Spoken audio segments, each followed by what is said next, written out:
special update on the keto diet plan. So far, I have not gone off of the keto diet plan even just one day. At some point, I probably came close to consuming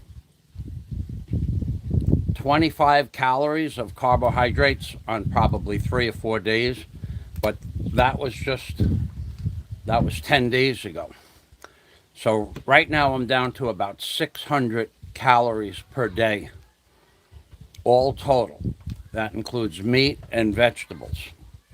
And the vegetables are the same thing every day.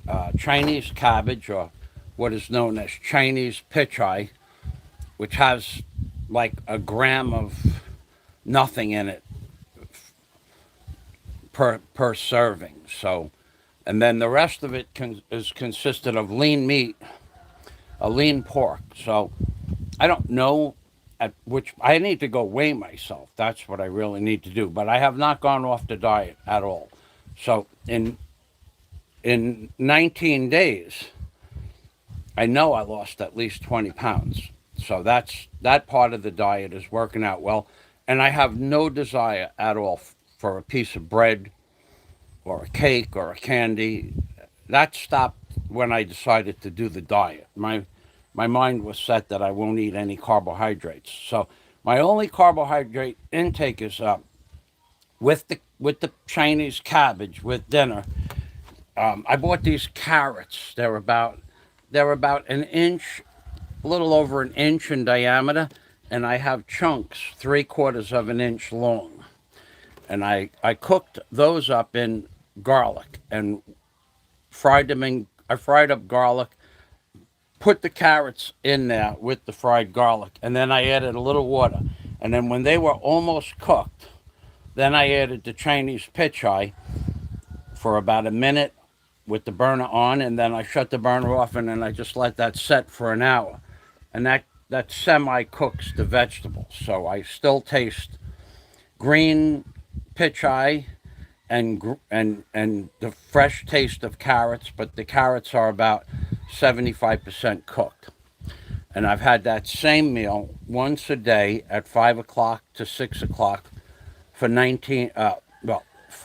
13 days, and that's it. There's nothing, and I may have a dab, like the size of a quarter, of cream cheese once a day, and when twice I took a slice of apple, about 3/8 of an inch, and put a little bit of diamond kosher salt on it, and well, maybe 4 times I did that on a couple of different days. This little slice of apple about that big during my breakfast, what would normally be my breakfast time. Today I did that. I had a slice of apple that thick, about 3/8 of an inch, with just a little bit of salt on it, just to get salt in my body. I didn't want to just consume. I don't like that snake juice at all. Part. I think that was pretty rude of Scott to implement the snake juice routine on me. But all things considered, the diet is working out well. And that's that. Now, you may have seen, I saw a comment. I'm going to tell you guys right now. Don't comment on my page unless I know you. Spanky, and I do know Spanky.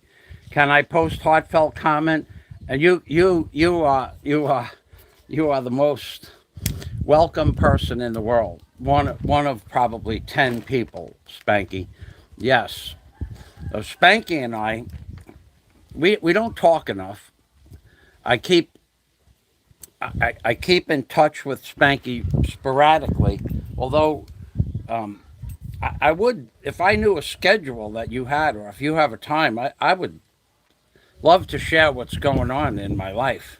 I have some things that I'm about to do, possibly, and things that have worked out, and things that haven't worked out. So, if you could give me a time that's good to call you this week, I will do that, please. And you are always, come on, you know that. Come on, what?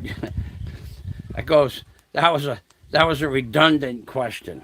So welcome, Spanky. Gary, the G-Man. Okay, Gary. Whoa, guapo car. Amigo, one day this week, you will help me with the jet ski. Okay? Okay, Salama. Yeah, what? Not today, no. Maybe Ugma. Okay, I will talk to you, Ugma, about that too. Yeah, everything is good. Okay, Salamat. Okay, so to get the jet ski up on the roof. So Spanky, yeah, if you could, Gary, if you could send me a message, I can call you anytime. I could even, put this live stream on. I'll let them look at dead air. If you want me to call you now, I'll just let them look at the sky. What do I care what they watch? Um, so yeah, let me know what time. 9 p.m. 9 p.m. your time, or 9 p.m. my time? Or should it's easy for me to call you on my Skype. So, considering you're in the Midwest, there's a 12-hour difference. My 9 p.m. my time. So there's a 13-hour difference, I think, where you are. All right. Well, Tuesday is 24 hours from now plus 12 more hours. So 36 hours from now. 15-hour difference. Okay. All right. So, boy, I get confused going backwards. So it would really be 6 p.m. my time. You tell me what time it would be. Tuesday, 6 a.m. your time. What time is it my time? I don't know what time it is. I'm lost because today's a really big day. A really big day. I have I have an important 9 p.m. your time. Okay, 9 p.m. my time. Yeah, that's doable because I take my nap after dinner. Okay, thank you, Gary. I have a lot of stuff to say. And today, you came on a very special day. This is... I have officially, after 45 years, 50 years of painting my tools yellow, I have an official announcement. Today. I declare August, the month of August, and more specifically, August 16th, Paint It Yellow Day, quote, Paint It Yellow Day, or go to Hello Day. That's my official. That's my official announcement. Paint it yellow or go to Hello Day, August 16th, 2021. Now that could change. But we are going to paint some stuff yellow today. Not actually paint. I call that, today's process will be brightening things up. When I don't paint the entire object, it's called brightening things up. With yellow, of course. And there's also going to be some white mixed in with that if all things go well. So today, August 16th, is Paint It Yellow or go to Hello Day. Hello. That ought to wake some people up. Now, and I plan on now for the people that don't understand why I paint stuff yellow, it's really simple. It's a marker. It's really hard to tell somebody, well, that yellow tool that's in my box, even though there's only one yellow tool in my toolbox, yeah, I painted that yellow. Yellow tools walk away less. They don't grow legs the same way shiny tools do. You're right about that. And considering I'm the only person in the Philippines that has yellow tools, mein buntag, considering that they don't grow legs. So, I could tell you stories, but if I tell you the whole story, I'll get in trouble. But I could tell you stories where I walked into a man's shed after having,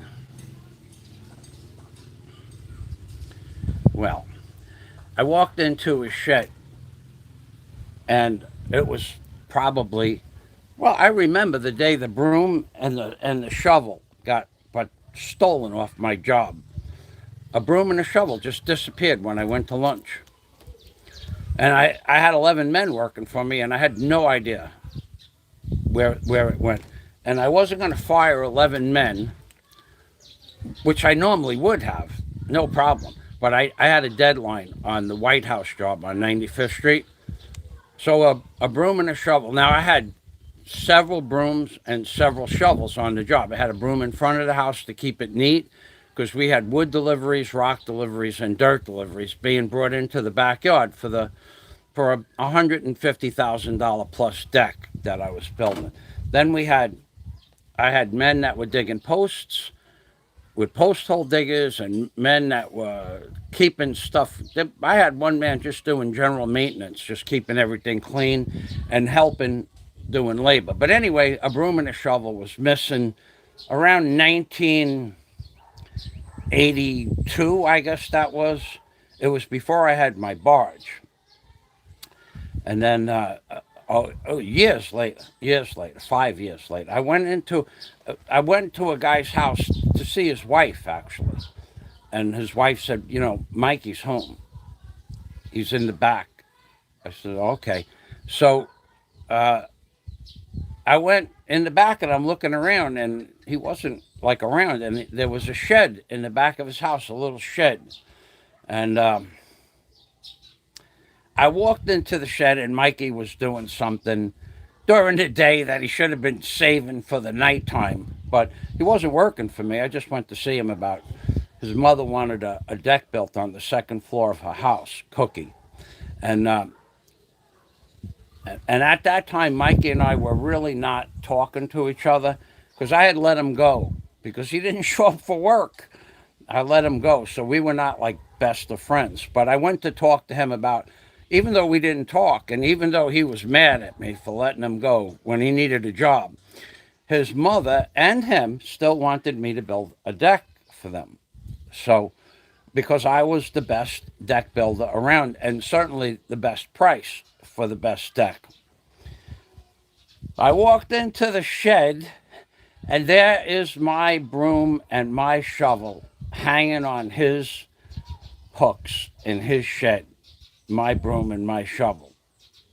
And I didn't do anything physical to Mikey because I remember the day Mikey was born. His mother brought him over to my grandmother's house. They were neighbors right next door.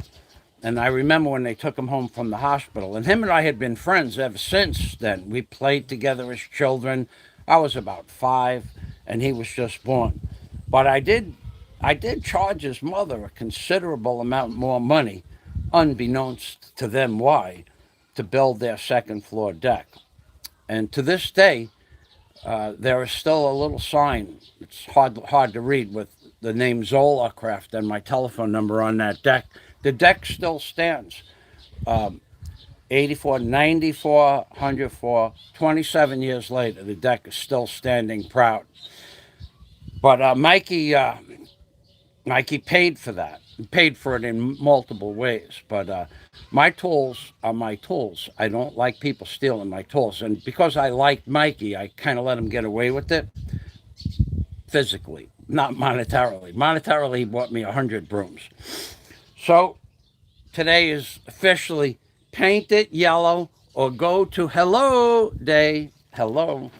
So what I'm going to do today, my itinerary is bye-bye, Gary. Thank you for the offer to give you a call. Thank you very much. So what I'm going to do today is the soldiers. I call them the soldiers. The soldiers are lined up and ready to be brightened up. So what are the soldiers? The soldiers are these boxes and buckets that have stores in them. Now, some have used hydraulic oil. two of those have used hydraulic oil. The rest of them have stuff that I won't use in the building of the hotel for at least a year and a half or a year, including these. I have several boxes, well, half boxes of tile. And this tile was all washed off yesterday. And I have more tile over here and more tile in that bucket. And then I have a bunch of these, a bunch of these huge rubber bands to bring from a 6-inch pipe down to a 5-inch pipe. I have no idea what I'm going to use these for. No idea. But this product here has a value of probably $50 or more. If someone wants to look it up and correct me, be my guest. I've not been in the construction plumbing business for going on now 20 years. Not that those are 20 years old, but those were separate jobs that I did for big companies inside their buildings and outside their buildings. But anyway, I'm going to just brighten up. These are some of the fittings from the same job. These are 6-inch pipe fittings. I'm just going to brighten up the corners and maybe a little bit across the top. And then these buckets, I'll paint the bottom of the buckets yellow.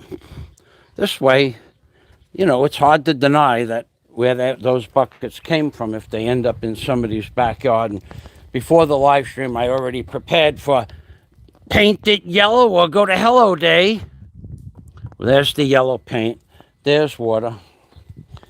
This is just water from yesterday where I degreased a bunch of stuff after I ended the live stream. And those buckets also need to be brightened up a little bit as well. So what I'm going to do first is I'm going to brighten up these buckets out here. I was also up on the roof already today. I'll be bringing down the floor jack from the jet ski because with one of my neighbors, I just made an agreement to have him help me just hook the hook onto the. I know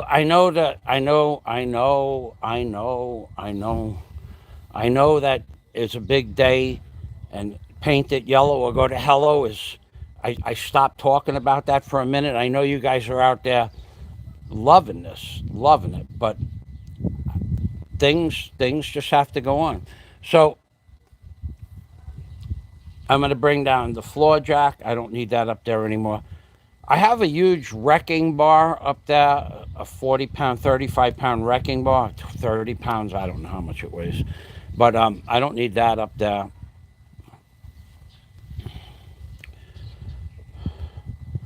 The jet ski is ready to fly. I just have to tie it with, I need to bind up the sling and then put a chain, another chain through the stick over there. But first I want to get these buckets painted and then up on that roof of the cargo container. And then in a separate bucket altogether, I have some white paint, oil-based paint. I don't know that it's going to turn back into paint because it's kind of like a creamy paste, a hard creamy paste. But I think I'll know right away. I'm going to add some turpentine to it, and with a proper mixing stirring stick. And so when I get these up on the roof, I will try to bring back the paint from a creamy substance to a paintable substance and then start painting the container white. Although that kills me not to paint it yellow, but you have to make sacrifices in life. Guapo.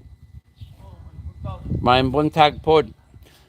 So that's my itinerary. Get those things brightened up, the boxes brightened up, all of that stuff on the roof. with the rope hook. I'll be picking it up with the rope hook. The 2-ton floor jack comes downstairs. The pry bar will come downstairs. And I also have, I have these covers. These are just some old 1-ton bag, sand bag covers. I'm going to cut that open. I'm going to put that on the floor of the container upstairs, along with that one over there. And then when I get those few boxes and buckets on the roof, I'll wrap the white bag over the top of them, just so the sun doesn't hit them. I don't care about water, because there's nothing in there that water will hurt. And that's my itinerary for today. So what you're going to watch now is the brightening up process. We're going to brighten up everybody's day. As you all well know, today is Paint It Yellow or Go to Hello Day in the Philippines, baby. So get ready. You know what I wanted to try? I wanted to try something. You know what I really wanted? I wanted to try something. Hold on a second.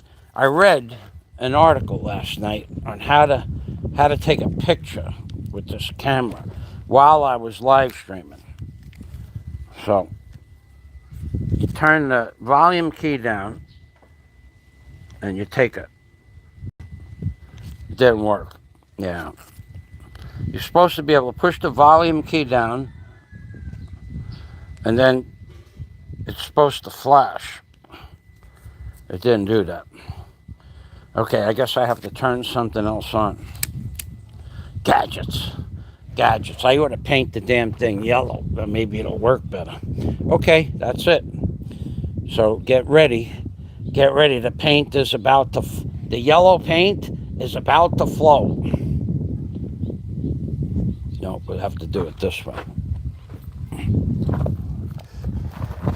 So I'll give you a different version of my new keto body on day 19, and then I'll start painting. So from this perspective here, where my waist was about 20 days ago was out here. So this much space and this much belt. The loop was over here on the belt, and now it's over here. So it's a full 8 inches less on the belt. And I'm not real sure what I look like from the back, but this is what my back looks like. And I know I don't have a Superman cut yet, and this is the front, but already I can feel these sides were out at least 2 inches as well. So it was 5 or 6 inches in the front and 2 inches on the side. That's quite the improvement, I'll tell you that, in 19 days. So, you know, I have Scott Del Fuego, who's been tutoring me in this endeavor. Thank you, Scott. And I feel really good. You could see by my energy level this morning. After I only ate at most I had 600 calories for dinner last night. I don't even think I had that much.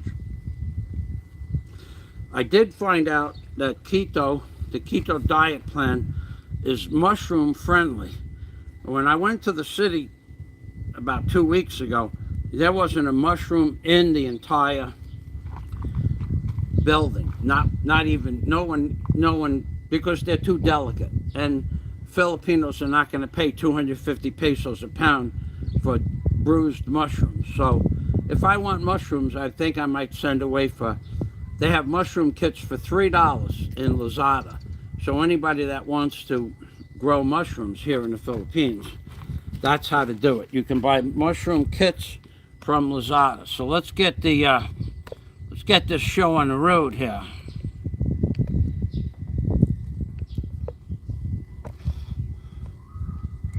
Okay, so the first thing I need is the cream to put on my hands.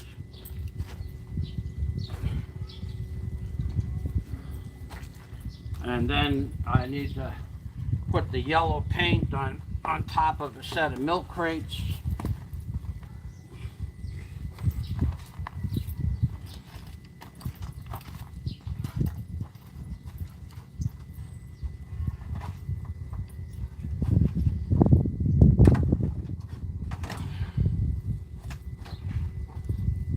I'm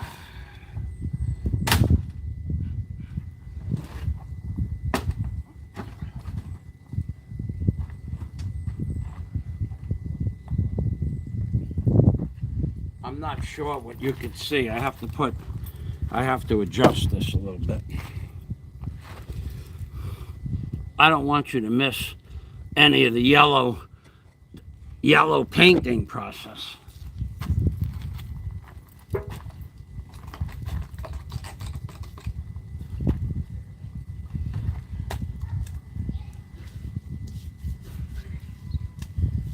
Just a little shampoo, conditioner, hair shampoo or hair conditioner, body lotion, even sunscreen or dish soap on your hands and arms before you start, and let it dry a little bit. And at the end of the day, when you go to clean up, the paint comes off because it's not stuck to the skin. There's a new skin over your old skin of shampoo or conditioner or something. Suntan lotion, ivory soap works. Any kind of dish soap works. What we need to do is get this out of there. That.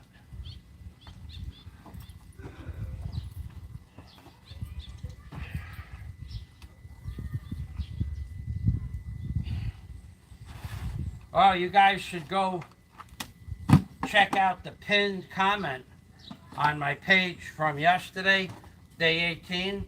There's a new Philippines blogger blogging about the intellectual prowess of some of the people on the internet. Is really not up to what we would call par with the rest of the community. The reading, writing, the 3R rule, reading, writing, and arithmetic, has evaded him throughout his unnatural life, shall we say.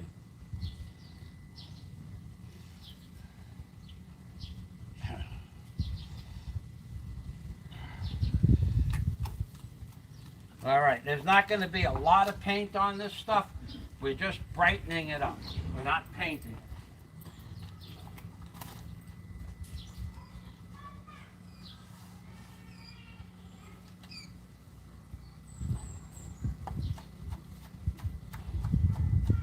Yeah, that's all you need. A little yellow, and then a little yellow on the flat spots on the boxes, so that you could use a magic marker to mark them later on. Now these buckets, a nice yellow band around the bottom is always good for identification purposes.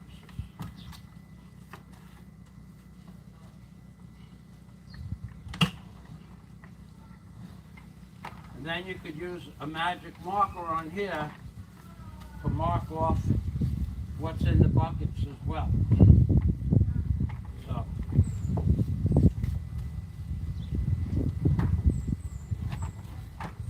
ID, I do.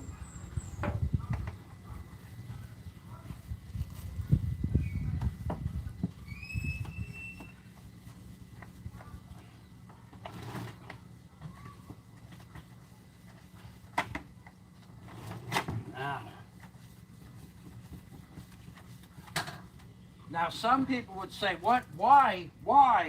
Well, these buckets are very expensive considering the wages in the Philippines. They're $5 a piece to buy them.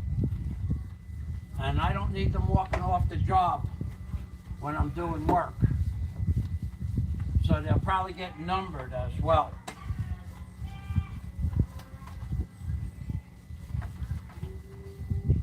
I don't need them to just disappear off the job while I'm doing work with them.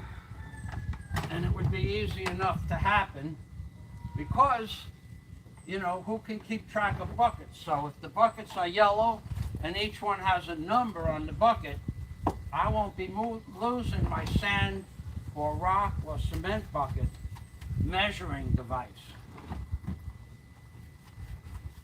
when the time comes. Besides, today is officially Paint It Yellow or Go to Hello Day, and something has to get yellowed. Somebody has to paint something yellow.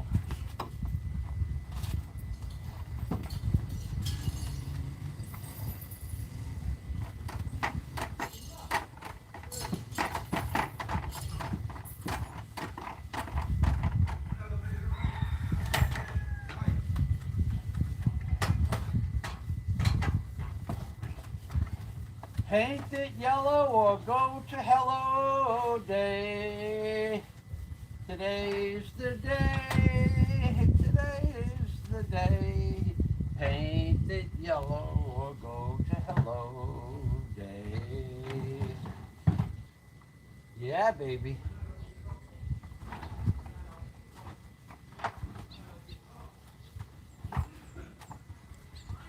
Paint it yellow or go to Hello Day.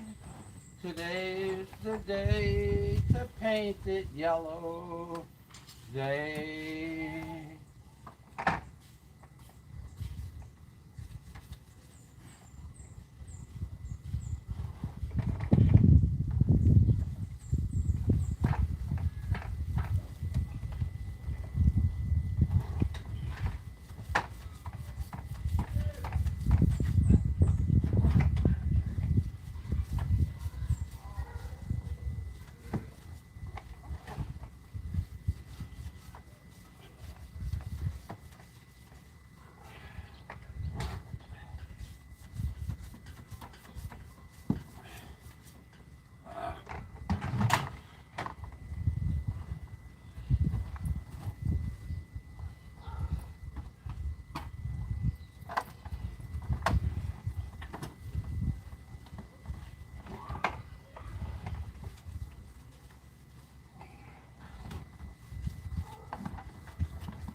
All right, one more edge on the ones over there.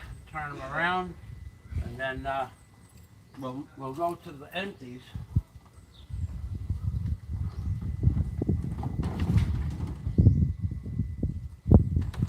Whoa.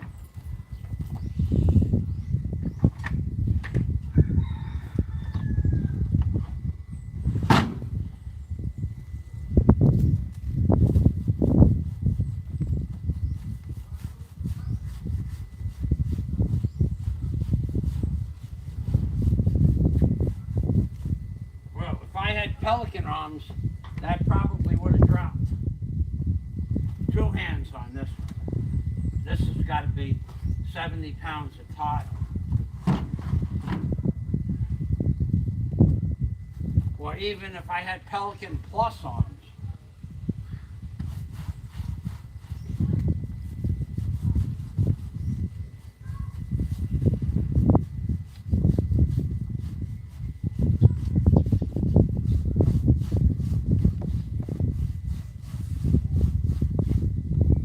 Alrighty.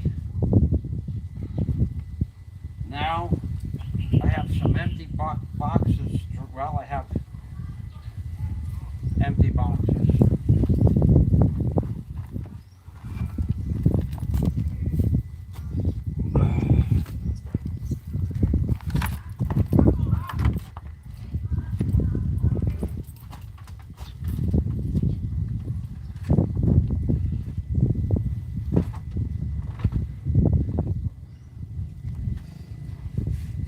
Now you would say, why is he doing? I'm doing it because you can't find standard size American industrial grade milk crates in the Philippines. You can't buy them online, and you're not going to find them in a flea market. No one's going to give them to you if they have them. They're used for storage. These boxes probably have a value that can't be an irreplaceable value considering they're here in the Philippines. And without getting them here to the Philippines, they don't come here. Now you probably didn't understand that, but unless you bring them here, they're not here. And they're not available anywhere. I've never seen even one. Well, they don't have garage sales here because they give their used products to their family members, but they don't have these. So these are storage crates that back in the 80s they sold for some ridiculous price, and they were only replicas of the real thing. They were not the real box. So these boxes from a storage mindset are invaluable. Now I have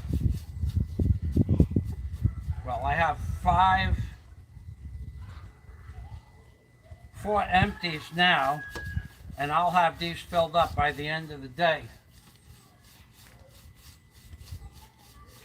Main buntag.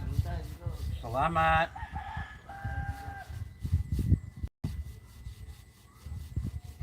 Yeah, I'll have these filled up by the end of, well, if not the end of today business day, soon. So, because I use them, I'll be using these to store some things I have. Now I got to brighten up some stuff over here a little bit.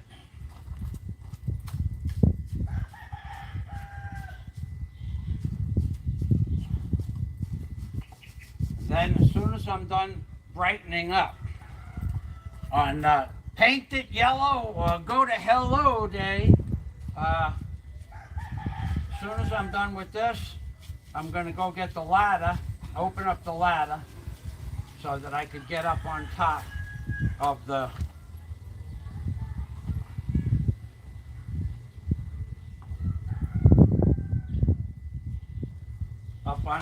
cargo container. That's one thing I got to do. And then when I get up there, well, the very next process is to get the floor jack off that roof up there. Well, and that will give this time the yellow to dry as well.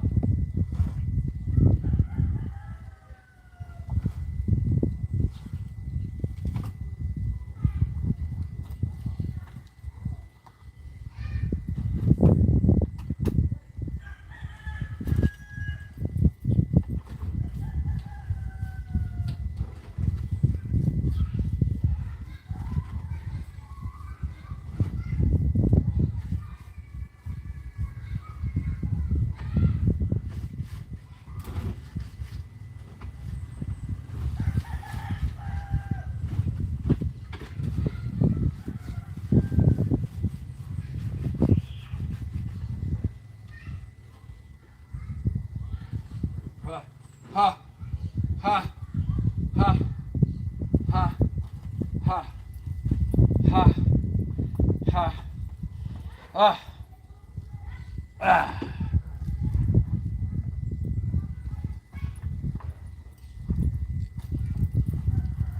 Oh, look what I found.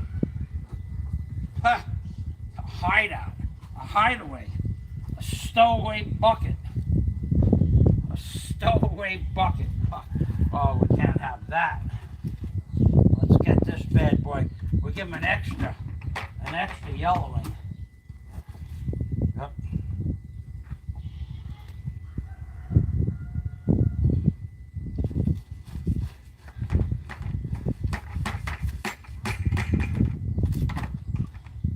Punishable by extra yellow.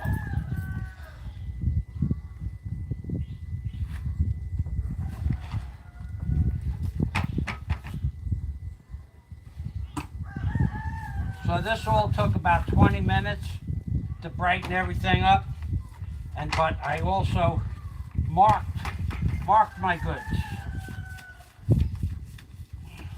It eliminates the thought of taking someone else's property altogether when it's marked.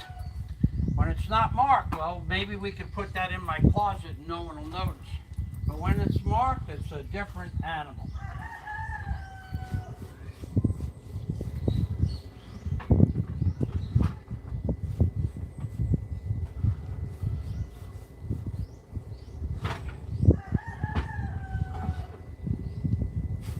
We're going to start building stuff, and there's going to be people on the job that are going to want to declare. They want to declare the rights to some of this stuff. And we're going to eliminate that as best as possible.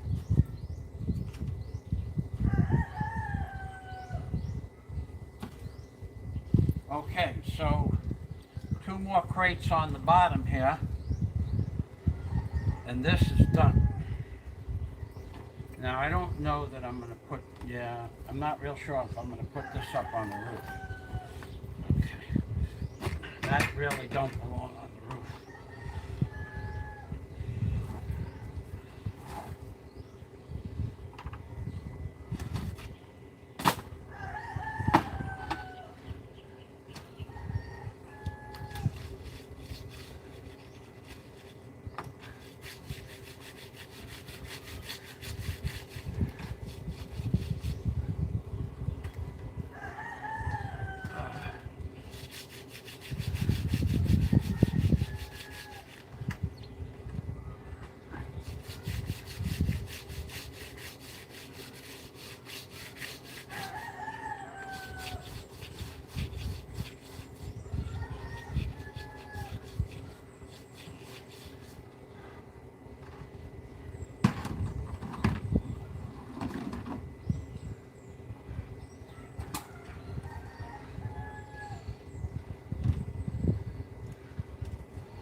The official painted yellow or go to hello day is official now, baby. It's official now.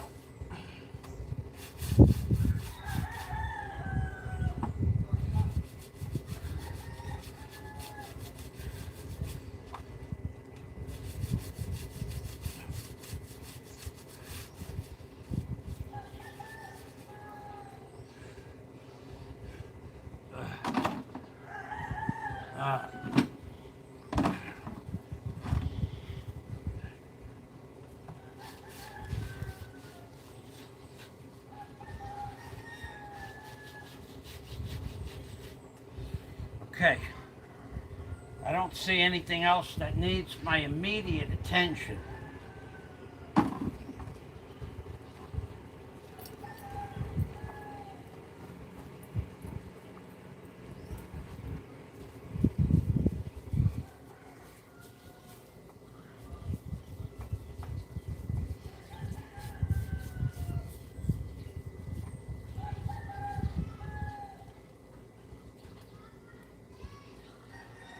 Thank the gods. Another yellowing down without problems.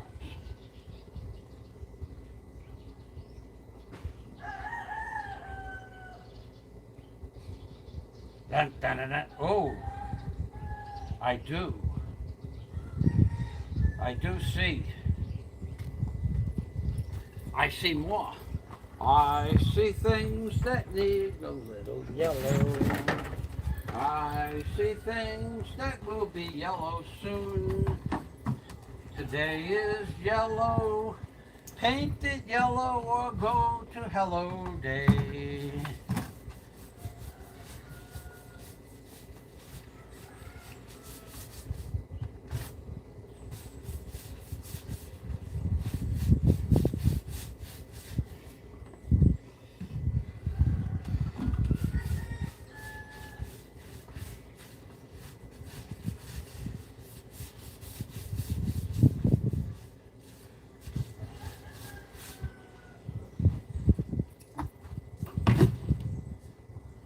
Paint it yellow or go to hello day. Has been declared officially after 50 years. Paint it yellow or go to hello day. Today's the day you make a choice. You paint it yellow or go to hello day. Tell them all today's the time to paint it yellow or go to hello day.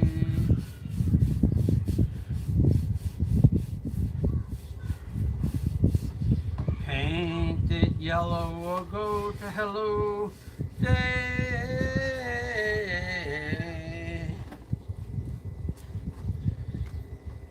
Ah! Oh.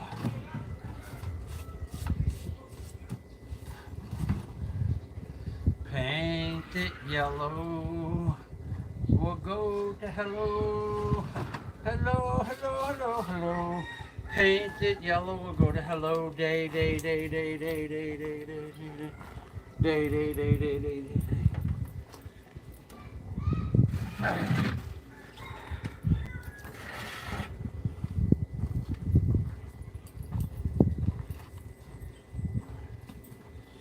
Paint it yellow or go to hello day in the Philippines.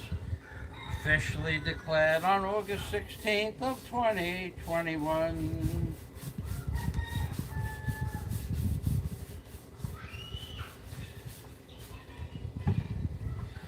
Paint it yellow or go to hello day. August 16th, 2021.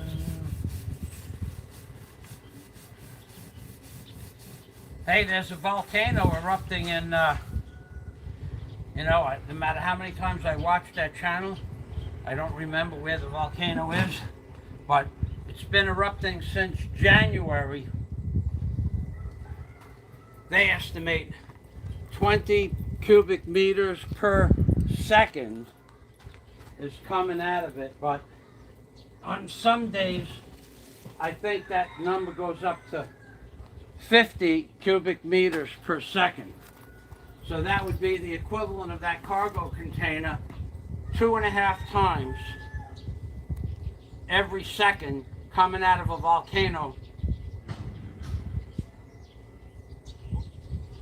Today and yesterday, but since January, this cargo container coming out of the ground as molten lava since for 9 months now. Coming out of the ground every second. It would fill this cargo container up, but I think, I really do believe those are low estimates. Because when you look at the Travelers of the World, I think the name of the channel is, or I watch it every day, they get an update, but yesterday was one of the biggest lava flows ever. It was probably 50 cubic meters per second. Mein Buntag, Janine. Salamat. It was probably 50 cubic meters per second coming out of the volcano. Maybe more. No one can really estimate how much, because there's underground lava tubes that come out of the ground in miles away. There's lava coming out of the ground, plus what you see up on top.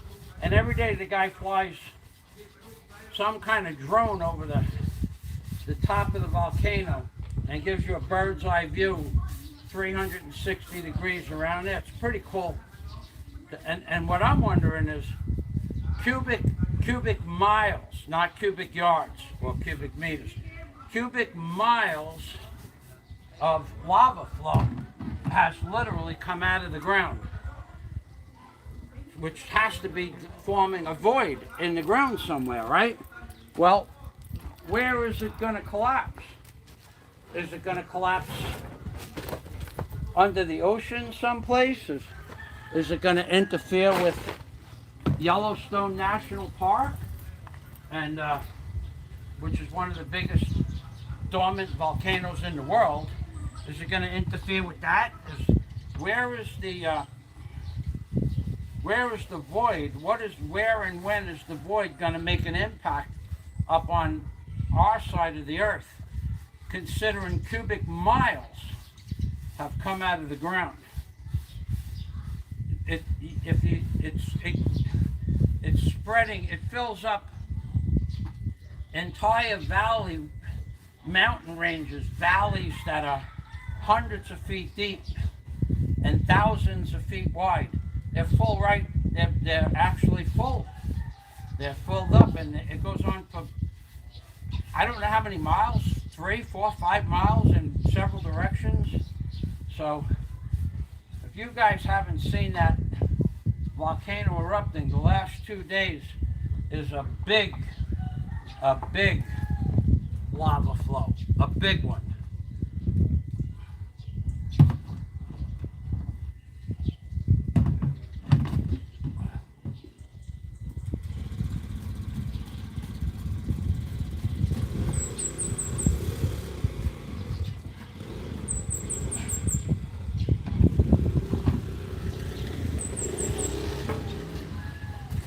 Pretty cool volcano.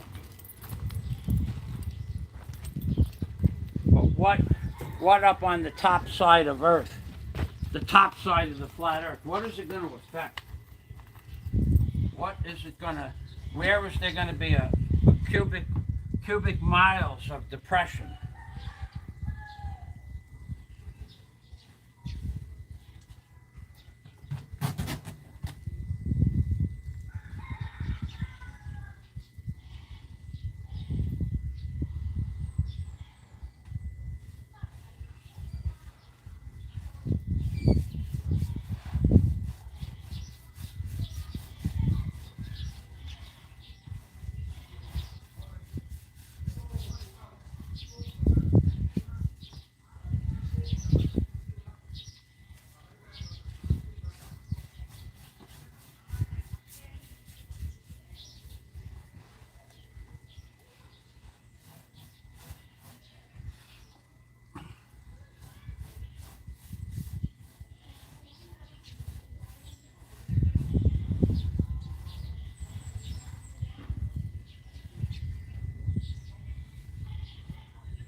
What's next? Who's next? Danny Glover. Who's next, baby? In the movie The Predator, remember that? Took him 2.5 hours. 2 hours to kill one of them guys, and then at the end, after he kills one, he goes, "Who's next? Where's the next predator?" Well, he's lucky he didn't get another one coming at him. He would have lost the second battle for sure. Okay. My yellow My yellowing, the opportunity to paint stuff yellow is starting to fade. So I'll put the brush back in the can because soon there will be something else. We know that. You know it. I know it. Everybody knows it. Put that brush back in there.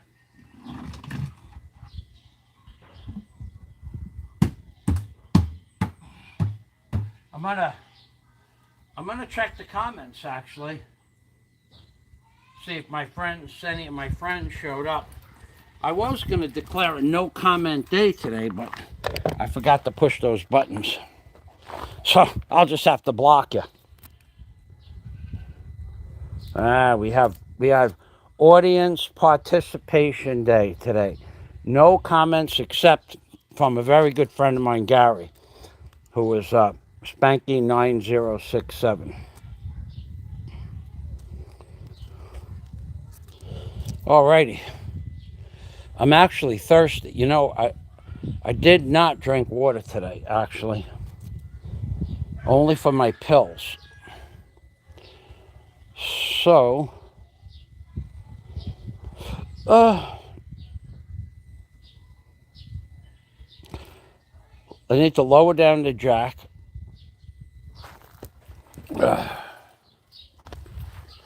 From the roof. Okay.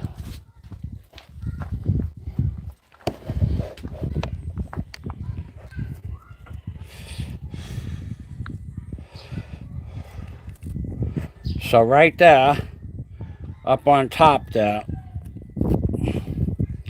I'm going to be hooking up the jack, and I'm going to be bringing down the other yellow ladder to put it back here, ready for a backup ladder. It's no good on the roof, so let me get a water. Where's my water?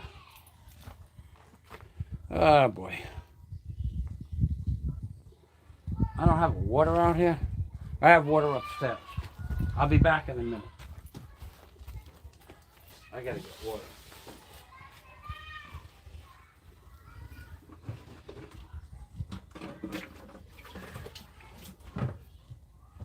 I'll be back in a minute. I have water in the back here, I think.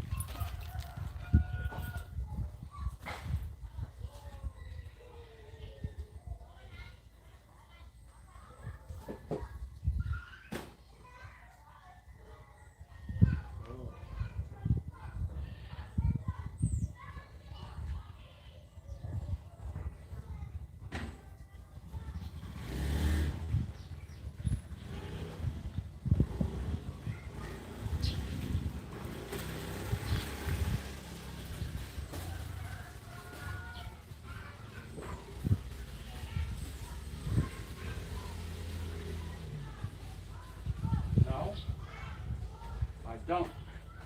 I put 2 bottles around here somewhere. All right, well, whatever. I'm going in the house to get water. Now I have water on the roof. I know that for a fact. I saw it this morning. Okay, up on the roof, lower the 2-ton floor jack down. I have ropes to bring up to the roof.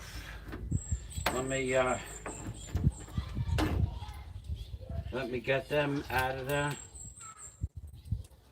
Let me bring the ropes up with me.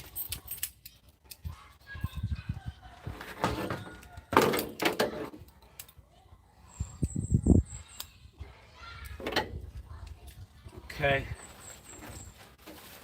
I really should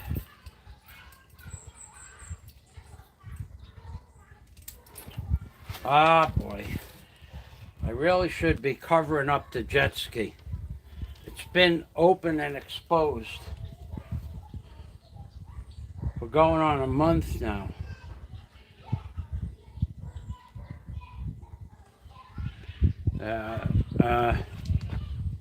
If I don't get to what is next? I have to think. I'm thinking.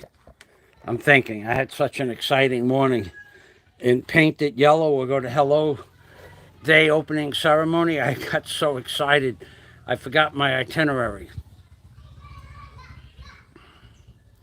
It will take half a day at least to get that stuff up on the roof. I got 20 minutes up here to lower some stuff down. It's been raining pretty hard at night. Any idiot, and that includes the idiot that's been posting like a rabid dog on my channel.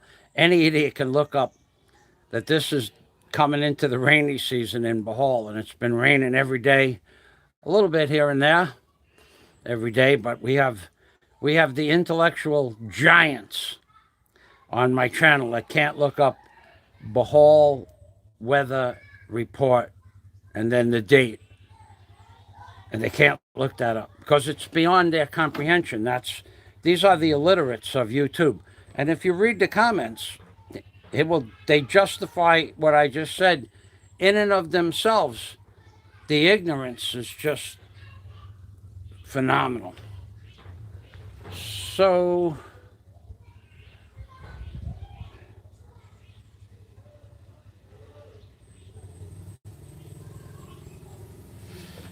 I'm going to go into the shop, and I'm going to get rope, industrial grade, 1,000-pound, 800-pound rope to tie the 18,000-pound strap that's holding up, that's going to pick the jet ski. I'm going to go look for something I can put to the jet ski strap, and then put a chain through that to the stick on the boom. And that's really what I gotta do. You can watch the sky for about 3 minutes. I do need another rope. I have other rope. I have multiple ropes I could use, actually. But I don't really feel like taking them from where they are and then replacing them later on. I want to leave these ropes on the package.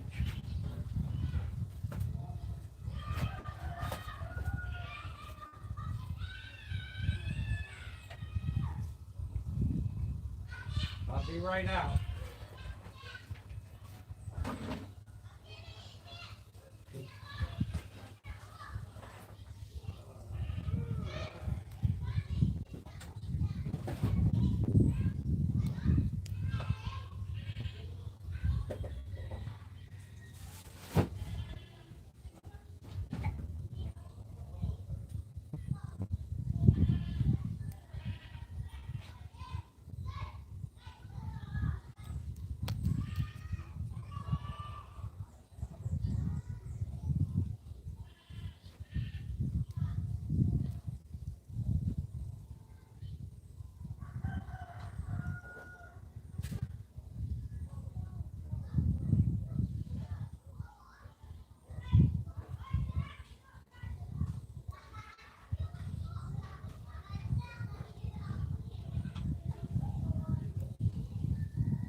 Well, I found this rope here. It's not the best piece of rope I own. Half-inch nylon, which had a working strength of 500 pounds, but being that it's a little worn here, I wouldn't trust it at 500 pounds. But if I put 4 wraps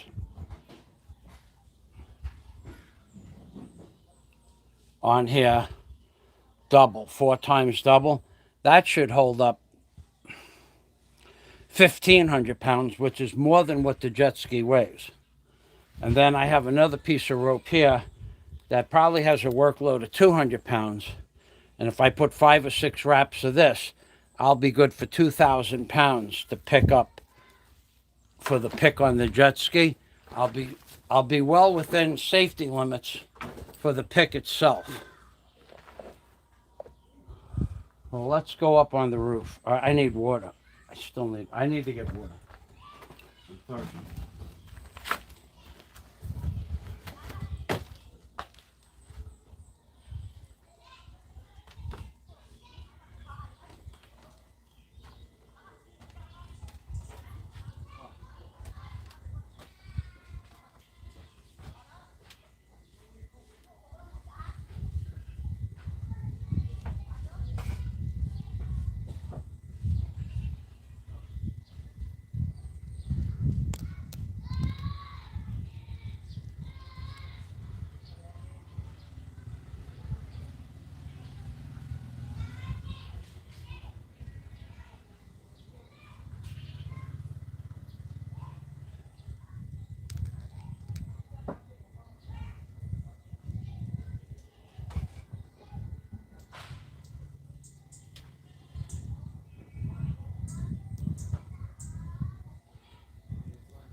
One time.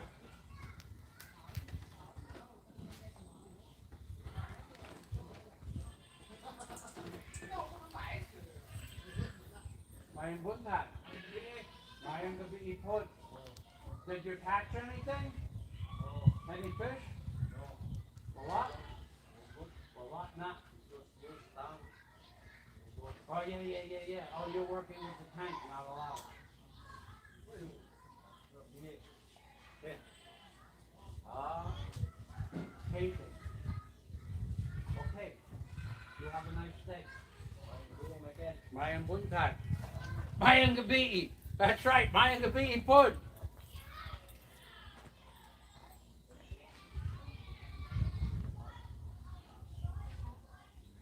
You know what? Yeah, I'm gonna get the ladder. Let me get this stuff up on the roof. Change of plans. The guy said Mayan gabi. He knows me probably 6 or 7 years. He's one of the trike drivers. He knows I'm going to say Mayan gabi. They know me well.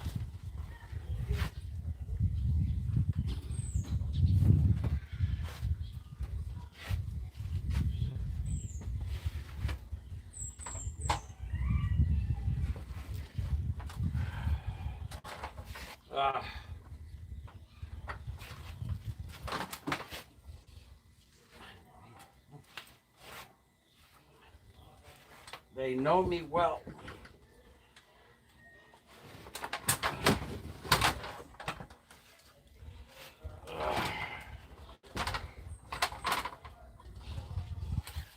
Yeah, let me get this stuff up on the roof because we have a storm cloud overhead.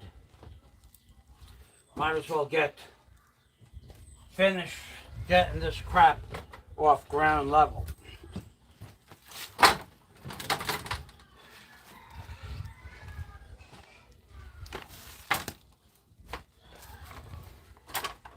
All right.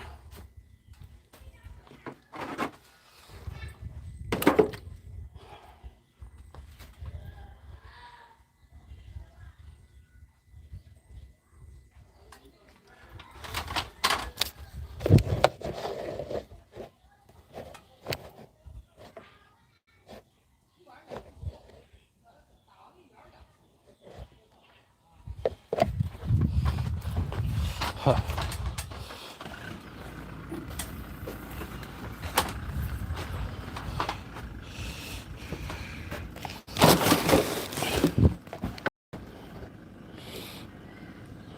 All right, once I get the ladder over there. Oh, I did this backwards. Because I need the hook. Well, I don't need the hook. That way, that bad. Okay. I'm going to open up this ladder now.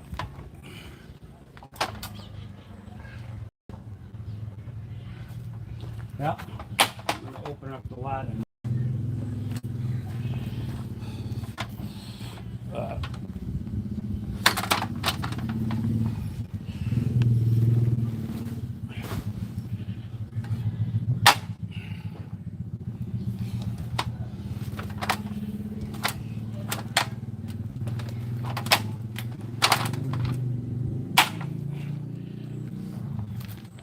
You hear me clicking the locks, the spring locks open.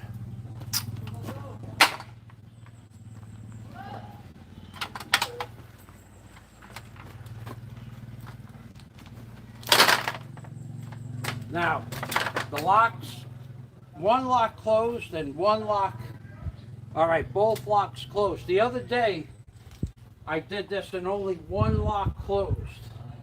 That's not a good thing.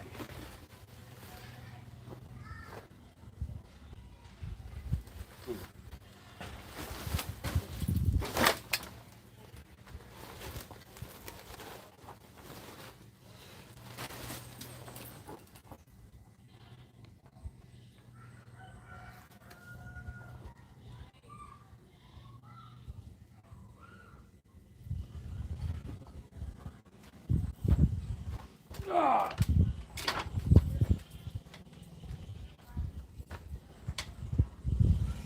I found out about this ladder. I got to look at the number on the ladder.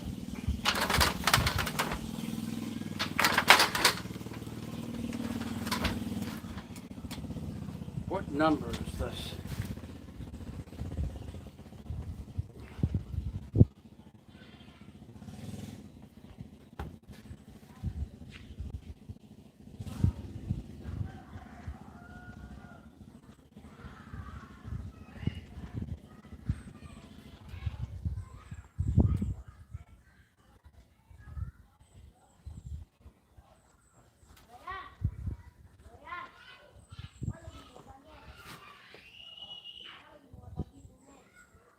Huh.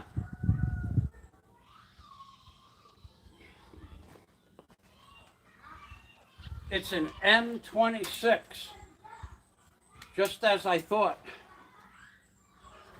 This ladder extends not just this 7 feet, but it has 2 more extensions that come out of it that will extend 26 feet total.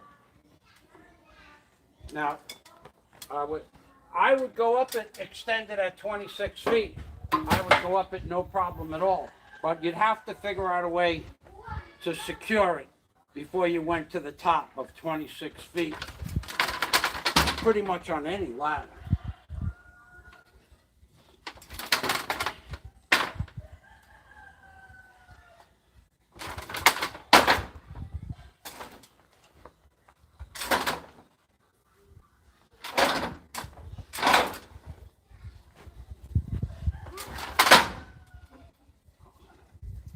Now, of course, we have the fraud who would want to see me go up 26 feet without tying it down. The world's greatest underachiever. And I have before, I have done that, but on stable ground, on concrete. I don't think I'd want to go up there now. But I looked that ladder up on the internet a few days ago. It extends 26 feet. Big ladder.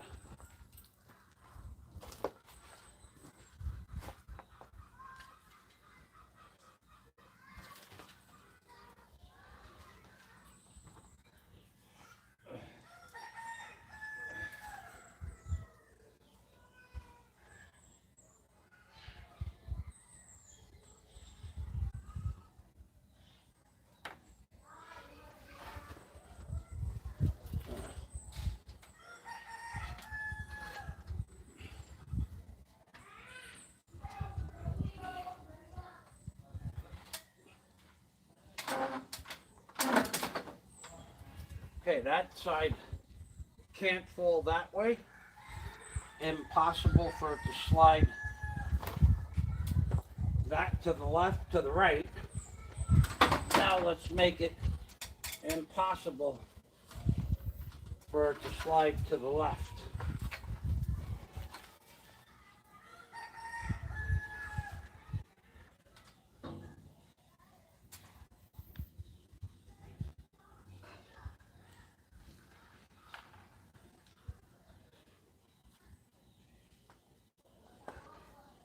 Now it's impossible for it to slide left or right. Very nice. Okay. Now, the camera's in the sun. I really don't like that because it's going to shut off. And we're going to have to change the camera angle. Put this in the shade.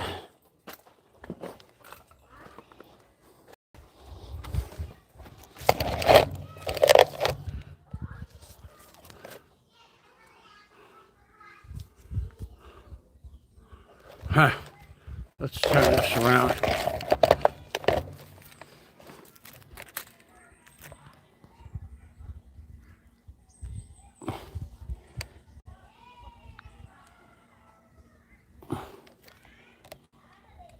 Okay. I'll be humping those boxes and buckets up this ladder. I'll be using a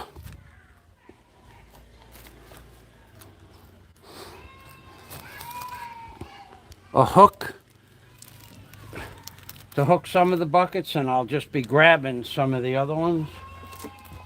I'm going to get the hook, and then I'm going to start up to the roof.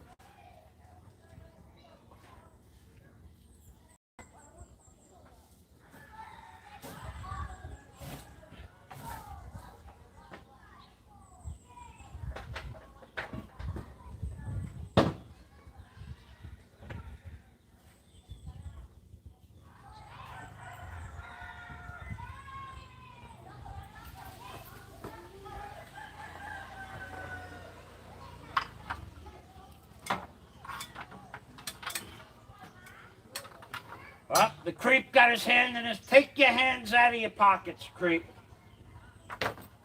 I feel strong today. Take your hands out of your pockets.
Finger pulls, strengthening the fingers.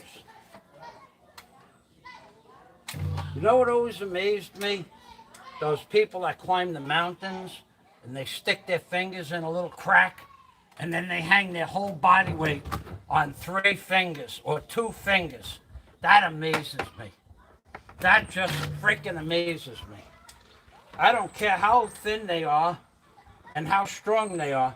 The fact that those finger tendons and muscles can hold up the weight of an entire body, and then they pick themselves up vertically. They pull themselves to the next place where the other hand could put fingers in another crack. That amazes me. That amazes me because I was worked out 6 hours a day in high school to wrestle, and I could never do that. I was lucky if I could hold on to the bar with one hand for a few seconds, let alone finger pickers. That just is amazing.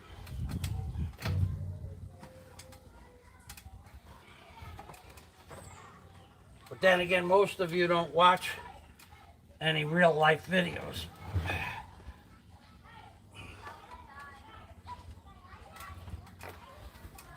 Huh.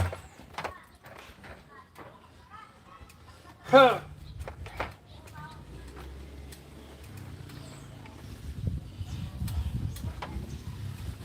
Uh,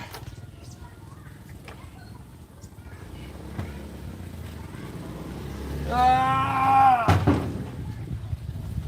That was a little heavy. That one was a little heavy. I'll give heavy due where heavy was due. That one was a little bit more than I bit off a little more than I wanted to chew on that one.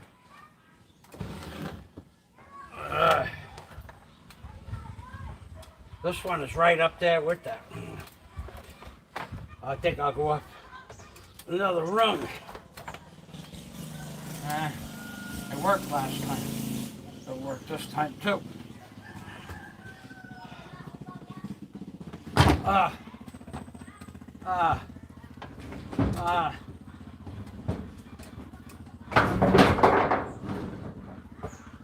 Uh-oh. That's not good.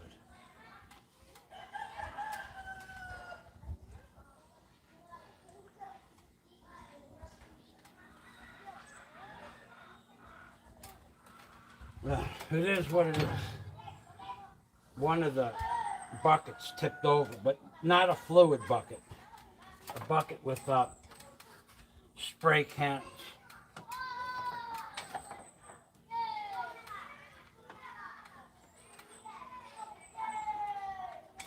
All right, no. This one gets the hook. This one is a hookable offense.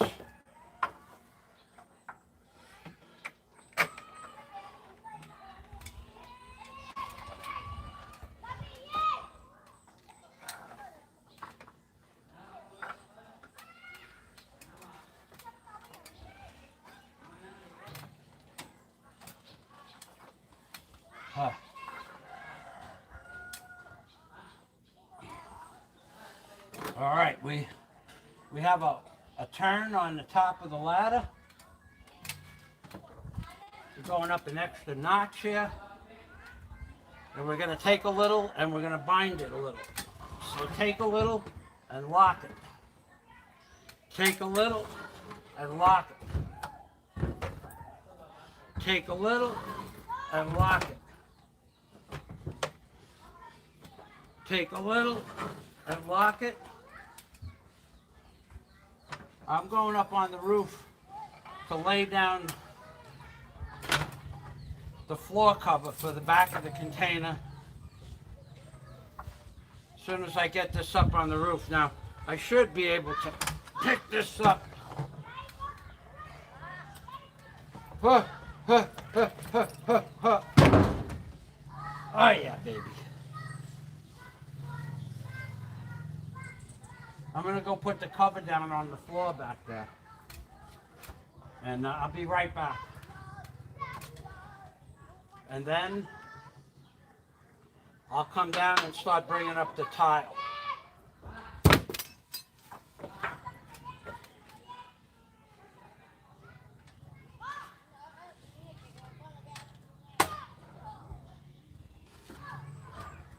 Huh. Huh.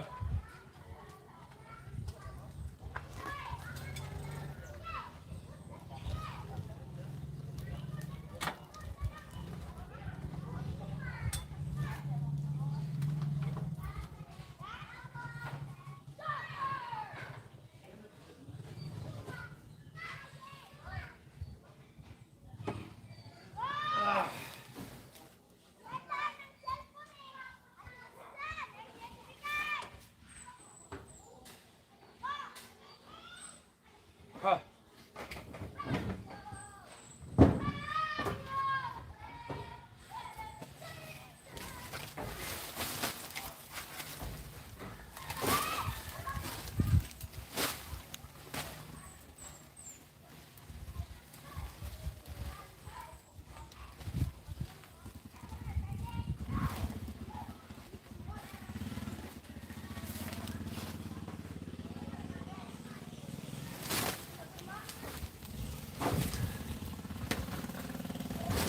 What I'm doing now is this carpoline was full of ants. And won't hurt anything. But who needs a colony of ants up on the roof? I don't.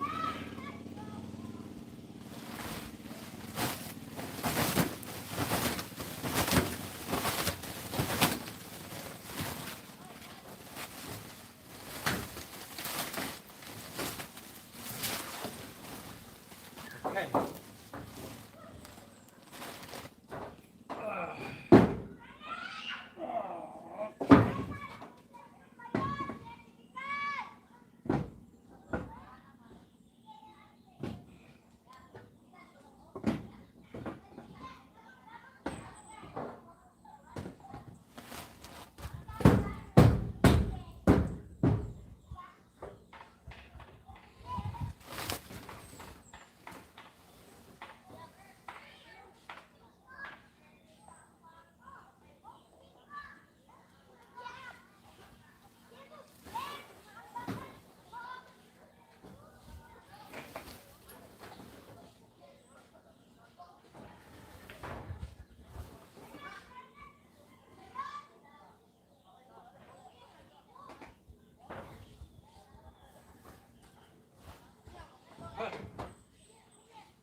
Huh. Huh.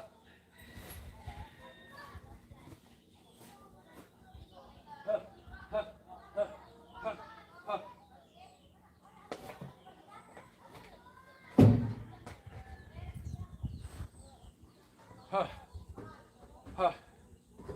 Huh. Huh. Huh.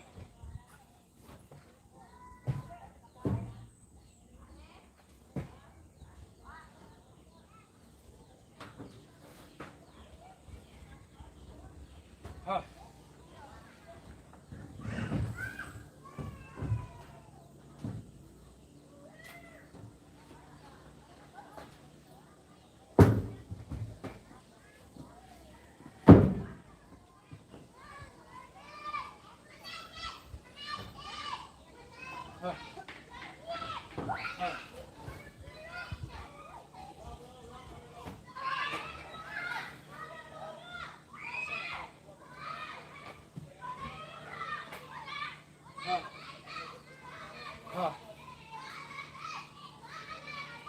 Huh.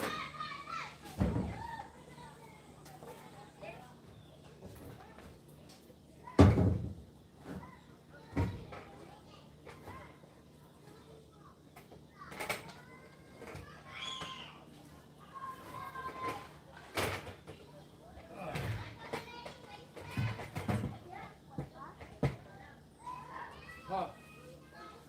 Huh.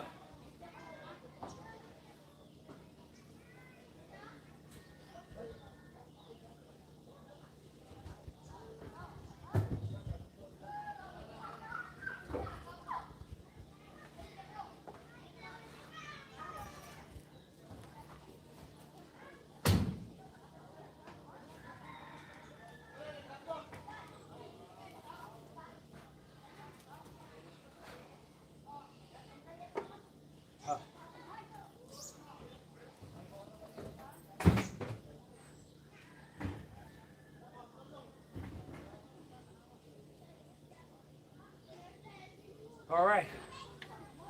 Half of the, well, the buckets are up, not half the job. About a third of the job.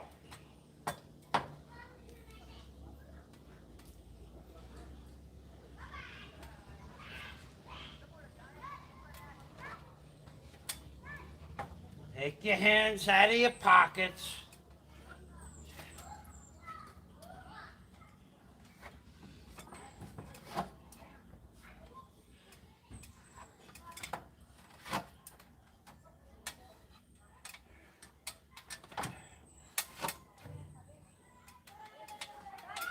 Uh,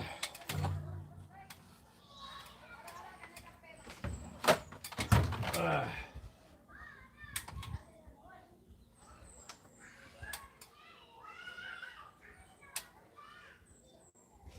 huh, huh, huh, huh.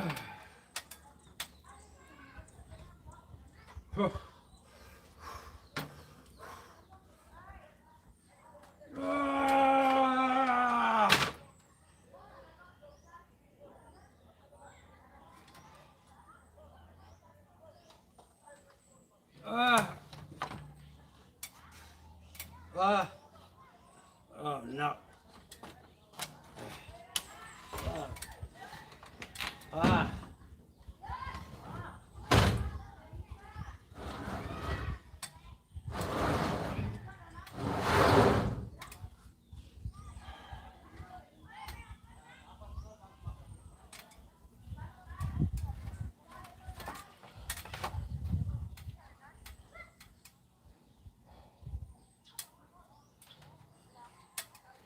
Huh. Huh.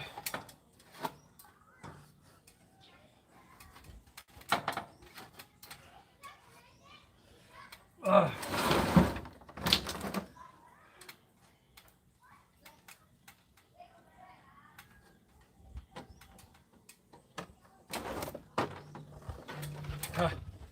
Ah. Ah.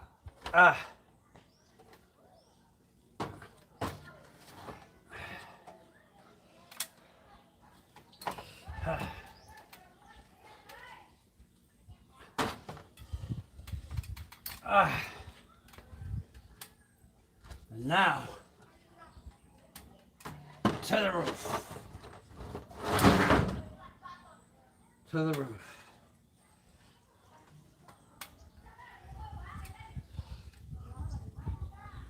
And now we have to start separating tile, because those boxes are simply too heavy for me to hump up by the way they are. Pretty sure it's morning, so I probably have more strength than I had yesterday afternoon.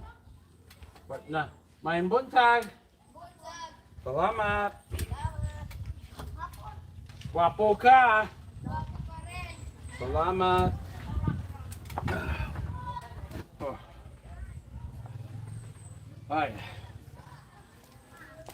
These boxes are, I don't think, I know I can't, well, could I? Yeah, I could. But why should I? Why should I try to take up all that weight? I'll just split the weight.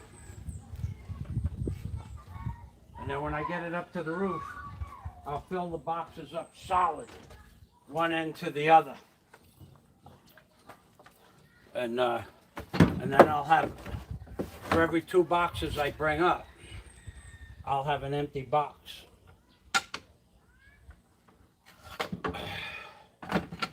There's no sense in me trying to hump up, I don't know, that much weight in one box. Okay, so these 2 boxes are ready to go. And this, I'll get one more empty. I could even take a bucket at this point.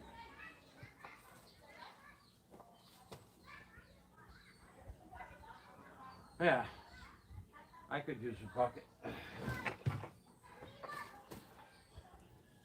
I'm going to use a little bit of this water bucket water from my head. And then I'll empty out the bucket and fill up the bucket with, not fill it up, but I'll put 15 or 20 tiles in it, more or less.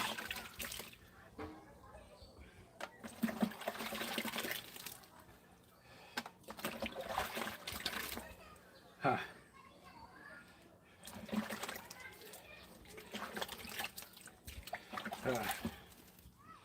Okay.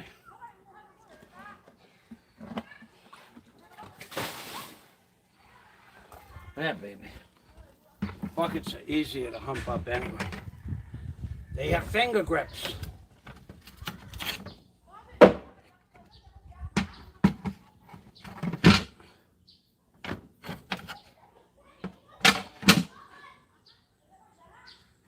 And handles.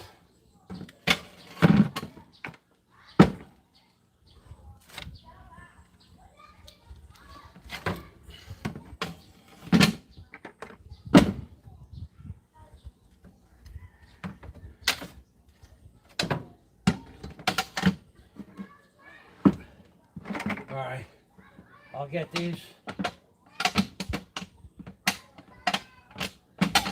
I'll get these straight up. Or 4. Yeah.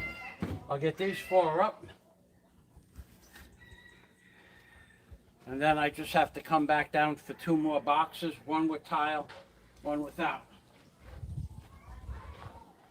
I also need that other canvas. Okay, here it is, right here. And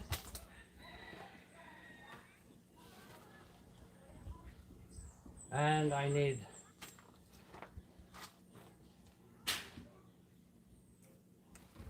this canvas up on the roof. 1, 2, 3. It's up on the roof.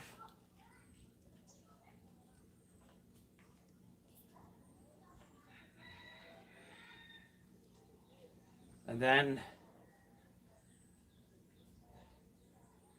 3 canvases, 2 canvases are up there. I need rope for the roof canvas. Or straw.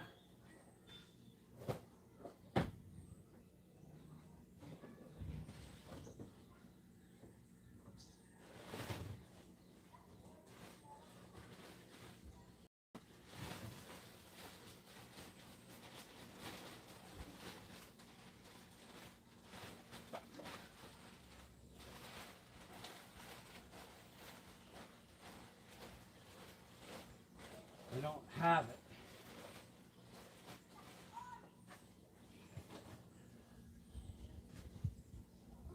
I have a rope, but I won't use that. It's my good rope.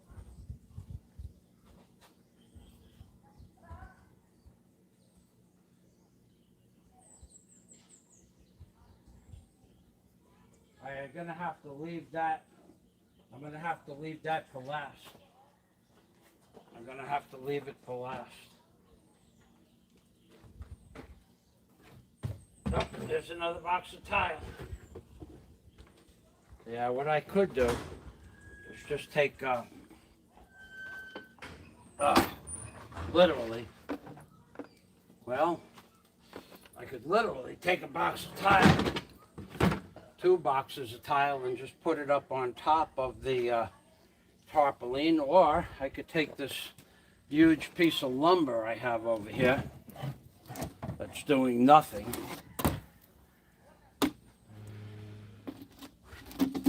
and put that up there on top of the, yeah, oh, yeah, baby. This is a piece of a tree that I have no idea where it came from.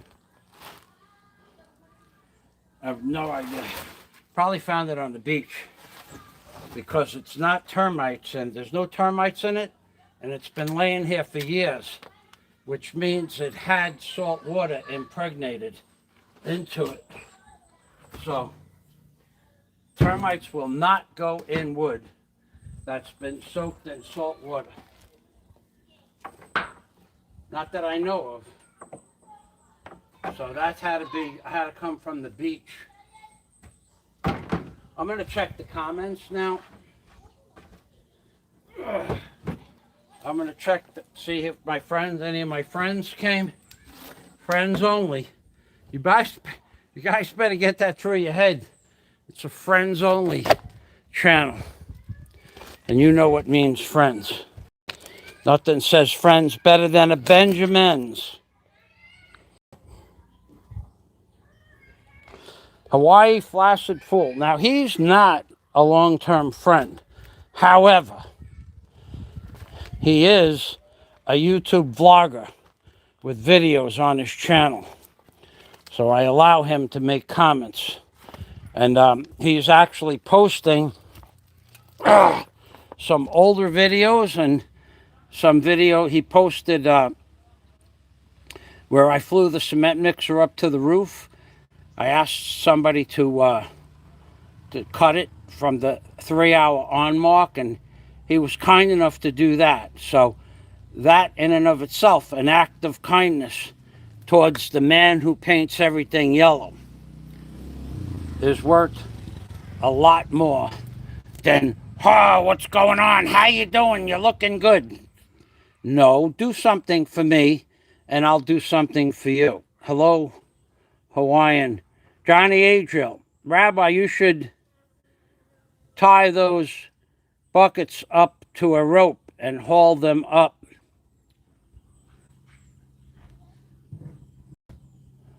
We are not 20. I'm building up my muscles, Johnny Adriel. This is a workout for me. This has nothing to do with making it easy. Okay, so that's it. This is all just a workout for me. I'm burning calories. I'm using my lower back, my torso, my shoulders, my neck, my arms. This is a workout. This has nothing to do with saving energy. It's my workout. Consider it. I had a friend of mine, Billy Sharkey. Before I knew of other people that did it, although I do believe Rocky Marciano worked out the same way, Billy Sharkey made an 18-pound sledgehammer. You could look his name up, Bill Sharkey. It might be underneath light heavyweight. Bill Sharkey, professional fighter. It'll definitely be in the prison records. But he was a good friend of mine since I was probably 5 years old. He was a couple of years older, but he was the friends. He was just an all-around. To the children of the neighborhood, he was aces. To the guys, everybody loved him, but don't make any mistake about it. Bill Sharkey was probably the toughest guy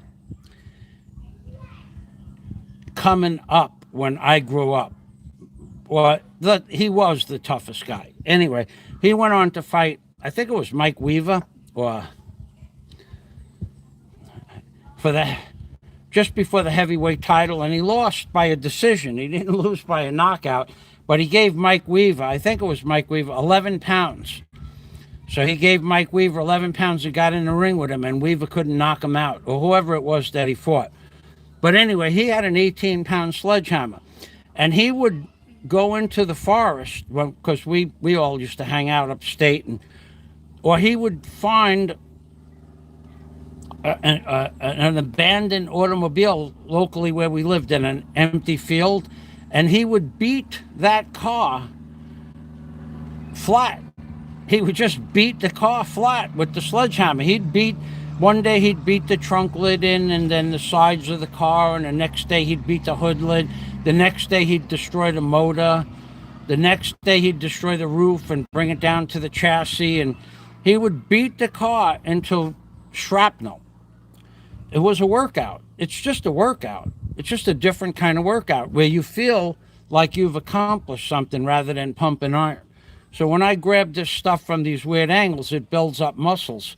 Because don't forget now, I'm on the keto diet, and the more exercise and harder that I work, the more calories I burn. So this has nothing at all to do with sensibility or saving energy. It's simply an exercise routine.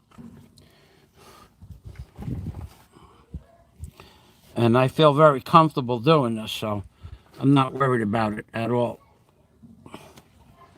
Okay, so I have, I could get that loaded up there.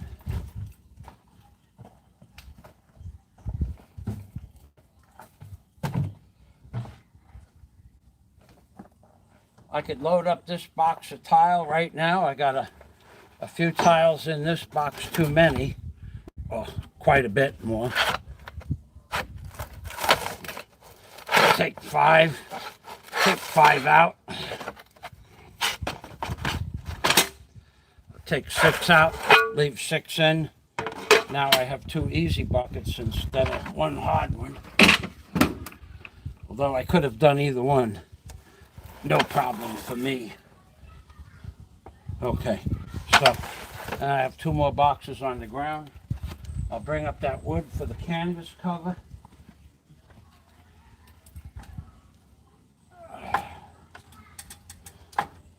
So I'm building up my finger muscles, wrist, forearms, shoulders, back, torso, legs, calves, toes, everything, all at once, by working hard and humping stuff over my head. It builds up the shoulders and also the neck muscles.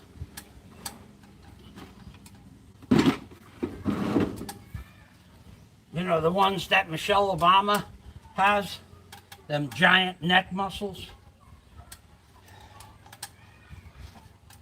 And also Serena Williams has them, that big shoulder muscles where it comes down from your ears, it goes to your lower back, I mean to somewhere on your back. That's the muscles that I'm trying to build up today.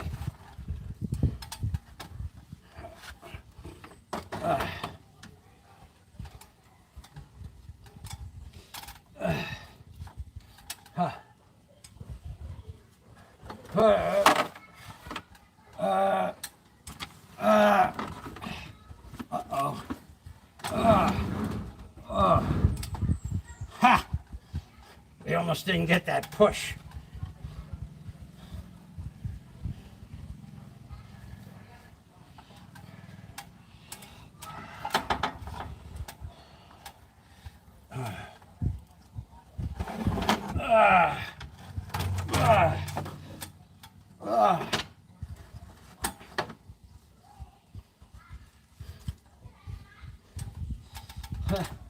I think we'll go left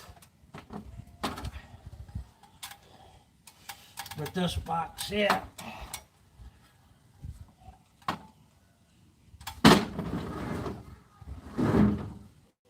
That was a good choice. All right. And now we'll get this. This log weighs about 30 pounds actually. And now we're going to use fingers, forearms,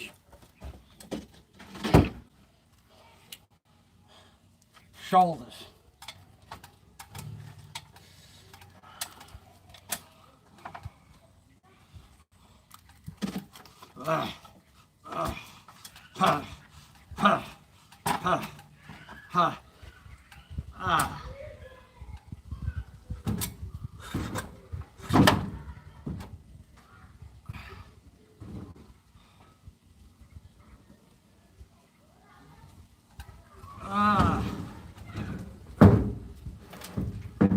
Yeah, baby.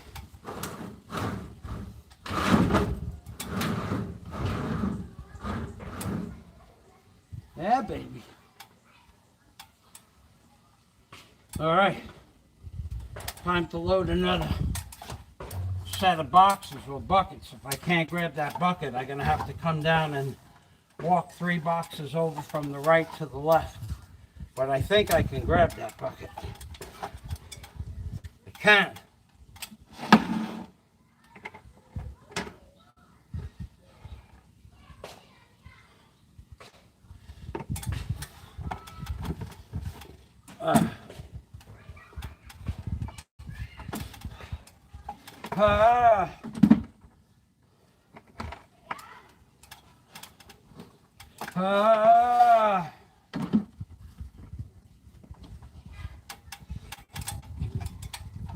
Look up Bill Sharkey, Howard Beach.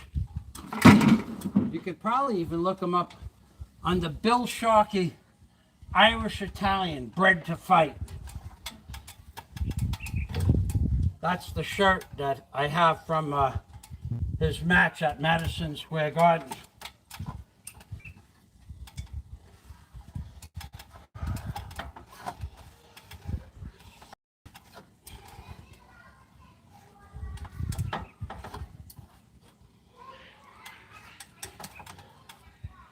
His big light heavyweight fight, well, he fought a heavyweight at light heavyweight.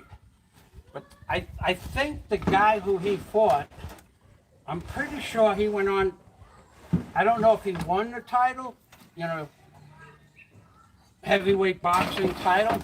I'm not sure if he won the title or He went on to fight for the title, that guy. I don't remember. I have pictures. Me, my dad, my brother, all the guys from the beach in Madison Square Garden, rooting like crazy, rooting like crazy. We were screaming, "Come on, Billy!" And he was getting the crap pounded out of him. But he didn't get knocked out. After the fight, me, my dad, my dad, to give you an idea what kind of guy my father was, Billy and my dad were they were good friends. As good of a friend that Billy Sharkey could have, he was with my dad and me.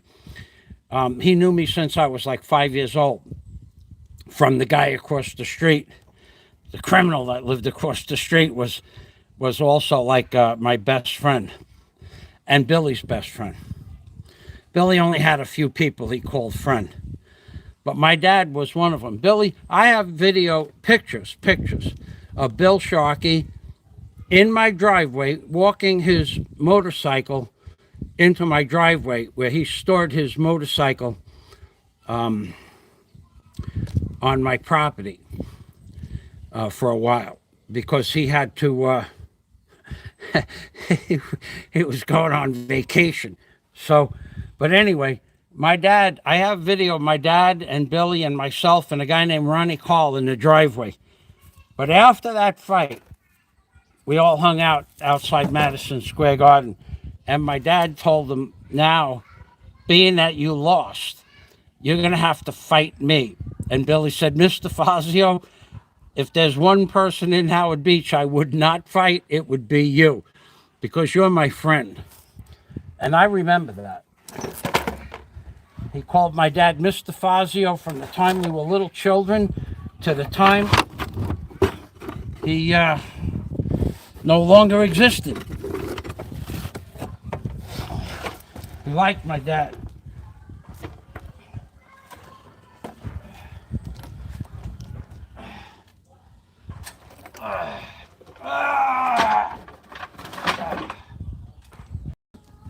Yeah, baby, we're moving right along here.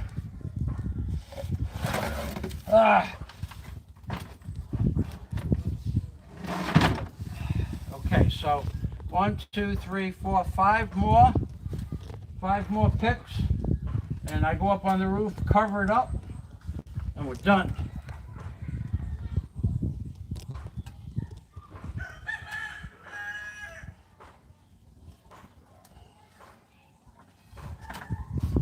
Five more. And now I'm going to bring up a couple of pieces of wood. It serves no purpose down here at all.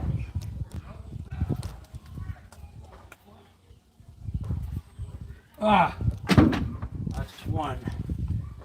And I got one more over at the other bench.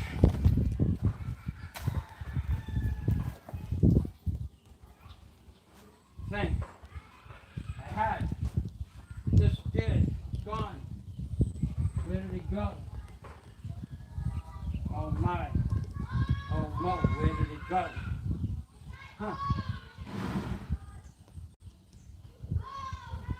There it is.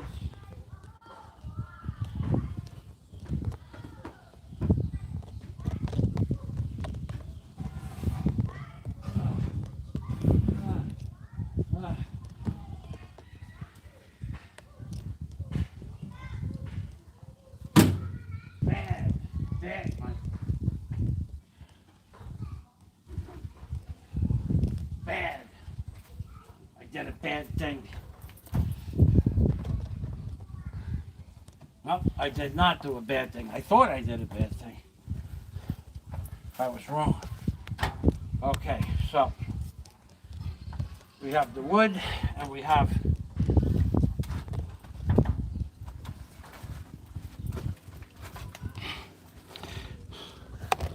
the milk crates set up here. 4 crates and a bucket with a handle on it. And we're going up.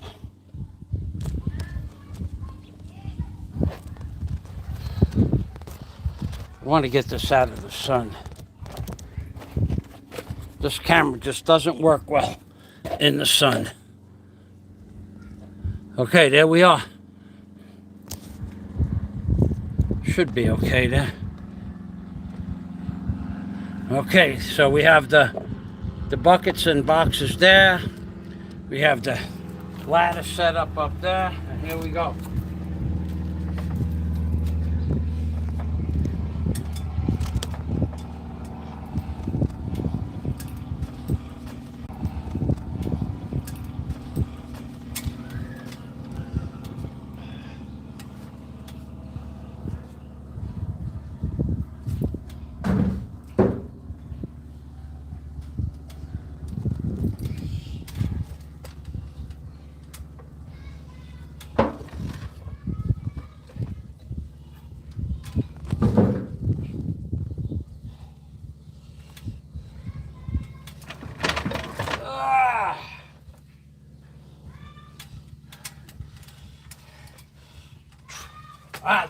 The trapezoidal muscles, like Michelle Obama.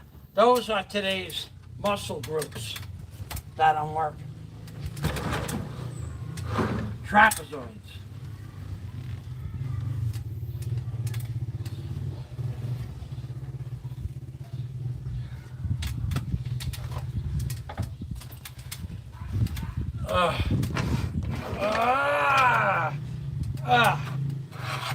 Whoa.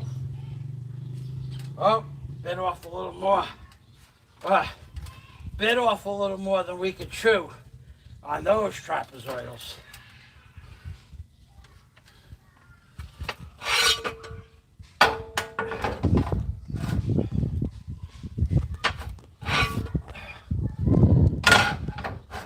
Lightening the load.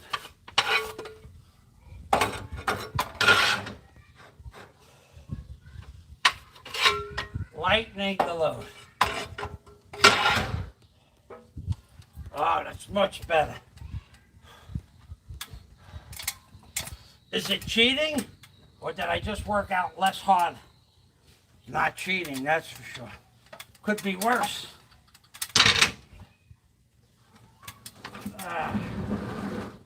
Could be stuck in the proverbial closet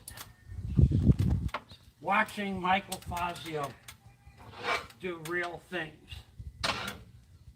Life could always be worse.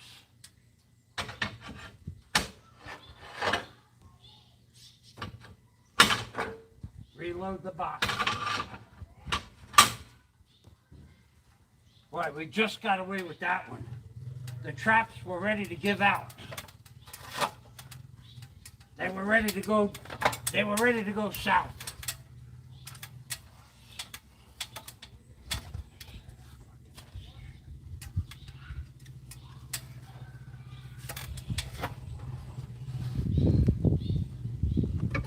This bucket got a handle on it, which doesn't make it any easier on the traps. Yeah, actually it did. But now I got oh yeah, yeah, yeah. Oh yeah, yeah, yeah, yeah. Yeah. We go left traps. Left traps.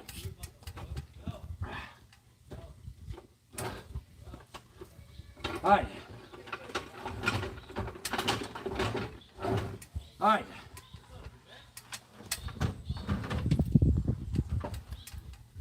I don't think I can fit any more buckets up here because stuff in the way.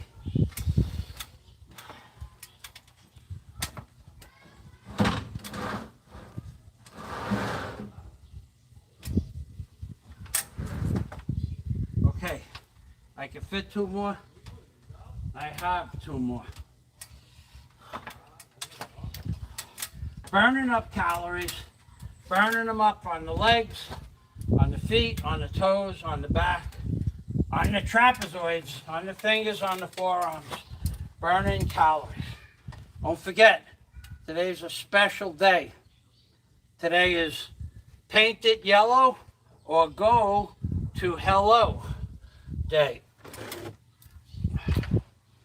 I could have lightened the load on this one. but the center of gravity is okay.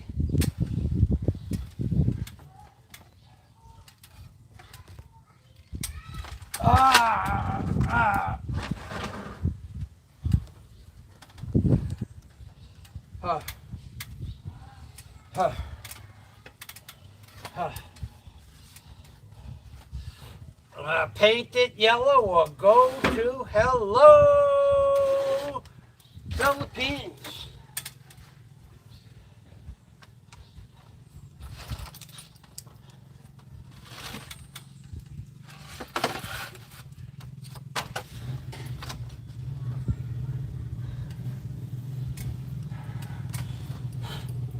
Uh-oh. Ah, the other shoe gave way. I gotta sew.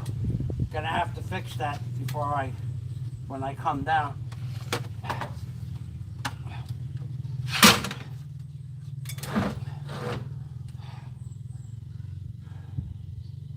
Okay.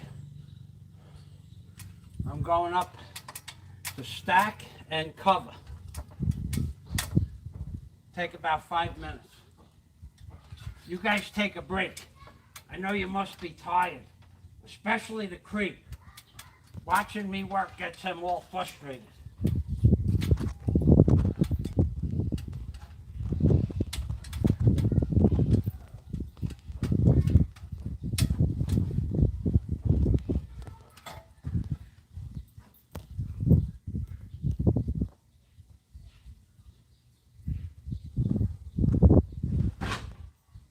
All right. Whew. Whoa.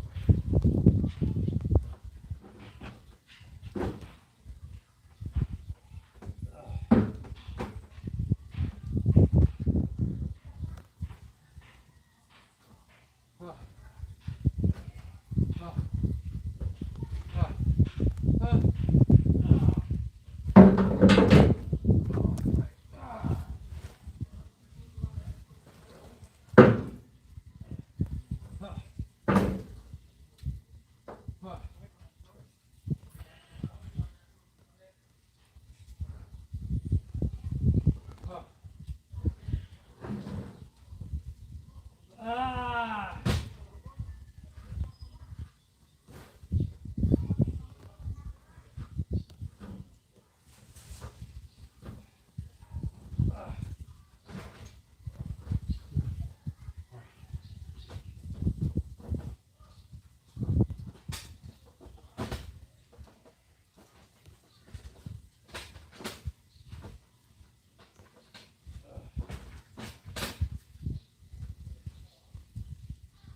Huh. Huh. Huh. Huh. Huh. Oh boy.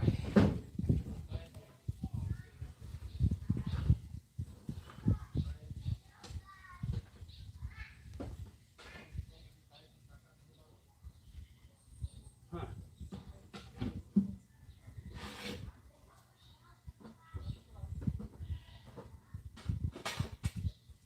Ah.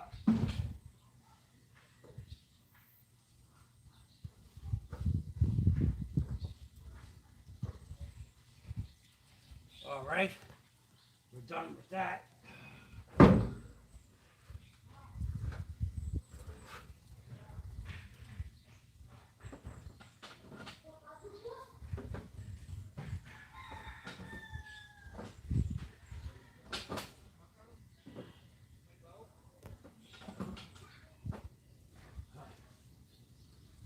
Okay. I got one box almost full and one box empty.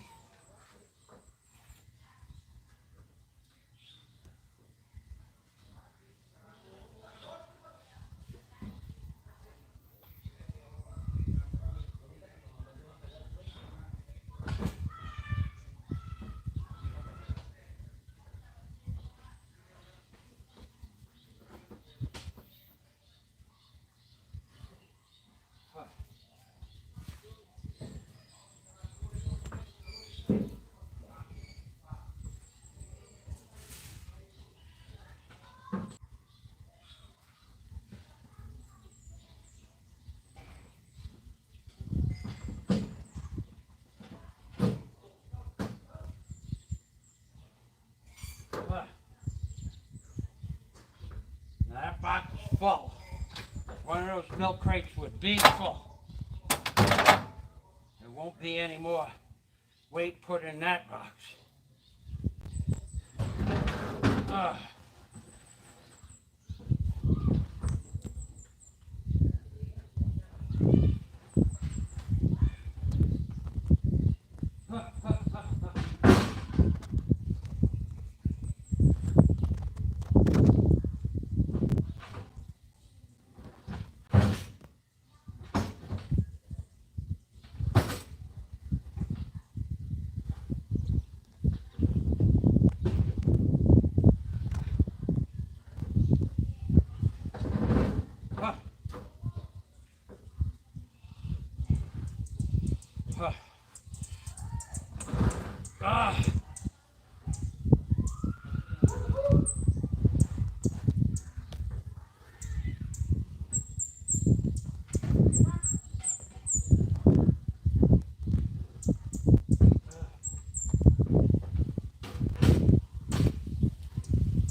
Okay, tile job done.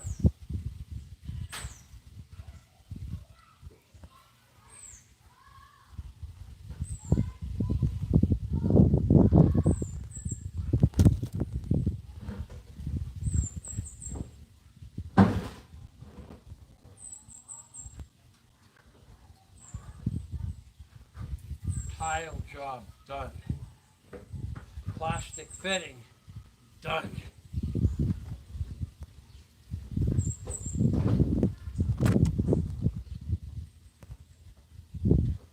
Empty boxes. 1, 2, 3, 4, and 2 buckets full. Oh no no no no no no no no no no no no no no no no no no no. Water. Water.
Huh.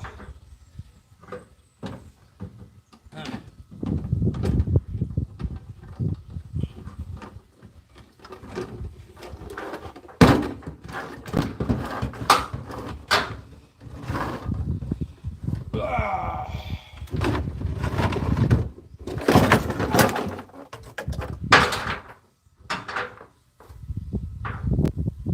One more job up here, and then I'm coming down.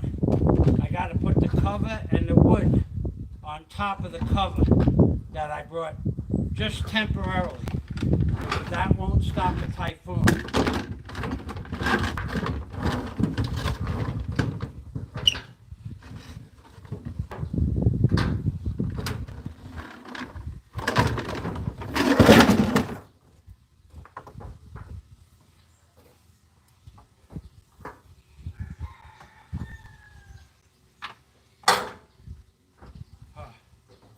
Oh.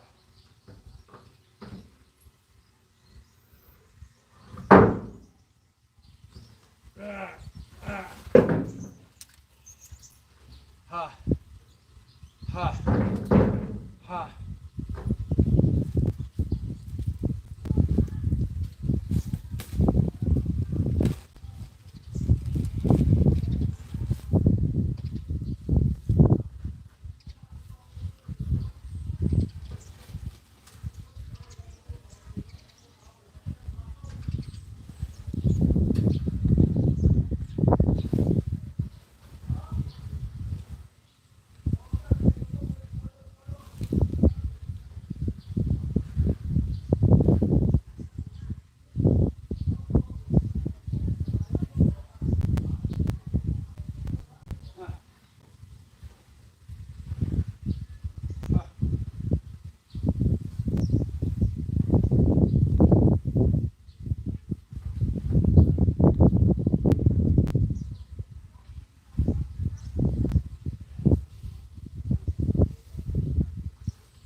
Oh. Oh. Oh.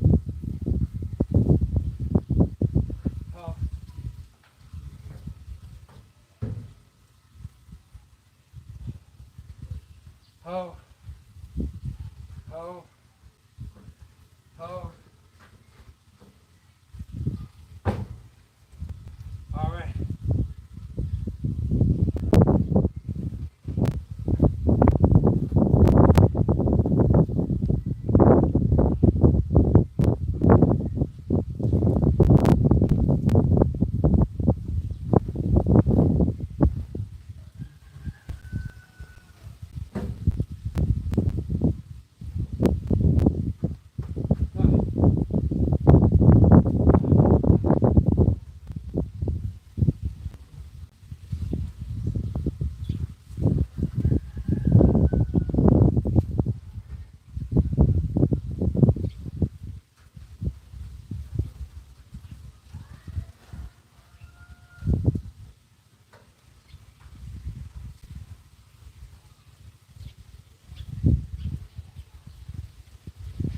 Oh. Ah. Oh boy. I'm coming down. And I gotta fix my other shoe or change shoes, one or the other. I'm not sure which.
now I have to either fix the shoe, which this is the kind of the shoe I like to wear. It's got the best cushioning. So I'm going to break out the sewing kit and the drill and the needle and sew the other shoe. Oh, oh yeah.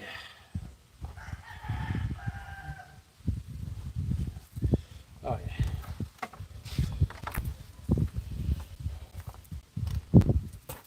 Oh yeah.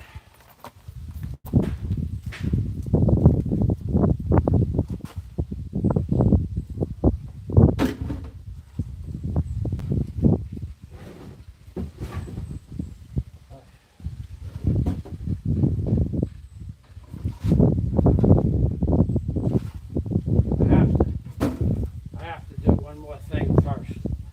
I have to do it too. Whew.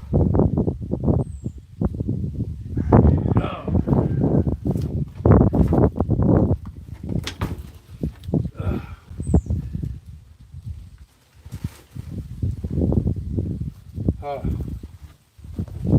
Oh.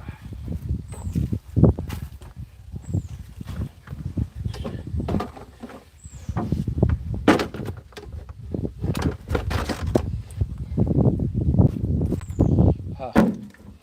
Huh.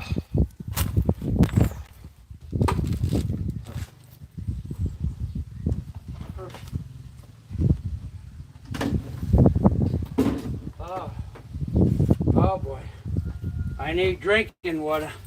But what I need more than drinking water is water to pour on my head. Oh, that ain't no joke. It is freaking hot up there. Blaring hot up there. It's got to be 135, 140 degrees on the roof.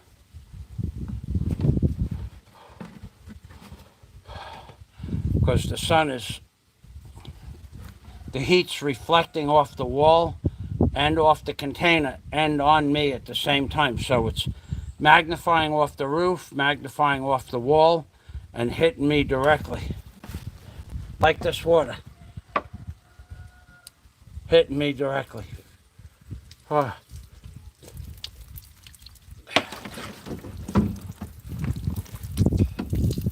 Oh, that feels good. Oh, that feels good. Oh. I've wet down my shirt and hat, 3 times already today, and when I just hit it with water again for the 4th time, it was dry as a bone. The hat, my shirt, dry. Bone dry. All right, I need to fix the shoes. That's my choice. It's a 20-minute break from work, and it needs to get done. Young Rabbi, Johnny Adriel. I think Johnny Adriel is about my age. I think he's a year older, and he's always called me Young Rabbi, even though he's only a year older.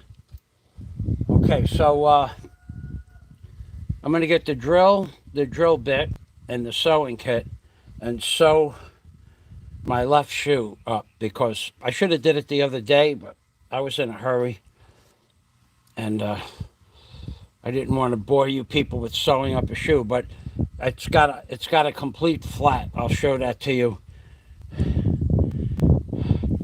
after I get water.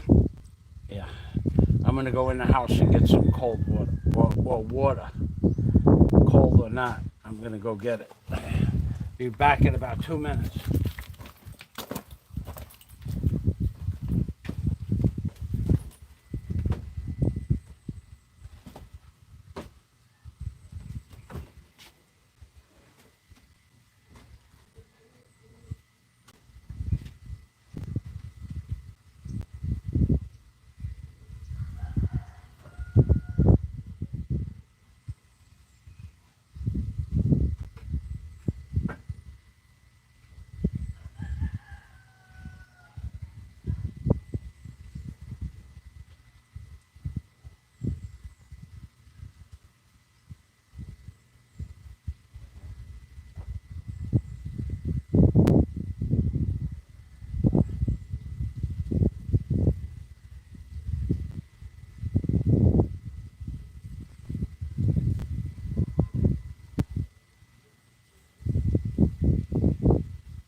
Uh, uh, oh boy, I think I forgot the sewing kit. Pretty sure I did.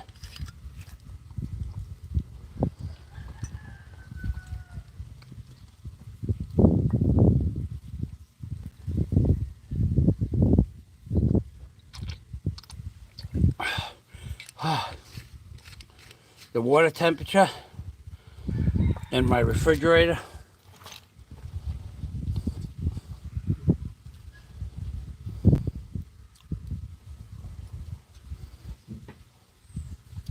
I think it's 34 degrees.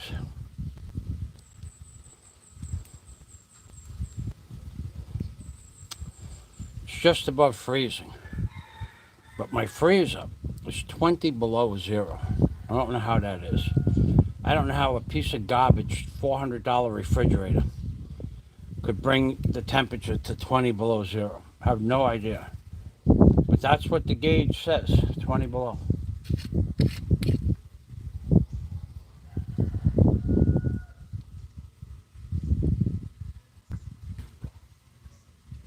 Oh, I made short work of that bottle. That was full when I started it in the house. So I've drinking three of these since 5:30 this morning. And yet, I haven't relieved myself once. I've been out here long before I started the video. I was up on the roof deciding what to take down, getting the tarps off the roof to cover the stuff that I had up on this roof, and deciding on what to do with the jet ski, which I really should get that rope up on there. I think I'll bring you guys up. No? I got to do the shoe first. Otherwise, I'm going to fall down and get hurt. Take your hands out of your pockets, dude. I only was talking about falling down and getting hurt. It didn't happen.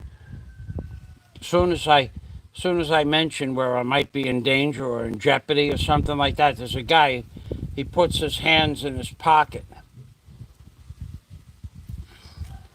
And starts doing things to himself. In fact, there's a couple of videos up on the internet with him doing exactly that. I forgot all about those videos. Yeah. Talking about a man and rubbing away. Oh, God. That was one of the funniest videos. Yeah, that one's going to the authorities too, by the way. I found the original copy.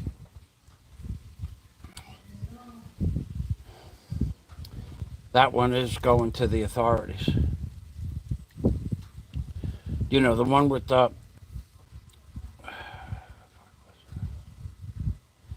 Well, the original that I have, the thumbnail was like a fantasy art horse that's multiple colors, almost like a rainbow horse. And that's the one that's going to the authorities. That one and a few others.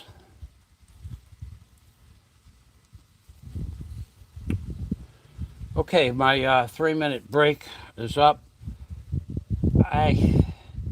I believe I put the sewing in the house, but either way, I'm going to put this bottle away. I'll come out and start sewing up my sneakers in a minute or two.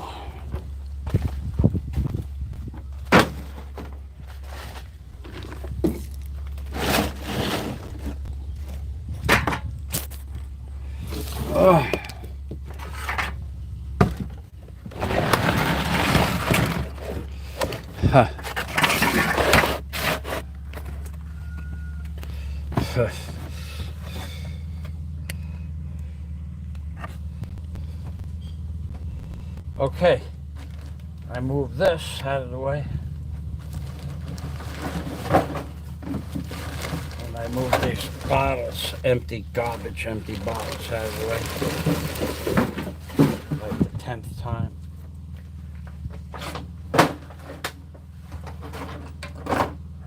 I'll put this in the shop. Let me go in the shop and check to make sure I don't have the sewing needles in there. I'll bring out the drill in a bit.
Huh.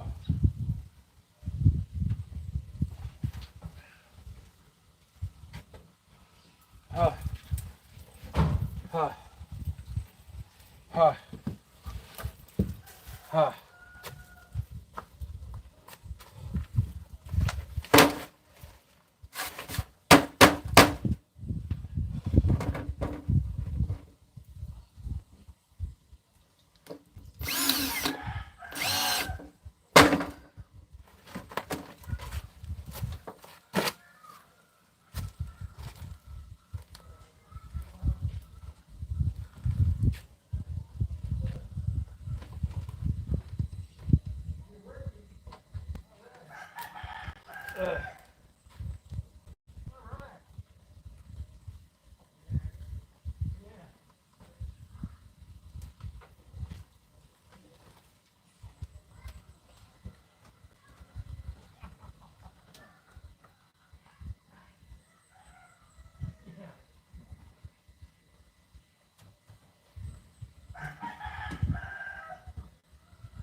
All right.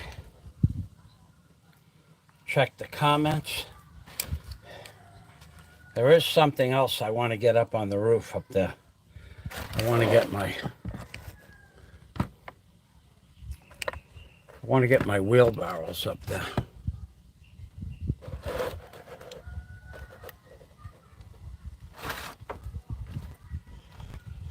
Or put my wheelbarrows up on this roof here. Might be the best bet.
Ah. Ah. Ah. Ah.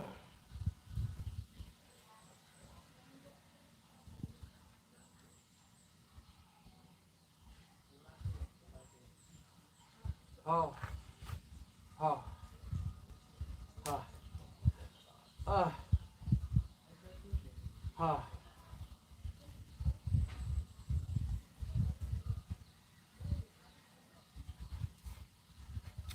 All right. Now we're done with that. I'm gonna put the drill and the drill bit away because this is like a $10 drill bit.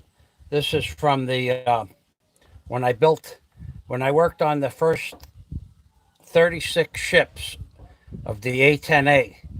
I actually worked on ship number 1 through 6 mostly, and watched ship number 1 take off from Republic Airport.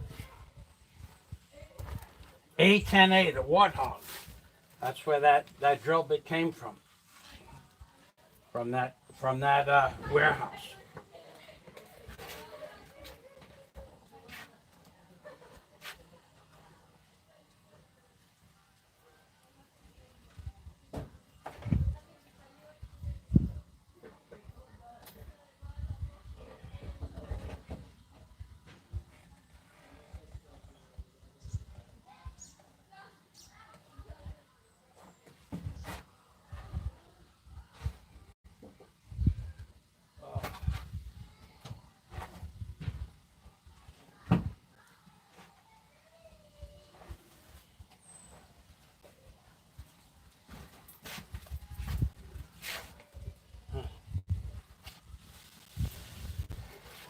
Yeah.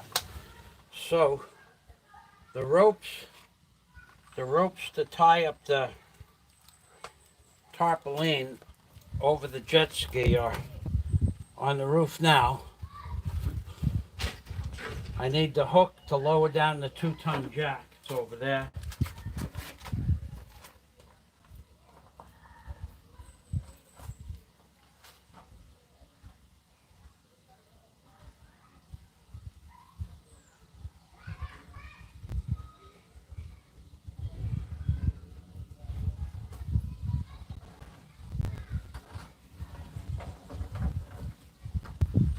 I need to put the boxes out of the way of everything because there's a good possibility.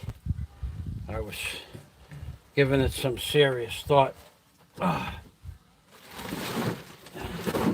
I'll be moving the track hoe today out of the way so that I can get a wheelbarrow, at least one. I'm not sure. Up on the roof. So the hook is up there. I have some straw up there now. I have a lot of straw up there, but I have to put more straw on that spool.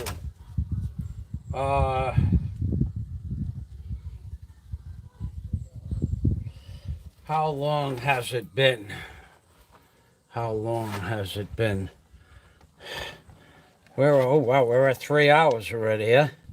Okay, we're running out of battery. Let me check something here.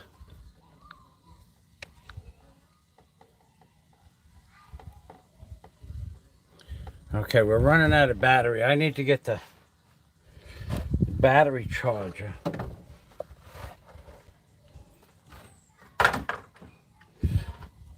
Where is that? Is it possible? Yeah, it is possible. Okay, it's very possible. Okay, I have power on the roof.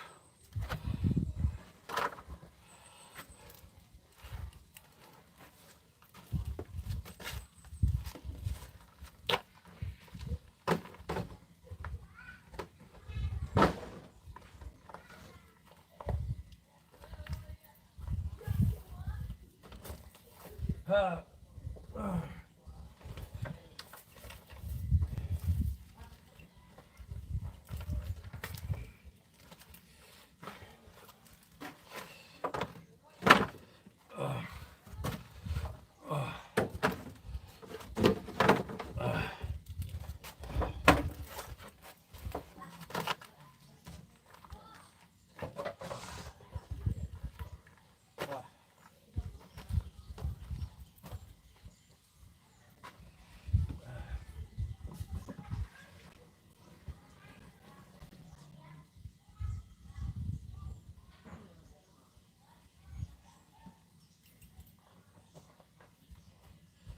I have power on the roof, so I need cooling off water on the roof.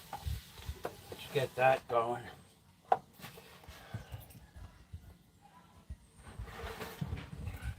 going to be up there for at least 2 hours.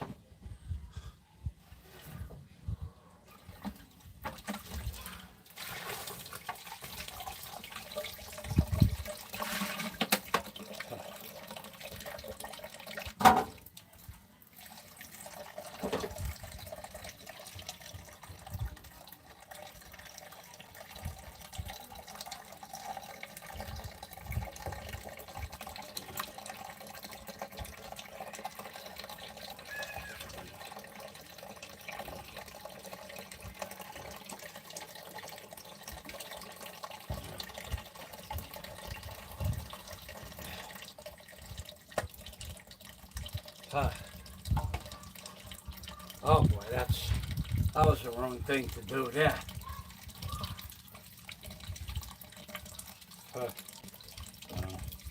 I can't undo it. I can do it a little different here. I might be better.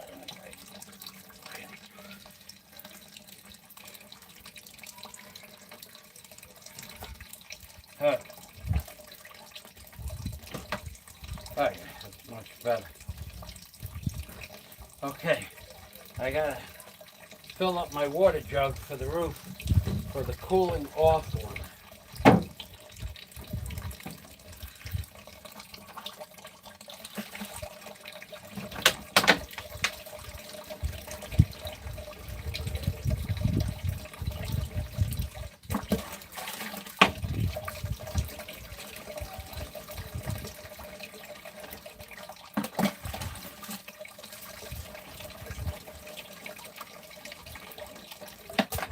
Alright, that's done.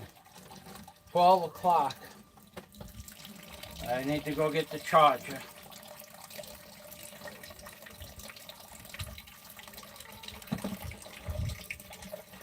Plug in the charger. Or no, bring the charger with us up to the roof. Oh, I forgot to paint white. I gotta deal with that jet ski first. Tomorrow's another day. Besides, it's bad luck to paint white and yellow on. Paint it yellow or go to hello day, baby. Paint it yellow or go to hello day.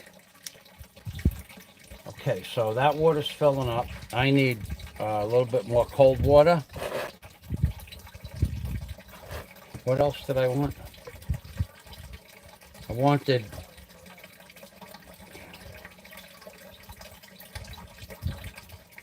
I got everything I want upstairs. Okay, I need water. Drink it.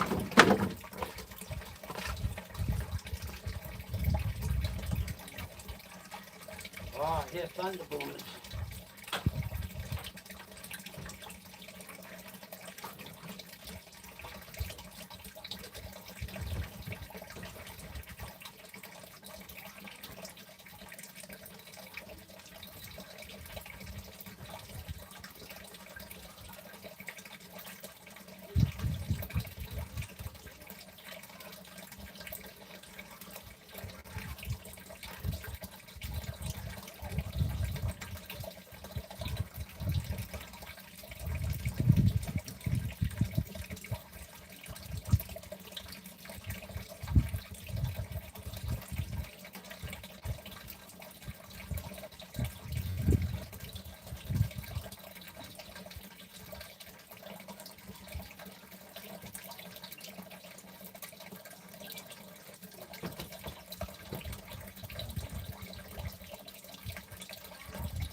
All right.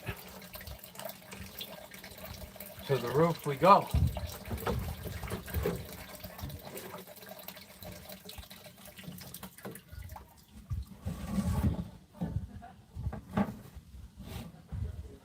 To the roof we go.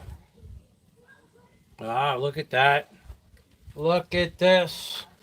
Look how beautiful. Look how beautiful they're painting the sky. Look how beautiful. Look how beautiful they're painting the sky with nice 10-mile lines. They're going to play tic-tac-toe in the Philippines, baby. Tic-tac-toe in the Philippines.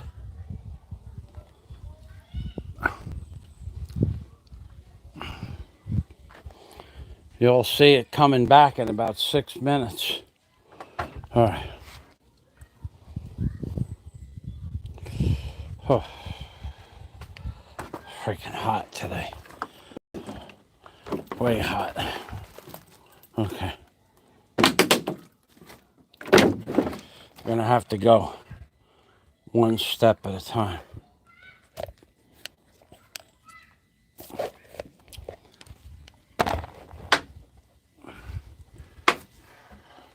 One step. One step. One step. Take your hands out of your pockets. One step. One step. One step. Oh. One step. One step. One step. One step. One step. One step.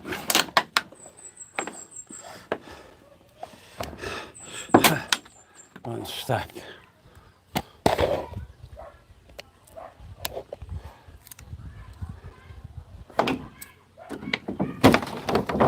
One step.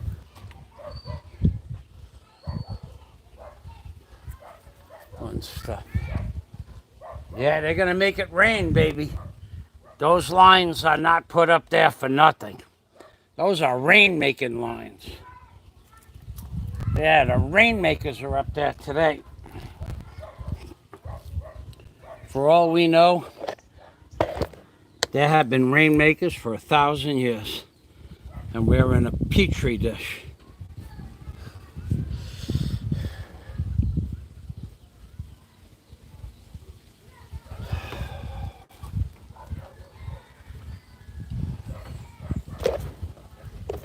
And they're about ready to make it rain in our petri dish today.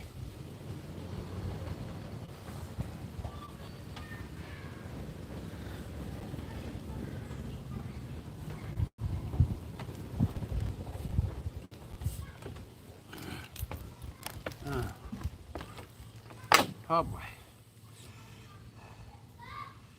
So, if I wanted to, oh boy. If I want, the one tool I forgot, I didn't forget it. I chose not to take it. The air blower. My fault.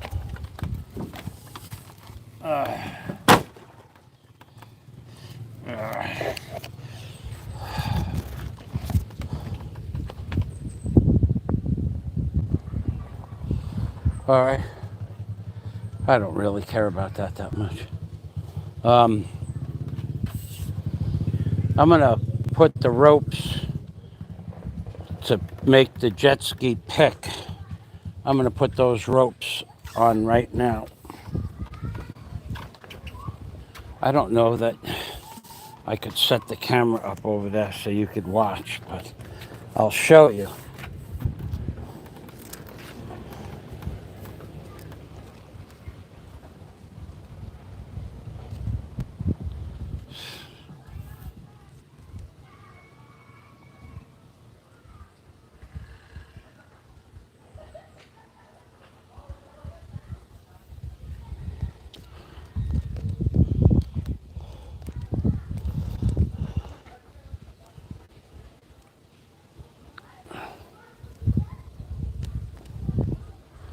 I never heard of that, Sabong.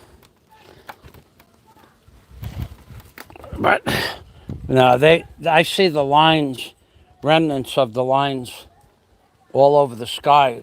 Above me is all blue, and around me is all remnants of lines. I don't know what they're doing up there. No one knows. So they say. Air Force pilots won't tell you. The Air Force won't tell you. State senators and congressmen, they won't tell you. Something's going on up there. Tell me what Operation Sea Spray is, Sabong. I don't ever recall hearing about that. Okay, so here's the yellow ladder. Now, this ladder's been baking in the sun now 6 days. This paint, with the sand paint, the paint is dry and it's hard.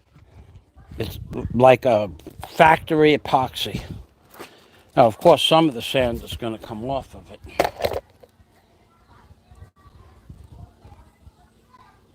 I'll check your comment in a minute. I want to show them the ladder. I want to get this ladder off the roof.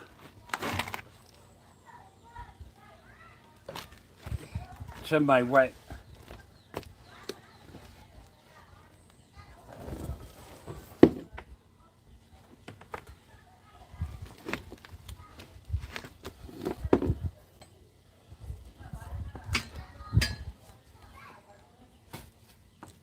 Okay. That's one rope that I won't trip on. This is another rope I won't trip on. Now the ladder.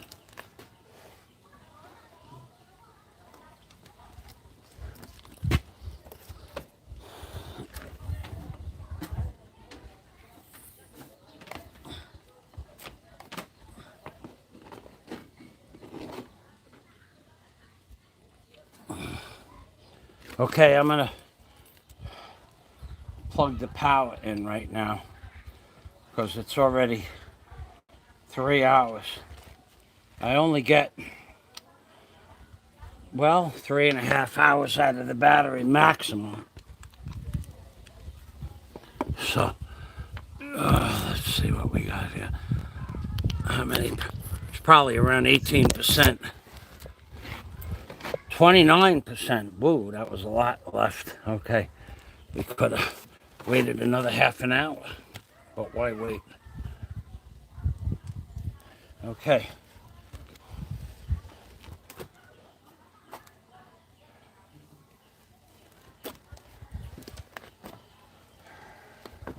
I gotta do this a certain way to get it around everything that's in the way of.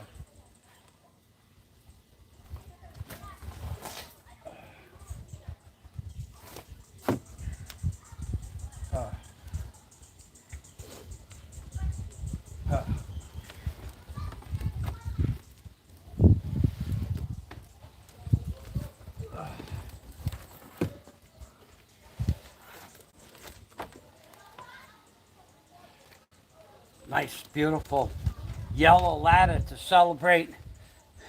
Today is yellow or go to hello day.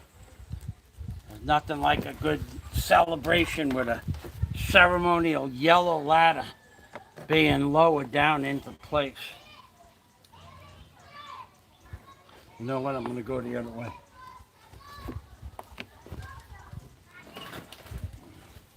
Think of it as a tribal thing. Yellow or go to hello day, baby. Come on. That's a great name, yeah?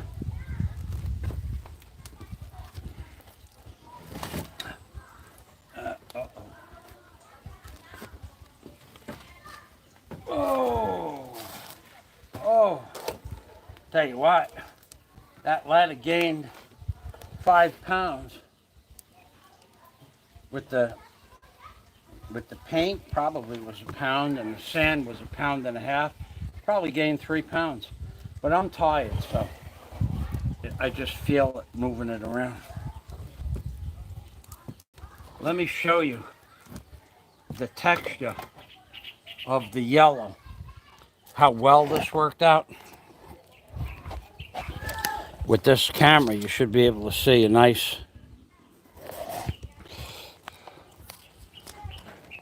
Look at this. You should be able to see that if I expand it. Look at that, how rough that is, like a number 36 sandpaper. And it's hard. I could probably step on this, put all my weight and twist my foot, and I don't think much of it would come off. And the sand is on the top, both sides and the bottom as well. I painted all four sides and put the sand on it. Let me read Sabang's interpretation of Operation Sea Spray. Okay.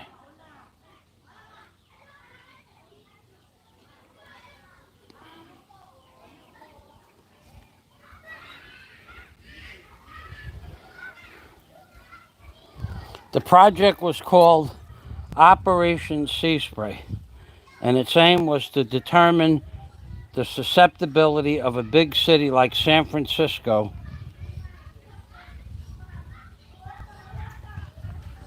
to a bioweapon. Okay.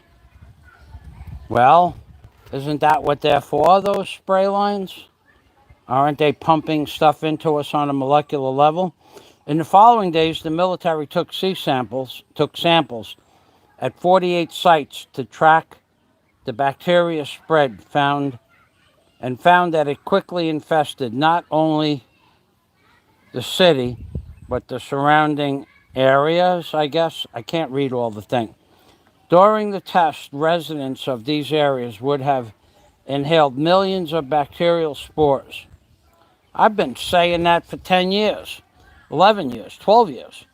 But hey, at least it isn't syphilis. And I am right. Tuskegee. Yeah, they did give those guys the syphilis germ. Fucking the U.S. military. That's why once I was all for joining the service. When I was a kid, I was all for it. I went to quasi-military high school, and all my teachers were military, and I looked up to them. But once I hit that state of enlightenment and realized how evil our United States, the government, the military, the government, the politicians, on a psychic level, I picked up how evil they were. I wanted no part of. I would have gone into the service, but if I got drafted, but I was ready to sign up until I got enlightened and realized how evil it was. But even at that point, if I got drafted, I just would have went in as an A&P jet mechanic, and who knows, I could have got stationed in Ohio or New Jersey or on an aircraft carrier somewhere in Europe. It would have been all good. I would have never had to go into actual combat, because that's when Vietnam was on when I got drafted. It was the very end of Vietnam, but we didn't know it was going to end a few months later. The United States military is just pure evil. It's satanic, and it's satanic in its entirety. Look at what Biden did. He's satanic in his own nature as well. And so is Trump and Obama and Clinton, all of them. That's how they get into that club. They swear their allegiance to Satan. Plain and simple. Let's cut to the chase. But look at what just happened in Afghanistan. I watched 3 or 4 documentaries on Afghanistan since yesterday morning. I was on an Afghanistan documentary kick. We went there. We spent $1 trillion. We protected the opium growers. So what purpose?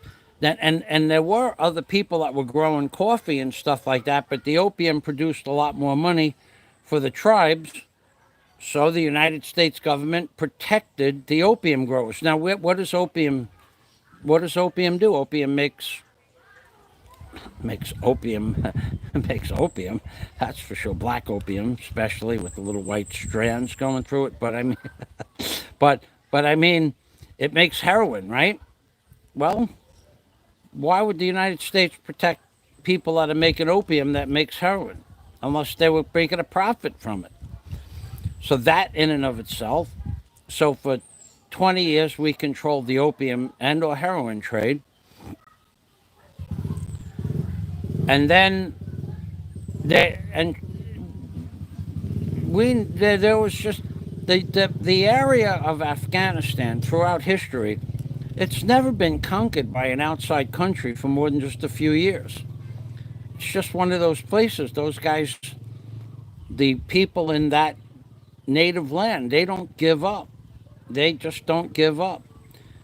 And well, they should. It should not. It's their land. So, so how many tens of with that PTSD syndrome or chemically damaged from chemicals that they breathed in during the war and depleted uranium bullet dust where they're going to have cancer? How many tens of thousands? And what did we gain? We gained control of the opium and heroin industry for 20 years. That's it. Now, Biden said 2 weeks ago that no way will the Taliban be able to take back their country. There's 300,000 Taliban troops. He knew better. These things are known to people, especially, even no matter how stupid Biden is, he had to know that he was lying. So how long did it take the Taliban to take back their country? 3 weeks after he pulled out the troops. 3 weeks.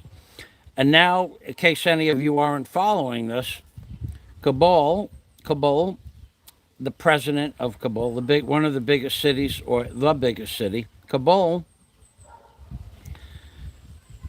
there was a general in charge of the city. I watched the guy had so many medals on his chest from his shoulder all the way down to his belly and across his chest. I don't know. He had hundreds of medals on his medal jacket. And they said in the documentary, this man has so many medals, you can't count them. Okay? And he was the president of Kabul, I'm pretty sure, of Kabul. And when the Taliban surrounded the city, they gave him an option to give up and surrender it peacefully, which pretty good option, or they'll take it by force. So he abandoned his city with his aides, and then as of this morning, there were pictures of the Taliban. I don't know if they were the leaders of the Taliban or just regular soldiers, but they were sitting in the presidential office, making videos. But what was really disturbing was they had also taken over another city with the head of some of the soldiers that were supposed to be fighting for Afghanistan, like Afghanistan army, the warlords that controlled Afghanistan and the opium trade, and possibly were going to fight against an incurrence of outside soldiers. They lived in palatial estates, like stuff you never see. You just don't see the way those Arab leaders live. Like the couches that the soldiers, just regular soldiers with AK-47s and guns and bazookas and stuff, were inside the presidential palace, sitting on gold inlaid couches. It looked like that probably cost, literally, for a 12-foot section, $50,000 maybe for a 12-foot section. If in real money now, it's on YouTube, but there were like his presidential palace went back like 100 feet, and then those couches were 100 feet by 50 feet by 100 feet back, and that was his. I don't know what it was, a living room, a movie viewing room, but the soldiers were just eating food on those $100,000 couches, $50,000 couches. So it said that this is like a public relations also, that look at how the warlords in Afghanistan, who supposedly were working with the Americans to fight off the Taliban, I think. I'm not real sure. I think it was the Taliban. And look how they were living. They were living like kings and queens, and you're talking about tens of millions of dollars in just that one room of furniture. And he was just one of, I think, 30 warlords' houses that they took over. It was just one of them, and they all lived the same way. And where did they get that money from? They got it from the opium trade and part of that $1 trillion that we wasted over there. Shit, I would have liked to have seen that $1 trillion split up amongst Americans. When I was losing my house, they say, okay, look, we'll give you $400,000. $1 trillion probably could have gave every man, woman, and child in America $200,000 or $300,000 back in 2008. But they wasted it on protecting opium dealers. So the United States government is the most evil organization in the world. Don't make any mistake about it. It's written all over the dollar bill and in every private, every secret society. It's all the same. I know for a fact I am in them, or was in them.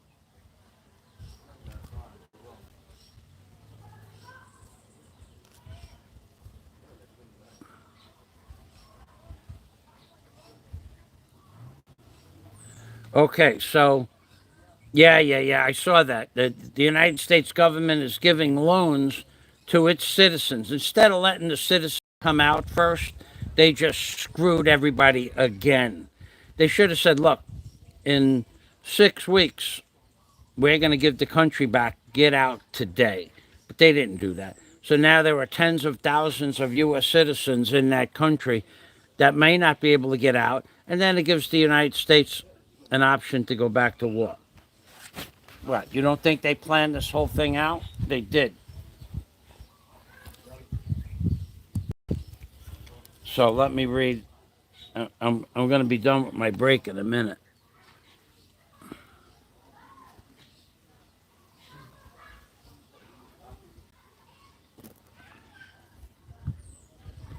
Yeah, that they screwed the citizens again, so that they have an option to go back in and fight more.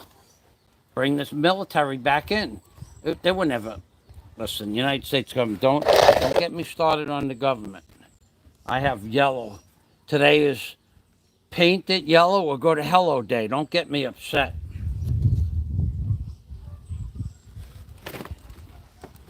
Not on my special day.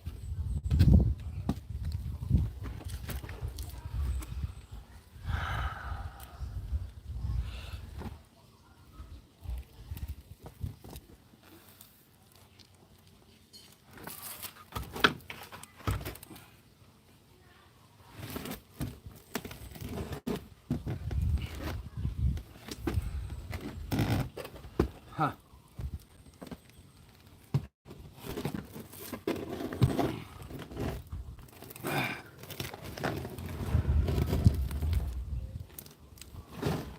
Uh-oh. Okay. Cleared that.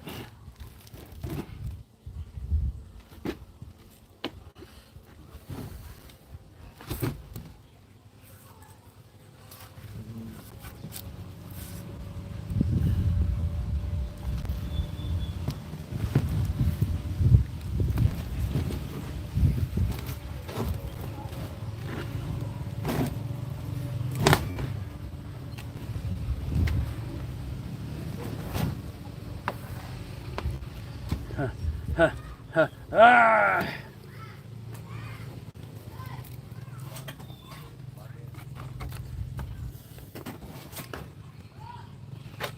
Whew.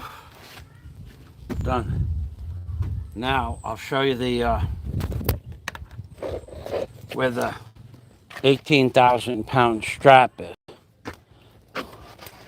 This is, I think this is the 18,000 pound strap. So when it's cradled,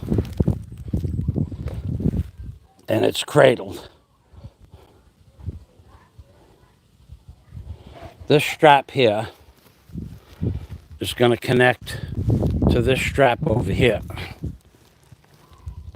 When these two are together and you make a pick, it should pick 18,000 pounds, 9 tons. Or was it 7 tons? I'm not real sure. It's a 4-inch strap and it's a 1/2 inch thick. Could have been 7 tons. 7 tons is 14,000 pounds. I could swear it was 18,000 pounds. Either way, it'll pick up the jet ski. And that's all that's really important, right? Okay, let's get the 2-ton jack down. First, let's lower that down to the ground.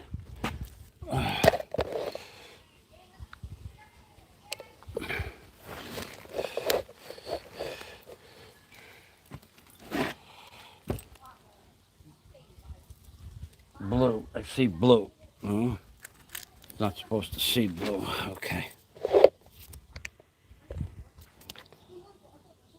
I see where the jack should be, okay.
One thing we don't want to do is leave the jack up here unattended.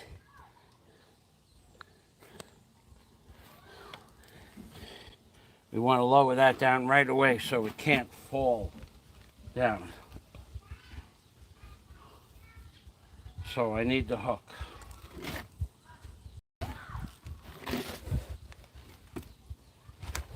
Where did I put the hook? Okay, over here.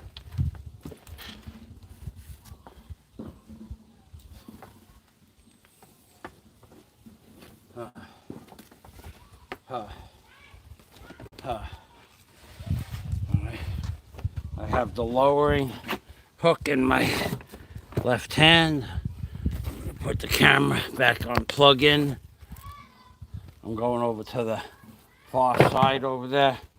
You don't want to leave stuff hanging up in the air that could fall down. If this thing ever fell down, I don't know if it would break the jack, but it would break the floor.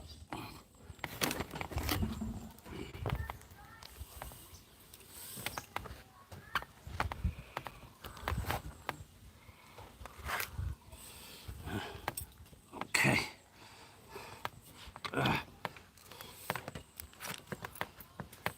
I'm not even gonna fool around with this. I'm gonna put this on the hook and have a wrap already, a turn already up on this pipe up here, so it can't possibly slip out of my hands.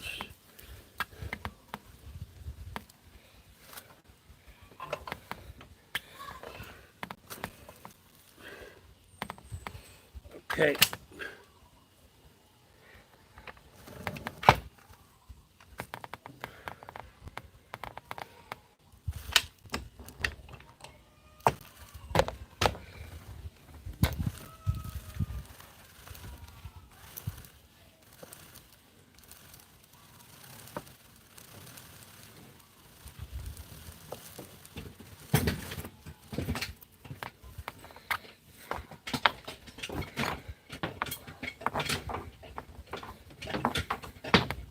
Uh-oh.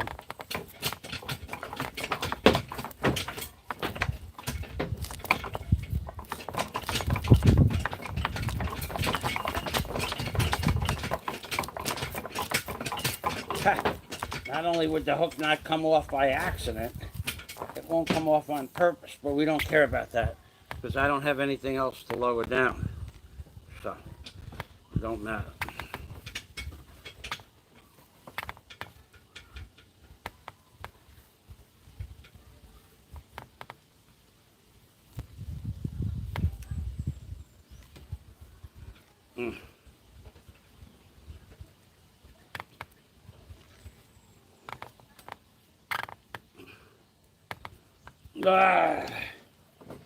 Okay, that's one job done.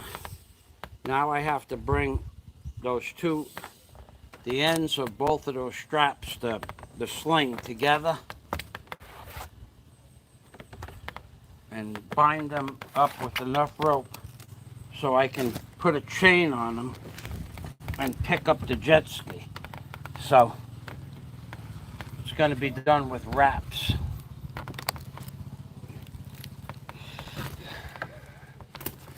Where is the creep? I don't see the creep apologizing for all the work I got done. And the creep said, he's not doing anything. He's walking around in circles. Hey, creep, let me tell you something. You're going to have an opportunity to say all of this to my face again soon, creep. I ought to write down a list of stuff that I'm going to ask you.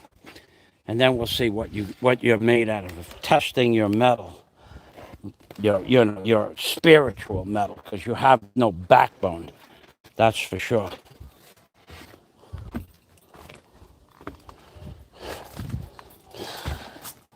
Okay, so if I put this here and I turn that around and I show you this,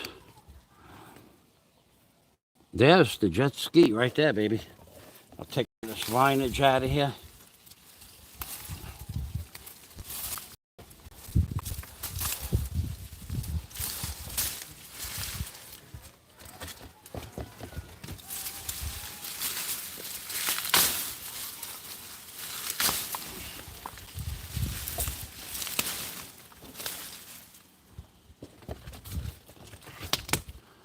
Oh yeah, that's a nice view. Okay, so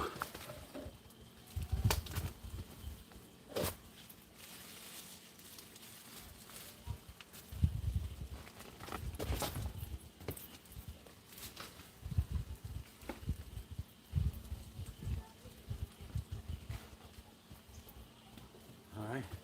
Oh, we have a wrecking bar here. I don't know what to do with this. I'm going to be wrecking this roof soon. Actually, I'm going to be ripping that roof apart soon.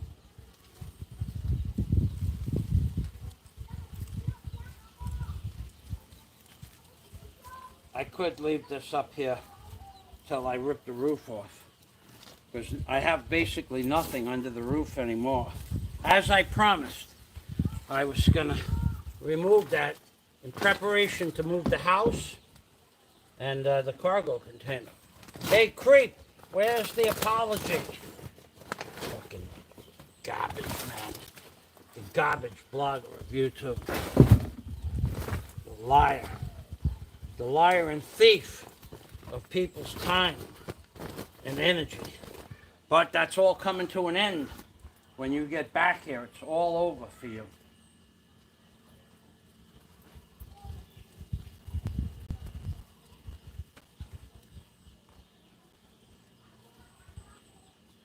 There's got to be a whole list, a line of authorities that want to interview you.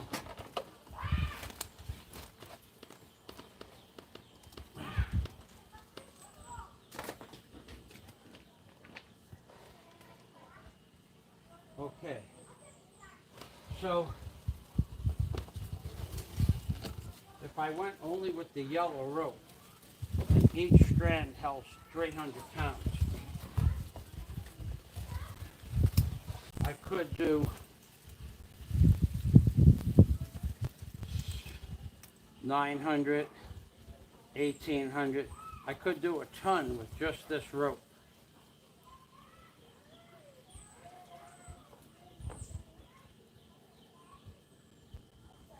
I just don't want to destroy this rope in the process. This one is already monkeyed up a little bit.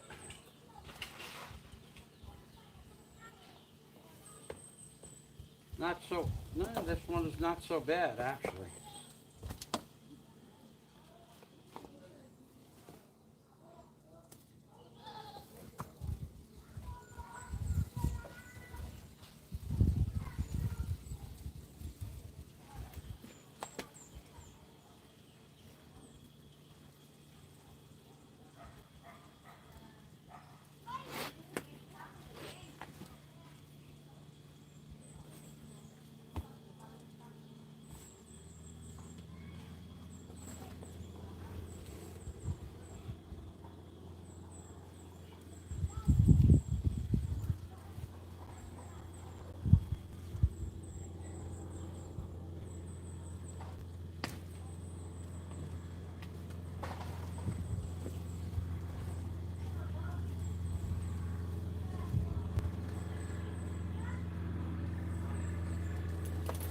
Yeah, I could probably do it with just this one rope.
So 500, 400, once, twice, 3 times.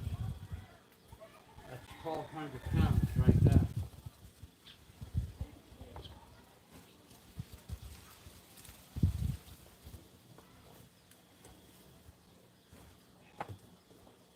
It's 1,500.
Yeah, I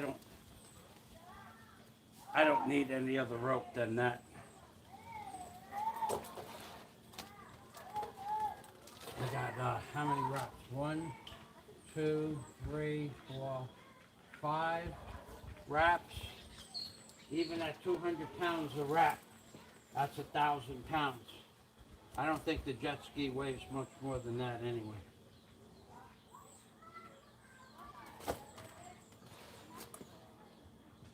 I might put another small route rope on there, but I don't need another 100-foot rope.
Huh.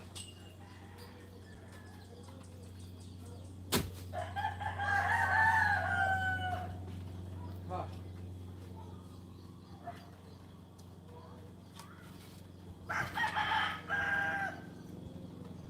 Huh. Huh.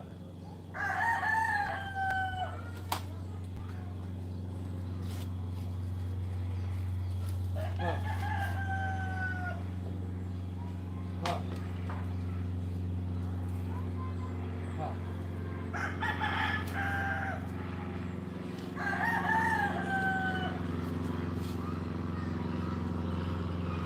Huh. Huh. Huh.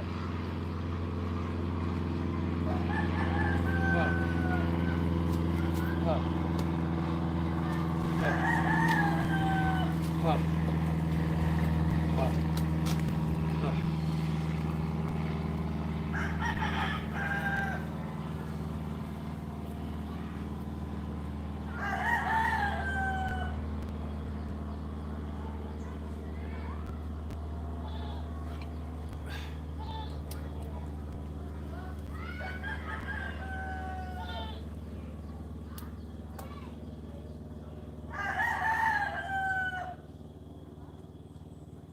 Clouds are closing in all around us.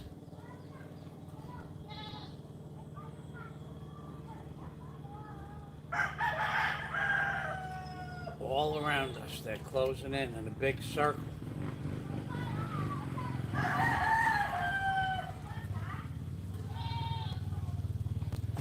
Okay. I want to tie that nut cluster that I just put there. Nut cluster in place. So it can't fall apart. It only has to be tied up like that for a couple of days. But the straw will last a few days. But in this intense sun, won't last much longer than a month. Now this straw I think I can break. Garbage. There is black straw. I can't break it.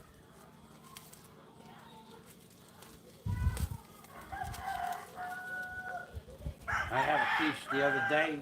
No matter how hard I tried, I couldn't break it. It's a completely different grade of straw.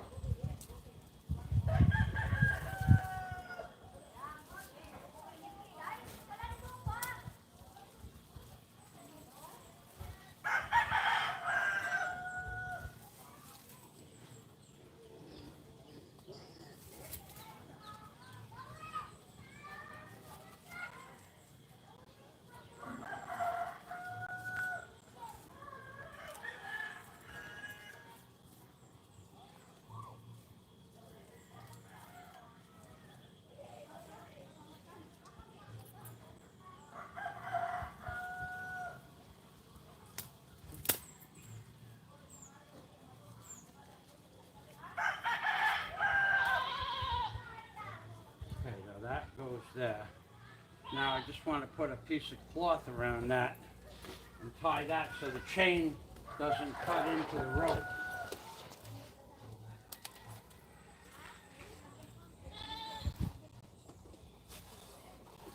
Not that, not that it would break, but I don't want to damage the rope. It's a good rope. That's not, it's an old rope, but it's a good rope.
You know what?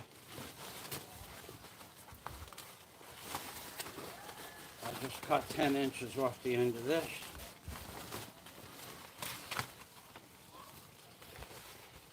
Straight across.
Ah, that's what it is.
Okay, that's all ready for a pick. I just have to find the chain to put in the stick.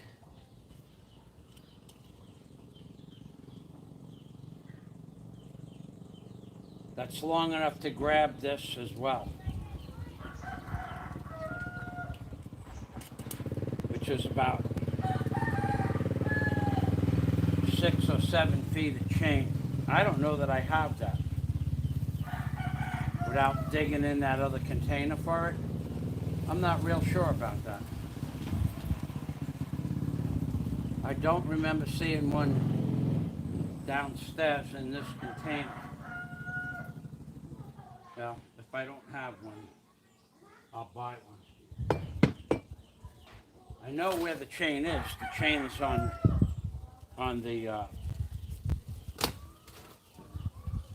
the cement mixer.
Well, I'm going to put this cover on here until I could get a chain to make the pick.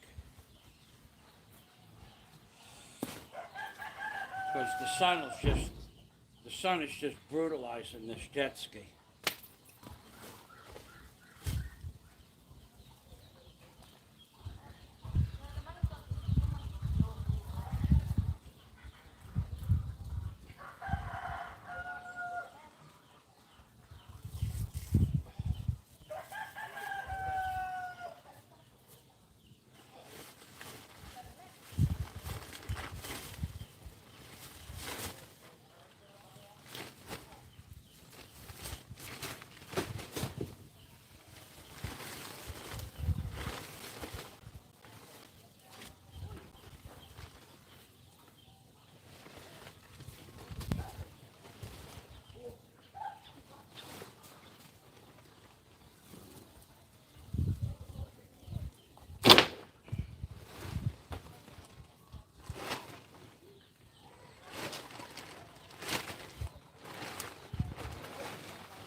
Yeah, this is only, it's only temporary.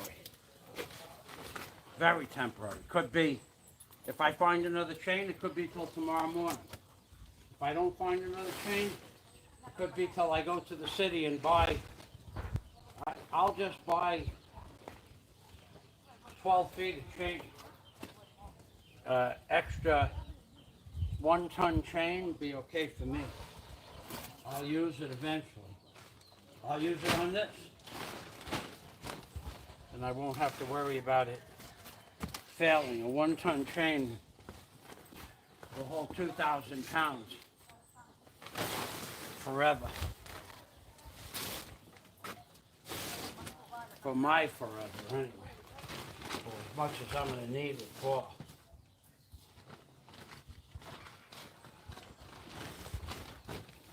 Okay, so that's one rope. One rope is underneath here, yeah? It is.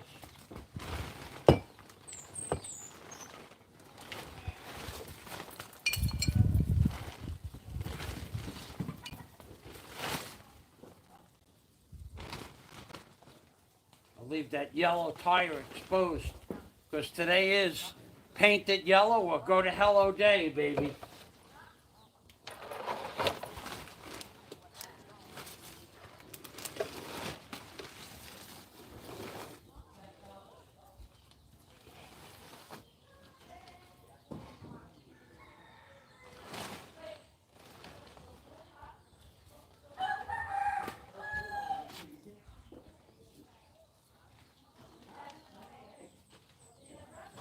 Paint it yellow or go to hell.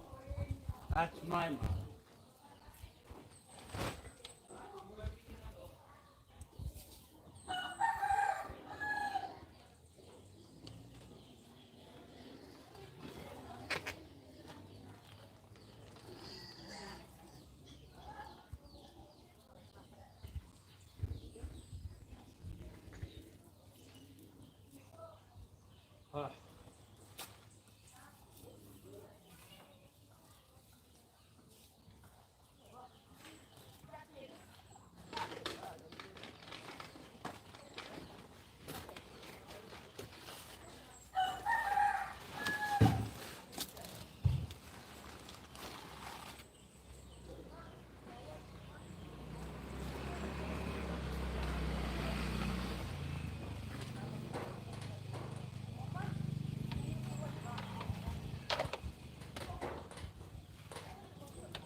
Huh.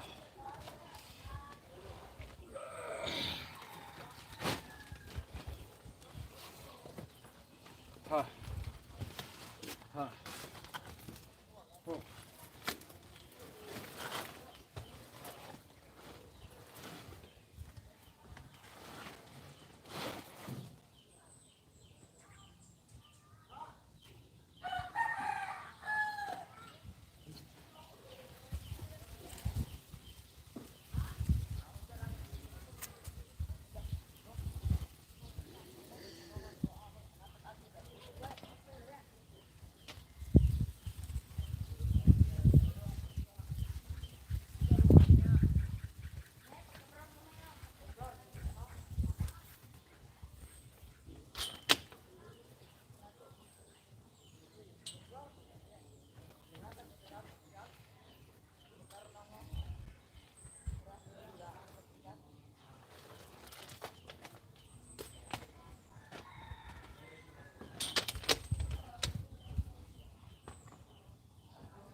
Fuck you up on this.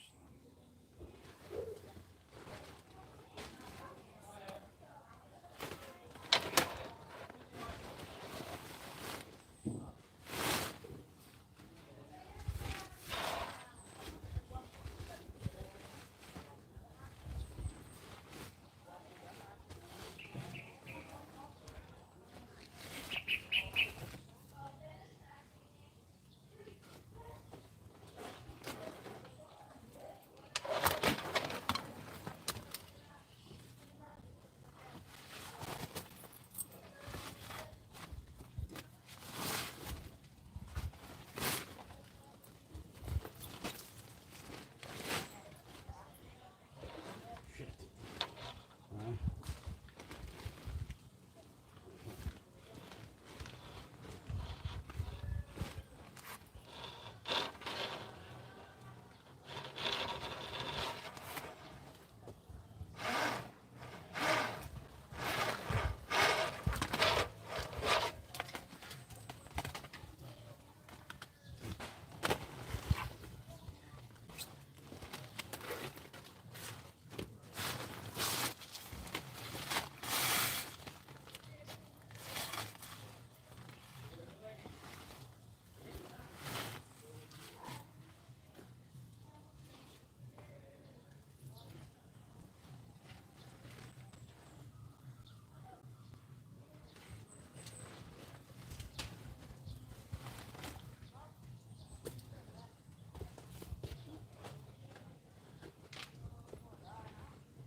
Yeah, I'm sure anybody that lives in a closet 90% of his life could do everything I did today, no problem. Because they have all that energy they saved by living in a closet.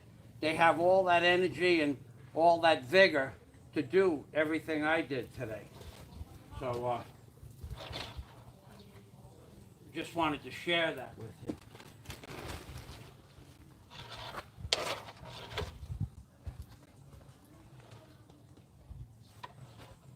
Of course, if you ask the closet dweller itself, huh, oh, he's got 10 times, 20 times more energy than I just gave him credit for.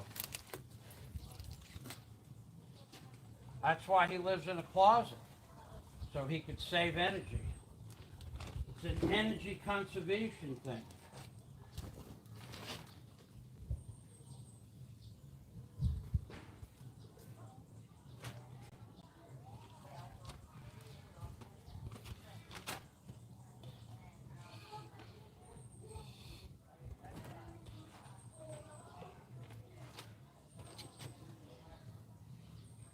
We're done.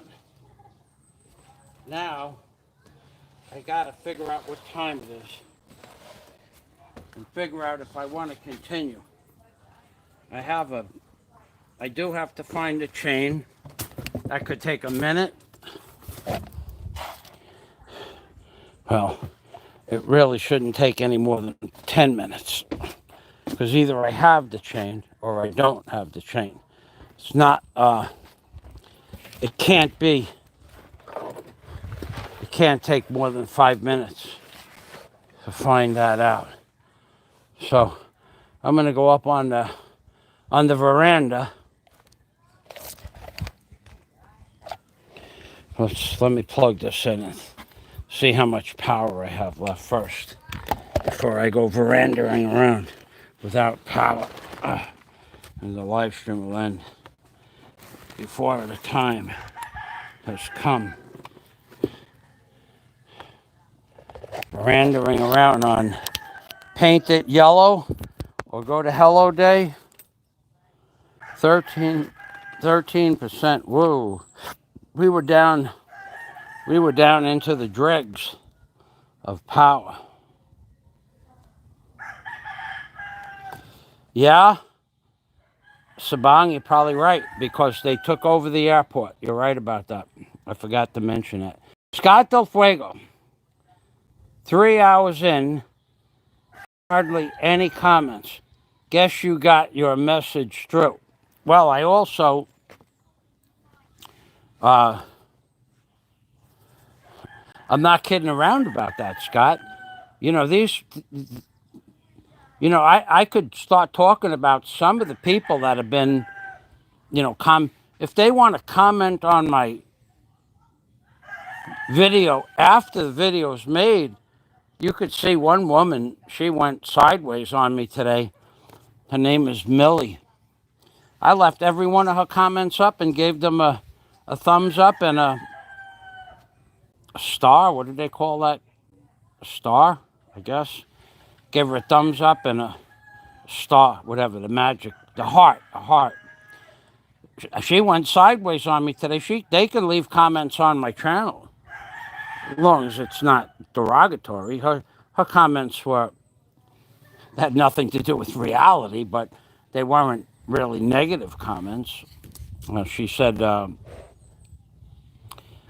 I'm out of shape, I can't work, I grown too much, and I lost weight and gained weight. But that part was true. I lost weight 2 times, 3 times, and then gained it back.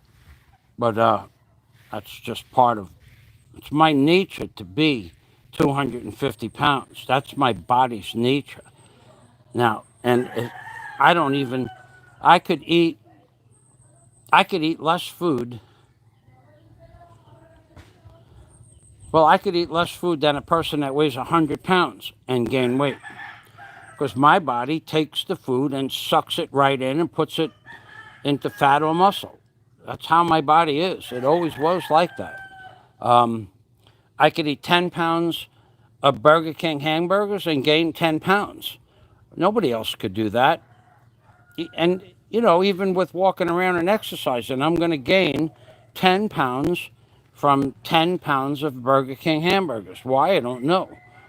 Unless I severely exercise, my body doesn't burn calories the same way other people's body does. So that part was true.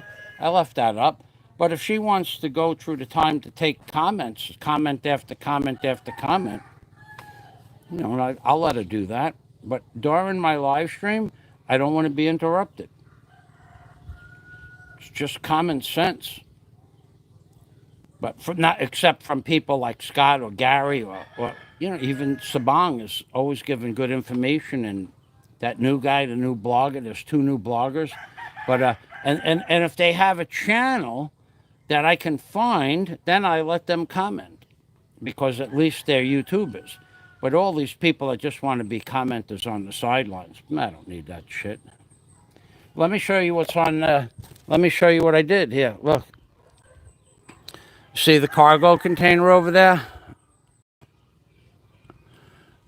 To the left, that big pile of white tarpaulin, that's the cement mixer. And then to the right, that goes underneath the pipe along the wall, that's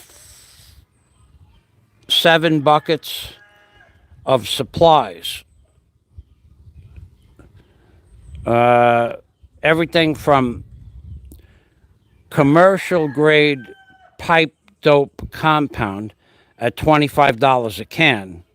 In America, you can't even buy that size cans here. A grip, like a grip, G-R-I-P, grip, there's a pint of grip Teflon impregnated pipe dope. I don't know what that would cost. Somebody wants to look it up. But there are also 4 other pints, 4 other half pints, 1 more with Teflon and the other 3 without Teflon. And whenever I put a pipe fitting together in the hotel, I'll use that stuff. So just in those 5 cans, well over $120 in pipe dope. It takes the place of Teflon tape. That Teflon impregnated pipe dope is like magic. You can put, well, I used it to put in steam boilers.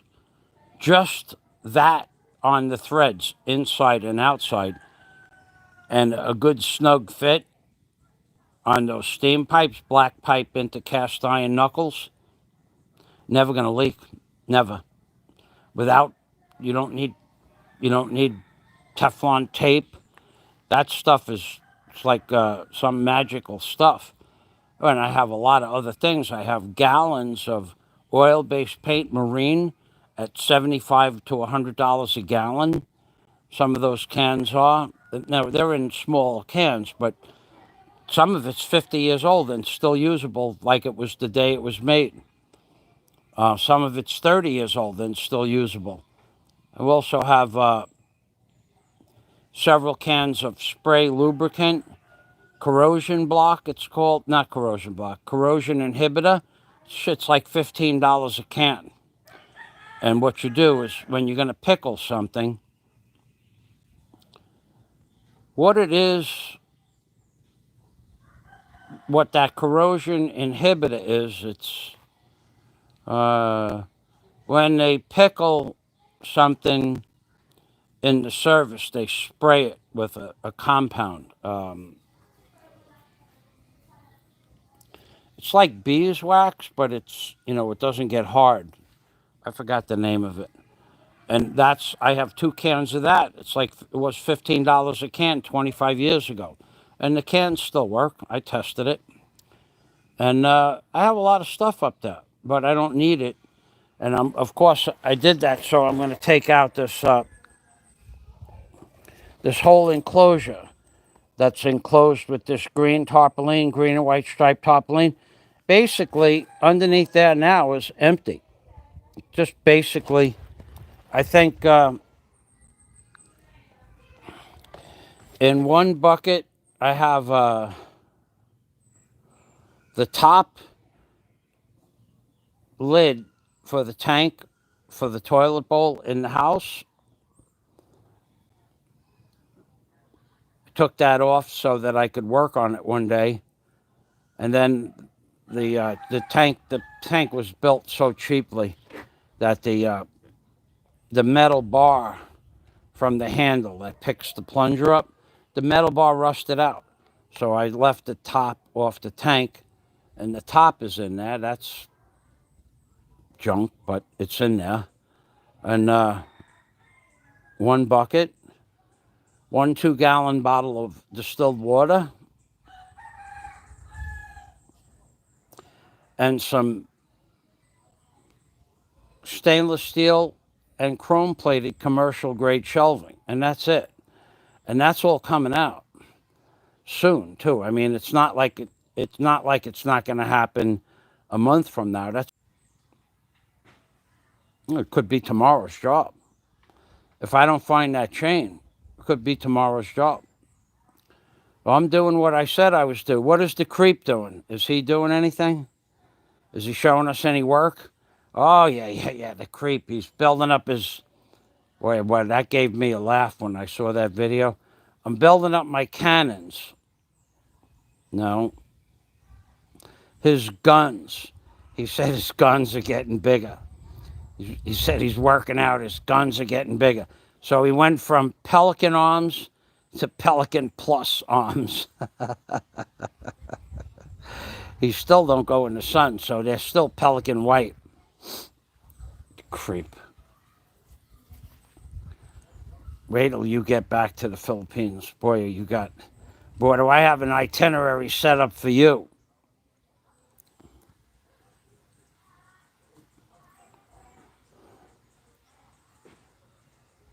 Okay, well,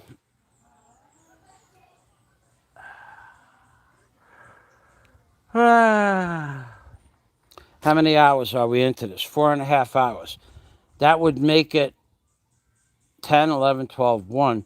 That would make it 1:30. Could that be right? Yeah, 1:30.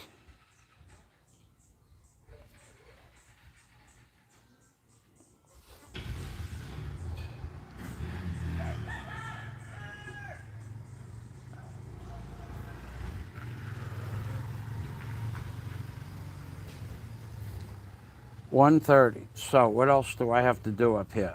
Not much. So really, one of the next things that I need to do is I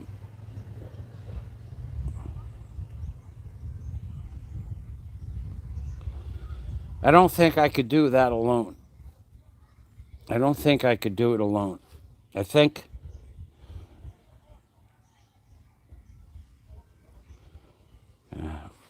I probably could. I probably shouldn't.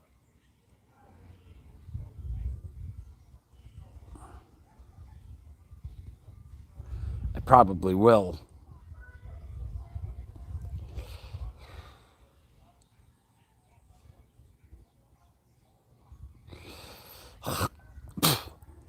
I got to take the punching bag platform off of there. Take that wall out of there. Take those shelves down. Take the wood off the top. Fold up that tarpaulin. What's preventing me? Wait a second. What's preventing me from... Nothing. What's preventing me from taking that tarpaulin off of there today?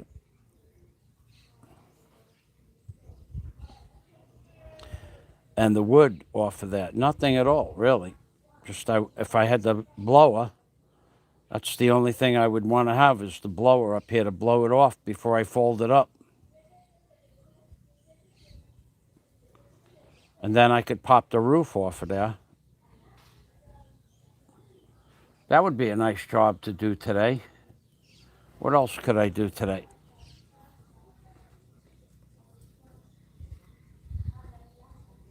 That would be a really good job to do today.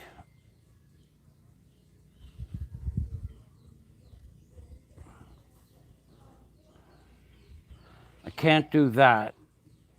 Not today. I can't do it. I could, but I'm not. I have a job to do over there. The top of that roof is done. I need to put the ladder away. That's going to take 20 minutes. But you know what I'm going to do? I'm going to let you watch me put the big ladder down on the ground and fold it up. Then I'm going to drink another bottle of water, four 700 milliliter bottles of water for the fourth one without relieving myself. And I don't know if I'm going to test out the popcorn theory about that urine thing, but supposedly when you're on the keto diet, when you're in ketosis, your urine smells like popcorn. That's got to be the funniest thing I ever read. One of the funniest things I ever read in my life. Because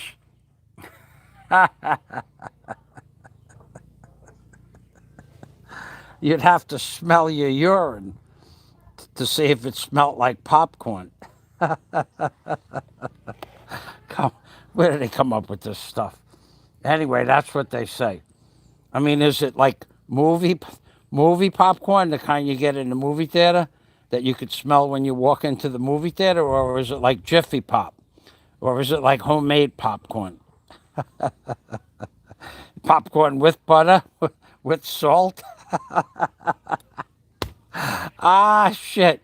I was laughing. I was laughing and laughing. Passport TV. Hey, buddy. Hey, how's helping Grandpa and Grandma out? Old Grandpa and old Grandma, you call them. I don't know that. I guess in that country, that's okay. Happy Yellow Day to all. The yellow, you paint it yellow or go to hello. That's today's date. So did you till the soil that you were going to till? And what, did you have a tilling machine that came in on a tractor? I had a tiller, a rototiller that was like a 6 horsepower gasoline engine. It had a forward and a reverse, and it also had an engage and disengage, but it was a machine you walked behind. It's raining now. But how did that work out for you? I don't know that he's still here. I could do that. I could just go right over there right now. We'll wait to see if Passport has an answer. We have, oh, look what happened. The sky. I told you they sprayed the sky. Remember it was all blue before? Look, those white lines that they sprayed across the sky here. This whole side of the sky is white, and this whole side of the sky over there is blue. And they didn't spray over there, but they sprayed up there.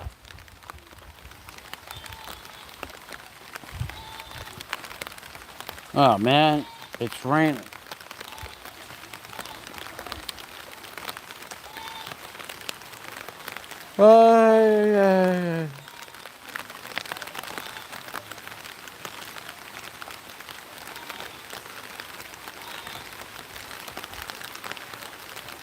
Once before I got this camera wet, and it was a pain in the neck. Okay, Passport. Having coffee now. It's 3:30. We're going to head into the fields in an hour. Cool. That is pretty cool. You should really take a video of even the back, not of you, because we don't want to hear criticism for the next 60 days. Hey, look at that guy. Look, he's skinny. Well, he must have been fat. You could tell by his or look at him. He's fat. Look at him. We don't want to hear that. But I'm sure. I walk behind Turner. Okay, that's the one I had. Those are a bear, man. Those are they bounce around. They bounce around like Mexican jumping beans. I remember tilling the soil with them when we were a kid. I don't know where I got it from. I got it from somewhere. I gave it to my dad, and we had it under the house. Probably the thing lasted like 10 or 15 years. Just be careful you don't put it in reverse. It will go in reverse. It will not stop because it has no heat sensors on there. Mine didn't anyway. All right, so it's raining pretty good. What I can do, I know what I could do. I'm going to take this camera right now. I'm going to disconnect it. Put that on my lap. I'm going to disconnect this cord. I'm going to put this on the floor. We're going to take that roof apart over there because that's got to get done. And I'm up here and it's nice and cool now.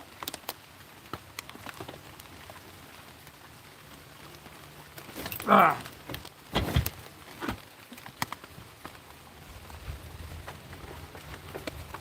Yeah, you should take a picture, Passport, of the doctor, but not her face.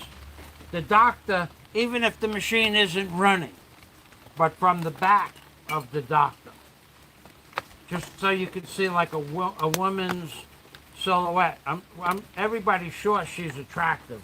You don't have to see her face, but just to see like a woman, even if it's not real, pushing an old walk-behind rototiller would make a nice picture for your video. That's up to you, of course. But I would.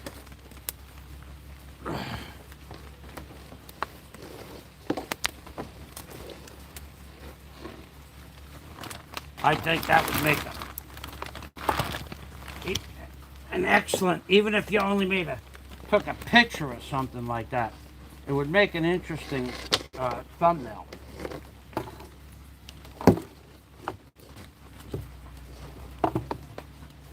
I'm untying wires from ropes, and I'm unroping wires from tying, and I'm taking knots. Well, not knots, but tie-down knots out of a cable I have here. That I'm going to put the camera underneath the jet ski to fend off the water. And then you guys are going to watch me tear that. You're going to watch me tear the roof apart over there. That's my next job. I'm not going down. I'm not getting the blower. And I'm not stopping.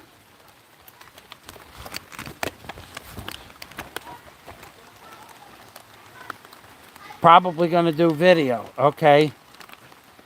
Yeah, I mean, even, you don't have to show a face. Put one of those cloth masks on and no one will be able to see her. Even if you don't use it on YouTube. You'll have a picture of it, of you and her. I think that would make a pretty cool picture. All right, so there's the roof over there. There's the roof over there. And the rain is not going on the camera.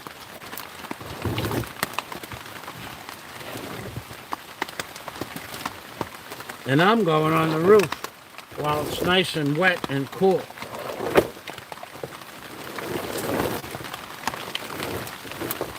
And somebody's cooking veal cutlets or chicken cutlets. Oh, boy, does that smell good. Yeah, okay. The tarpaulin's acting like a tent. So I'll give it an hour.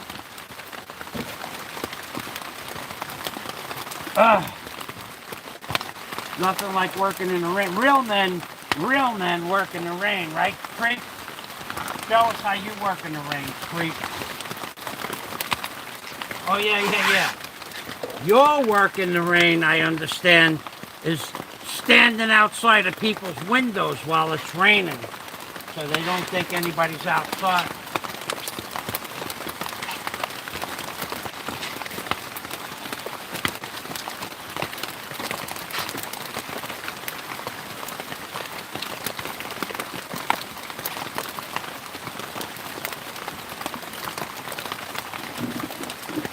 I heard about that, creep.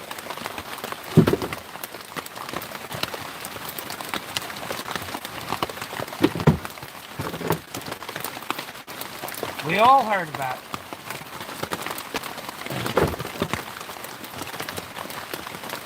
Apparently that's a habit that goes back 30 years. Or more.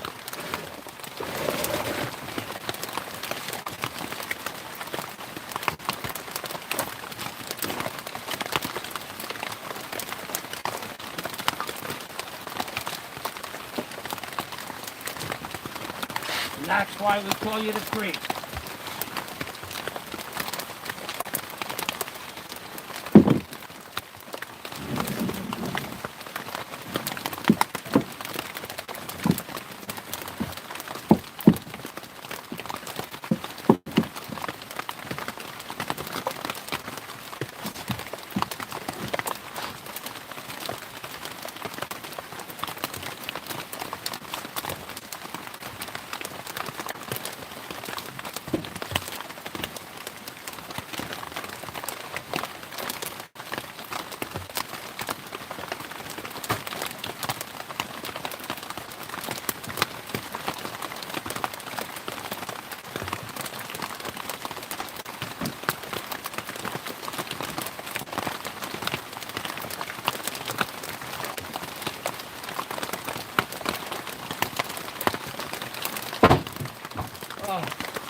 Of all the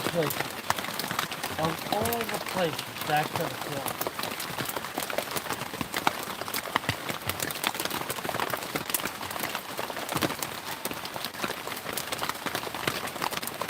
Hey!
Huh.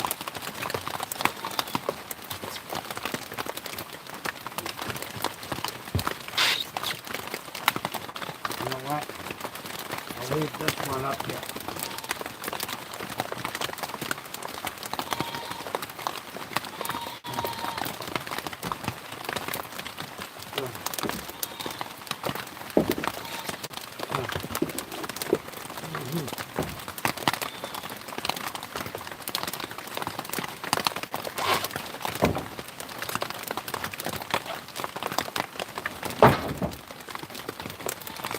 Leave that one up here. That one is on the borderline of being junk, but still good.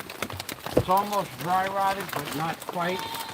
It'll be good for short pieces that don't need trim.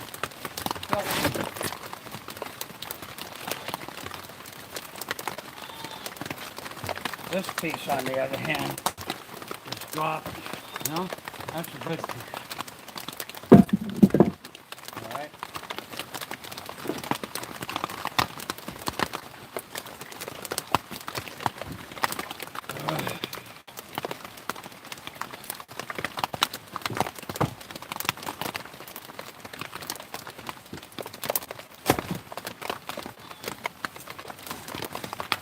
This pure garbage.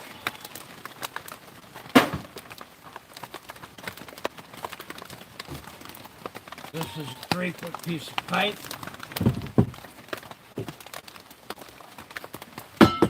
New. These are okay. This, not so much. Not so little. It's halfway good.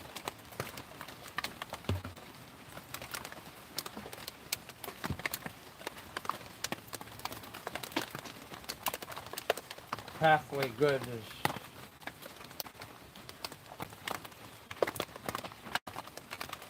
halfway good. It's halfway good. Put that over there.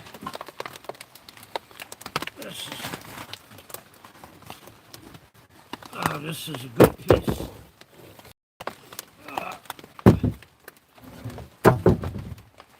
This one is okay.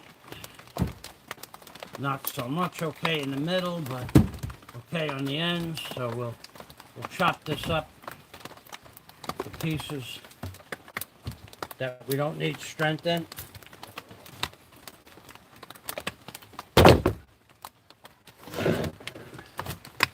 Okay, this goes over here. This. Whoa, this is hollow. This piece of wood is hollow. Watch this. Hollow. Termite damage. Or dry rot. Same thing at the end of the day. Has no strength. And this piece, I could break this piece apart with my bare hands if I wanted to. But I'm going to leave it intact as a plate that's still usable to put as a sill plate. Sill, S-I-L-L, sill plate. But the rest of it rotted away years ago.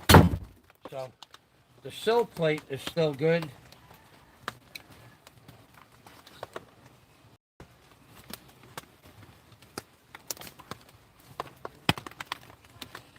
All right.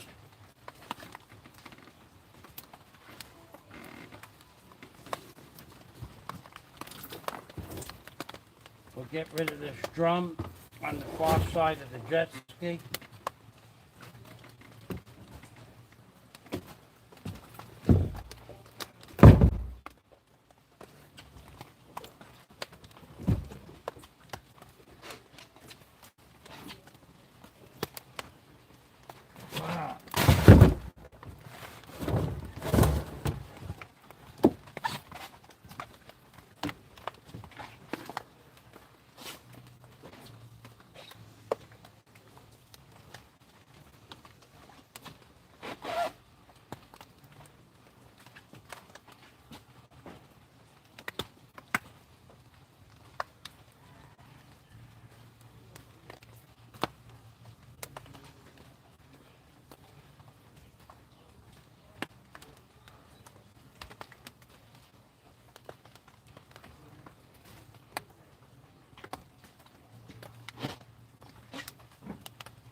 All right, that's done. Now I have some junk plywood.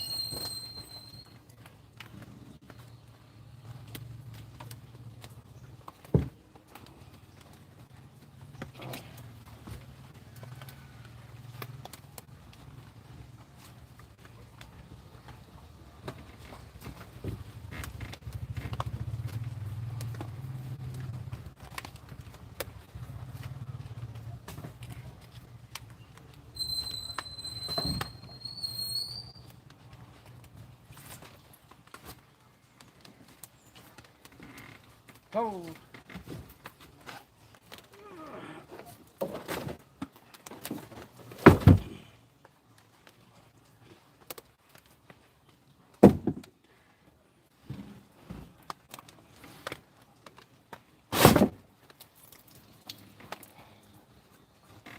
Okay, I'll get rid of these two longboards, and then I'm going to start rolling up that green shit, the green top, off the roof. But I'll show you what happens. Well, I'll show you another day. When you leave this stuff up here too long, it either gets dry rotted because it wasn't good wood to begin with. It was heartwood. It gets dry rotted, or the termites get it. In the case up here, it was dry rotted.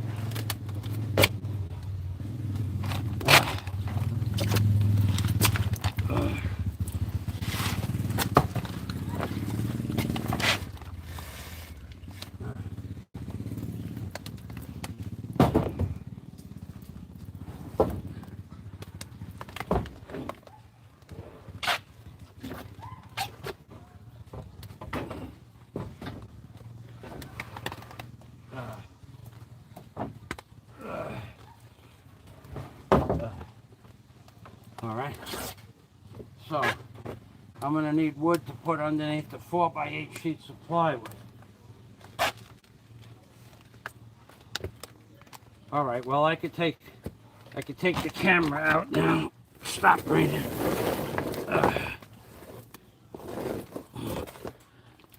What would the creep do? What would the creep? The creep would take the camera out. The creep would take the camera out and show everybody how hard he works. Oh, wait a second. Don't do that either. Talks about stuff that he can do, or he can't do. One or the other. He never shows us. He never shows us by example. By gotta get this adjusted.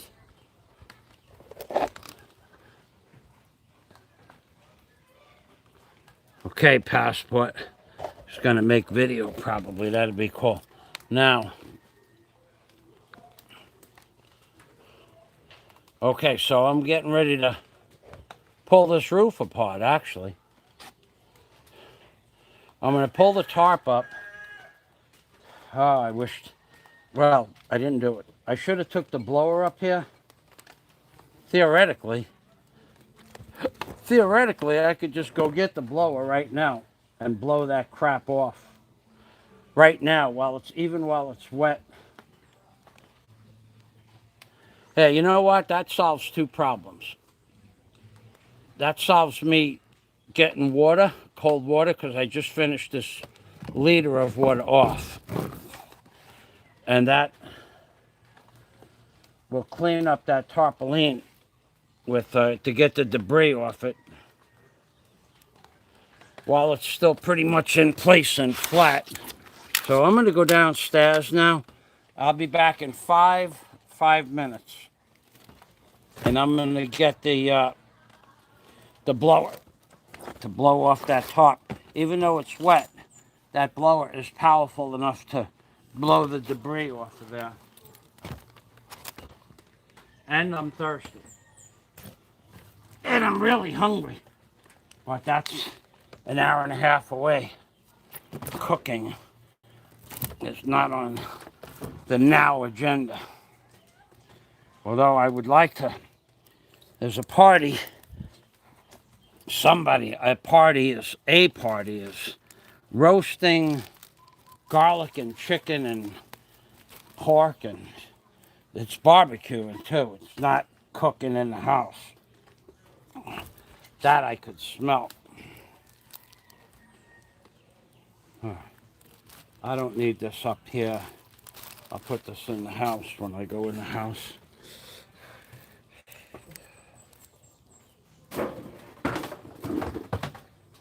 All right. So that fell.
ha, ha, ha, ha, ha.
I'm coming. I've decided to sit down and drink my water, take a rest.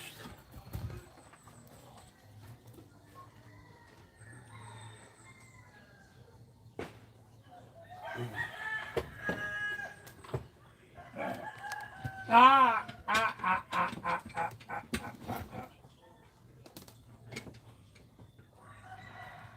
Mm-hmm.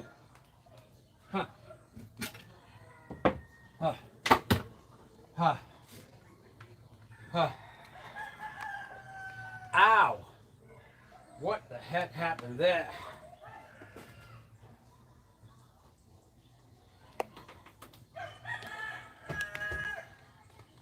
Huh. Ah!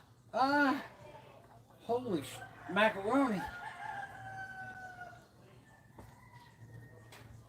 Oh, that never happened before. Ugh. Ah! Ah! Huh. Holy shit. Huh.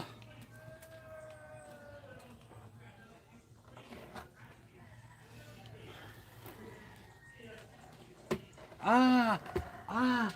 Ah! Ah! Ah! Ah! Oh, I don't believe this.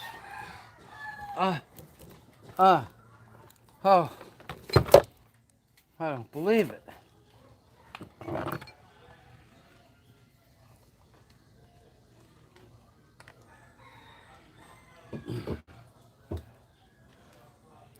Ah! Ah! Ah! Holy macaronis. Macaroni and cheese. Not just macaroni. Macaroni and cheese. It never happened before.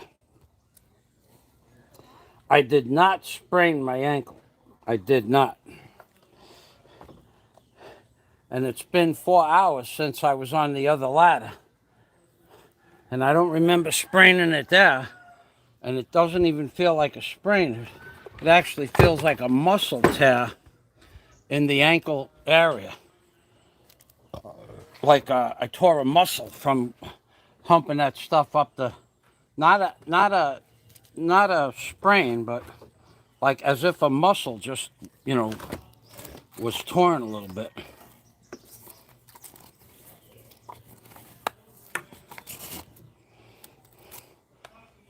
That's what it feels like. But it's in the ankle. Not, it's it's on the ankle.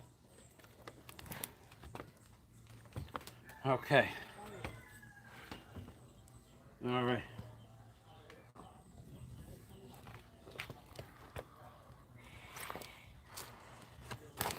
Huh. Huh. Huh.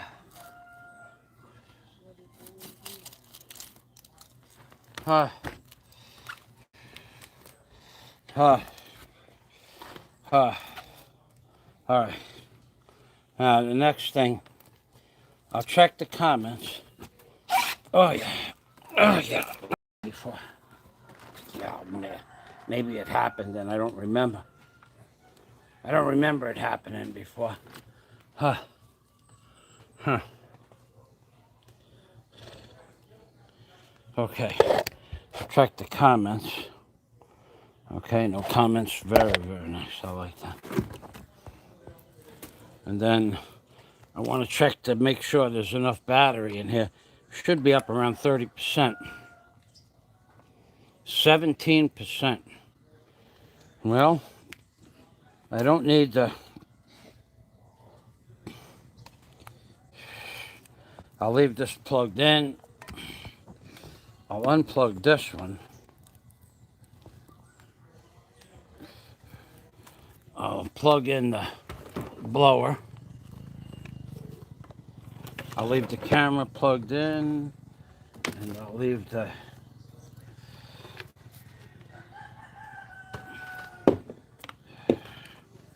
long range power plugged in so I don't forget to put it back in later. So the long range power we got, and now we got the blower here. I got 12 feet of cord on the blower. That's all I really need anyway. Okay. Blower.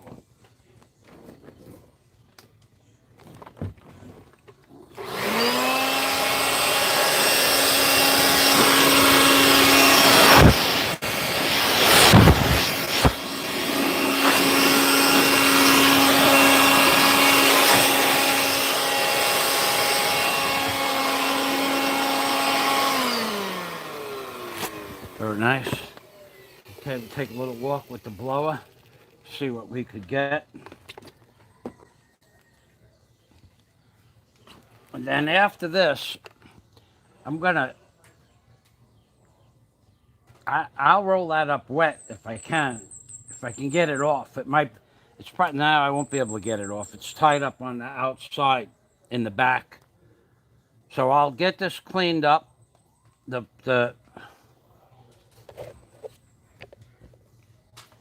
I'll get this green thing blown off properly, or as good as I can. I'll put the blower away. I'll get the ladder out. It's probably 10 after 2. The ladder will take 30, 20 minutes.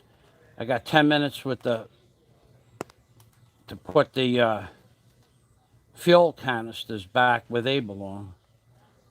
By the time I'm done with the fuel canisters, it'll be 3 o'clock.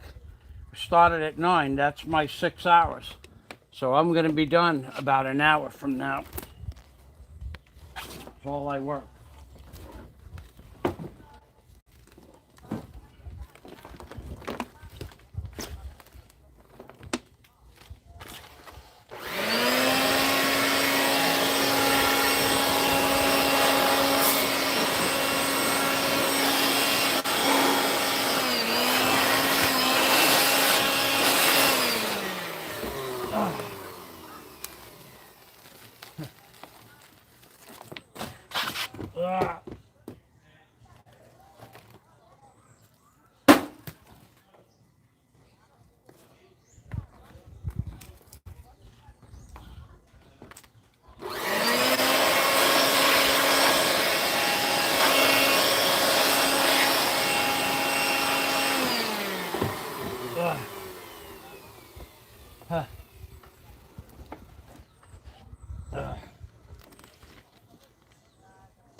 Ah.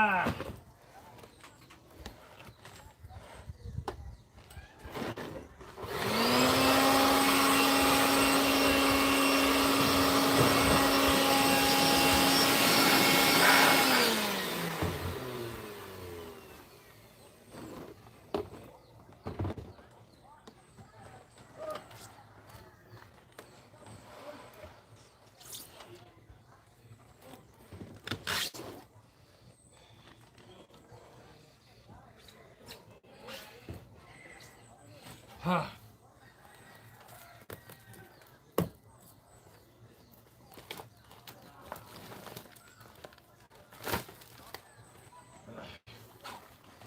Huh.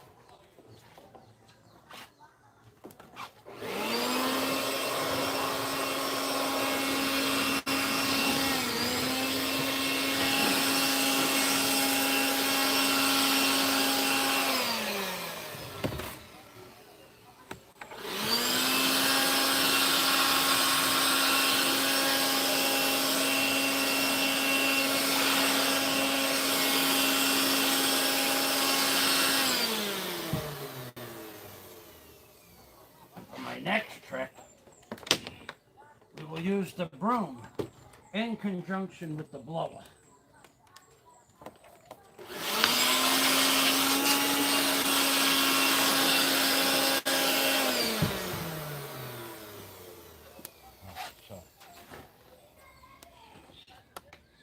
5 minutes, I can disconnect the camera and I'll use the broom and the blower to get all the leaf dust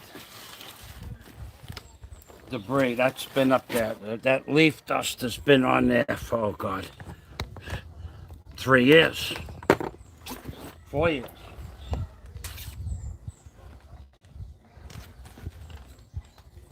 You get that off of there, and then the next time it rains, it'll clean that up nice, and I'll be able to release all the locks on the side of the house, and release all the tie downs.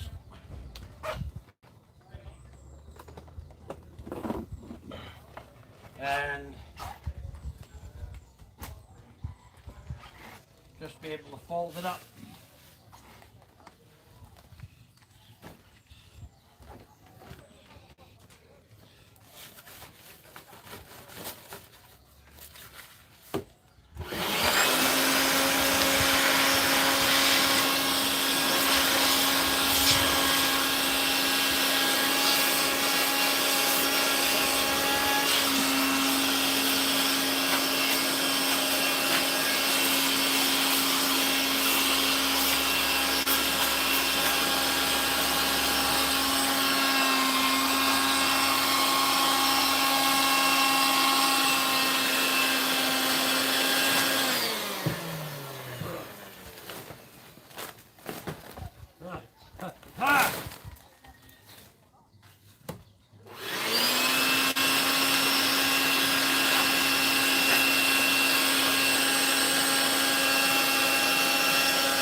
Ha, ha, ha, ha.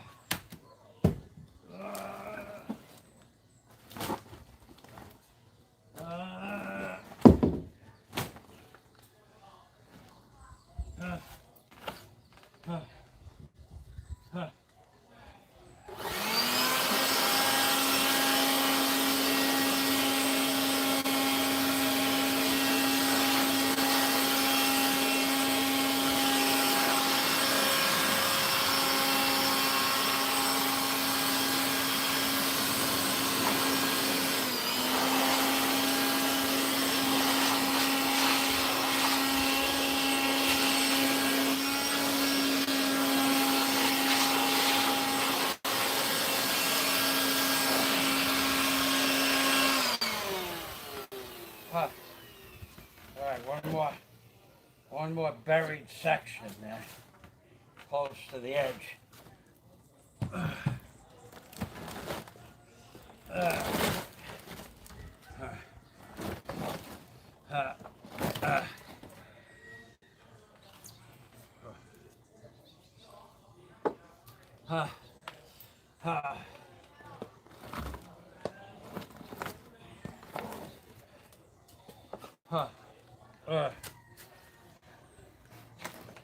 Uh,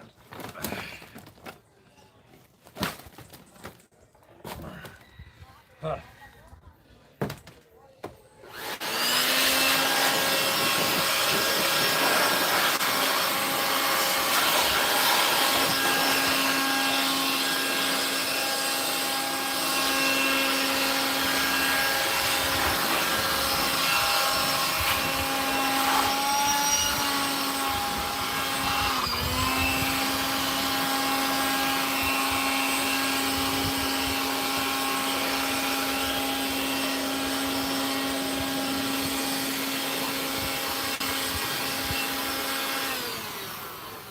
Oh boy, I'm done. I'm done for the day. When it rains on this tonight, about 3 o'clock in the morning, or before, we'll clean it up.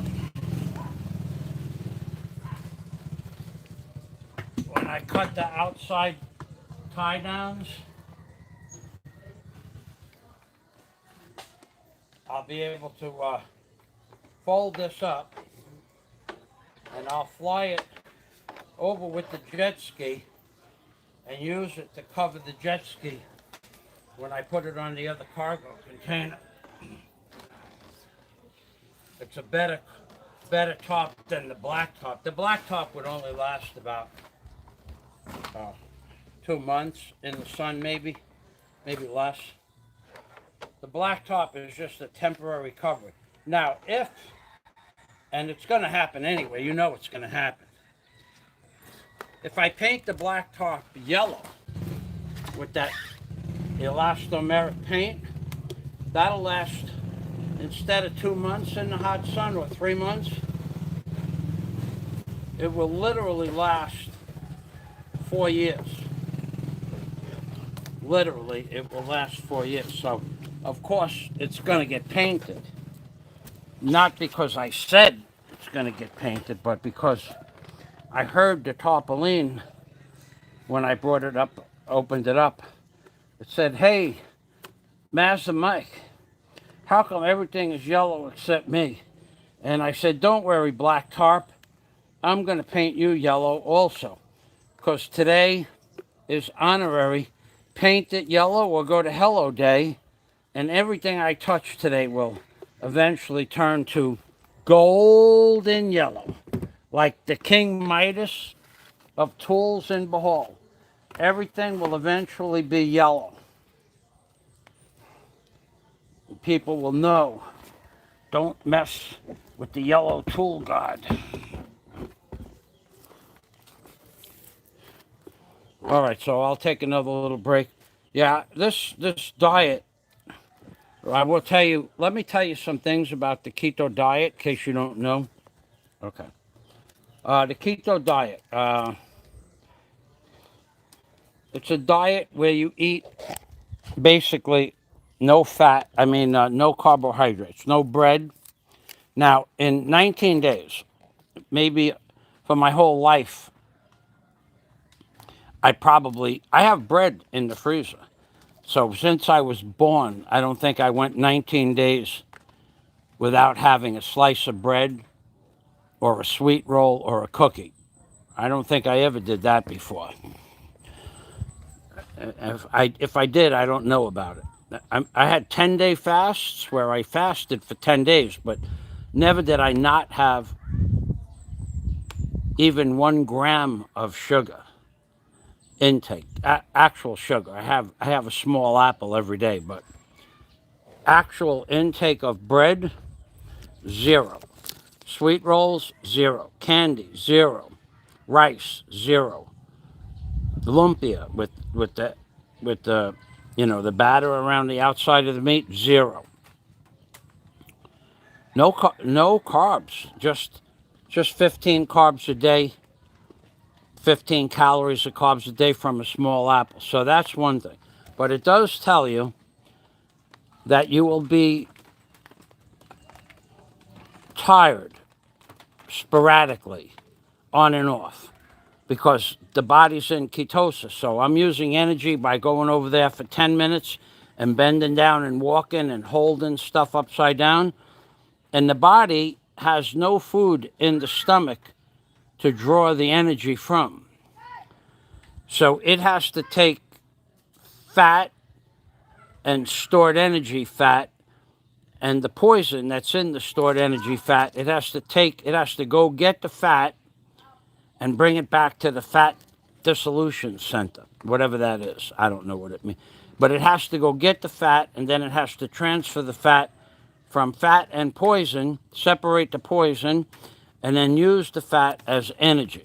So you get tired often, it said. It didn't say how often, because if you're just sitting in a closet all day, you won't get so tired. You won't burn much calories, but you won't get so tired. But when you're working like a real man out in the weather, in the sun, in the rain, climbing up and down ladders, when you're working like a real man, you're going to burn up calories. So that's why I take so many breaks.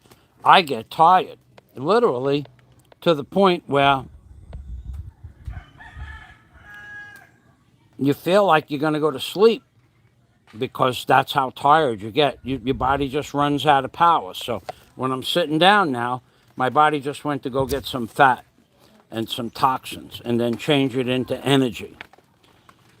But I feel good. And I learned a lot about food. I learned that mushrooms, oh God. You know, I love mushrooms. I could eat kilos of mushrooms. In America, one of the men that used to work for me, Chris Habe, he owned a fruit and vegetable route. And he would give me, literally, back in, I guess it was 1981, he was on vacation for a while. When he got out, he needed a job. Nobody would employ him. Nobody, because of his past. But I knew Chris since he was a kid, since he was baby, like 4 or 5 years old. And he came to me and asked me for a job, and I said, sure. He goes, will you talk to my probation officer, And I said, sure, as long as you show up, I'll tell you PO that you're working, and you're going to work. And he goes, I know, Mike. I know how you are. So I gave him a job. Probably it lasted the whole season from early March until the end of the year. And at that point, he had saved up enough money to buy a truck. And he went into the vegetable business. And he did good. He did really good. God bless Chris. So, but when he had extra vegetables, he would have a case of asparagus or 10 pounds of mushrooms or 40 pounds of tomatoes. He would, if he was in the beach, he would stop by and he'd say, Mike, I got something for you. And he'd give me whatever he had that was going to spoil like the next day. And if he gave me tomatoes, I had a 15-gallon pot. I'd make 13 gallons of tomato sauce. If he gave me mushrooms, I'd make mushrooms with garlic and oil and fry it up, and then I'd freeze it. If he gave me asparagus, I'd make asparagus soup. But that was pretty cool. And for free, too. Not because he goes, I'm going to just throw it out. So I missed that. But you can't buy a mushroom in Bohol. They don't sell mushrooms because they're too delicate of a product. So that's my story for today, my mushroom story. And so I'm going to order, another thing I need to do. I'm going to take a look at what it's like to grow. There's a kind of mushroom, an edible mushroom, not a crazy mushroom, that they sell from Hawaii on Lazada. They sell the spores. I never grew mushrooms before. If it's simple, I might buy a $3 box of that crap. Okay, the wind is picking up, as you can see. Look what's happening here. The wind.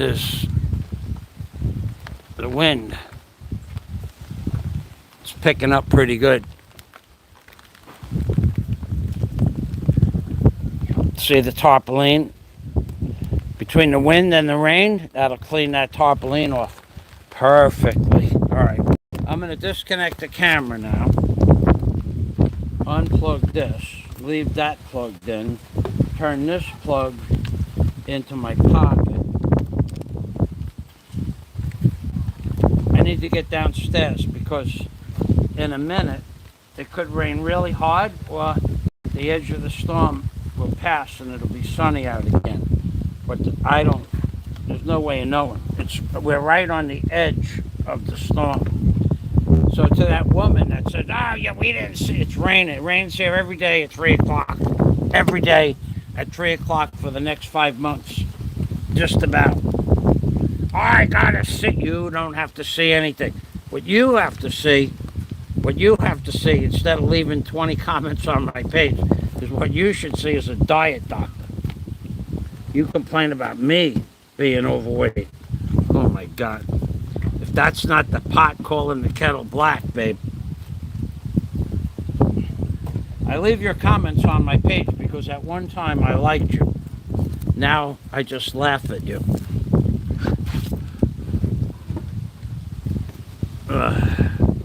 Okay. So that's done. I am not going to move the plywood. I'm not doing that much powerful stuff today. I'm not going to be moving 600 pounds of wood.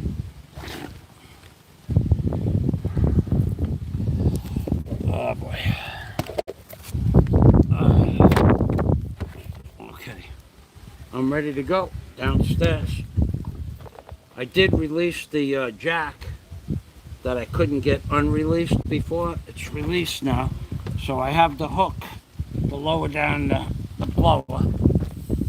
So that's gonna go right now.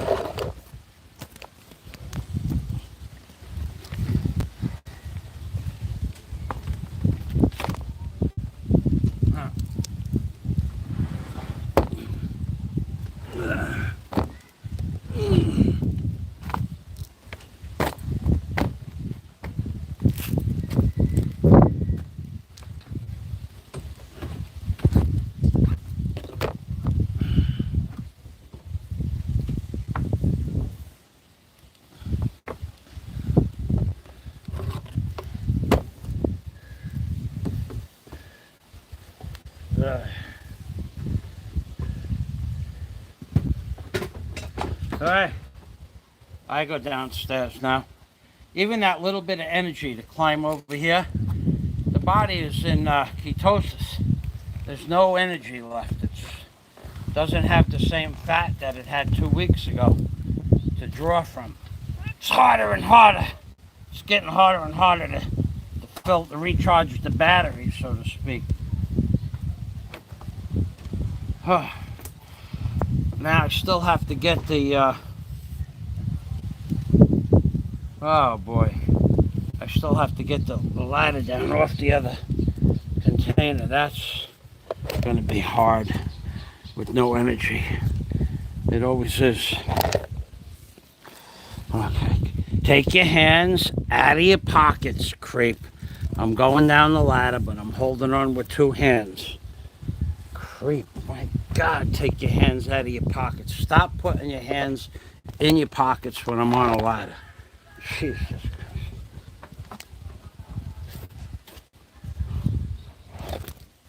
Unbelievable.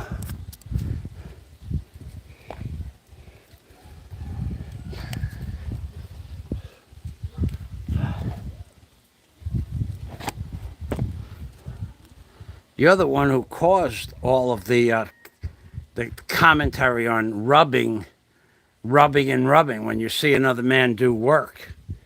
Remember? Remember that video? I remember that video. And now there's the people that run the show, they know about the video also. Yes, sir. You have been recategorized. There's no doubt about that. Huh. There's water in that bottle. I need water, too. Huh.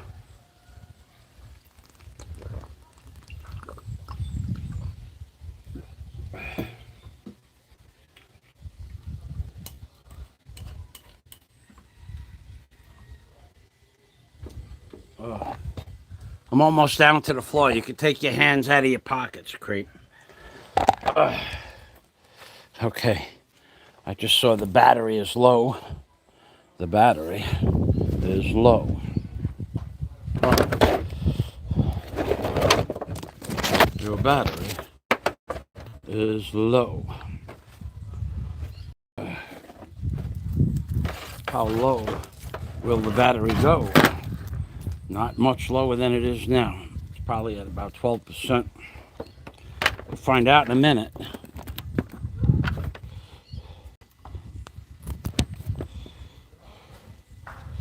Fifteen percent, 15.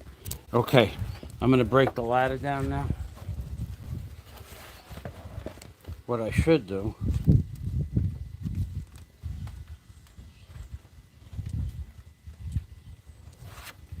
no, what happened to that other box? Oh boy. Oh, it's over there.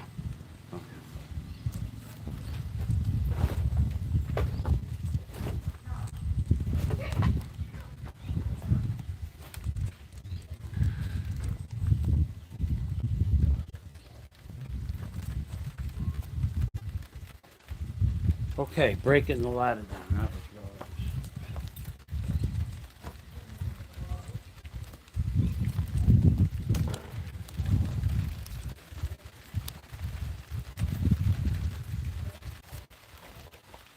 well, I got to do 2 or 3 things. So, what I'm going to do, I'm going to put these plastic containers away first. Just temporary for the night.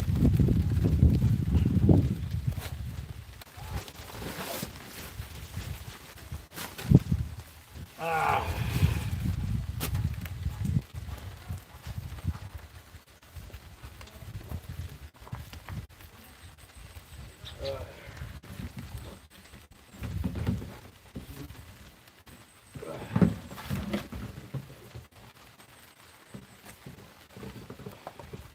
They normally go in that back shed, but there's not going to be a back shed anymore.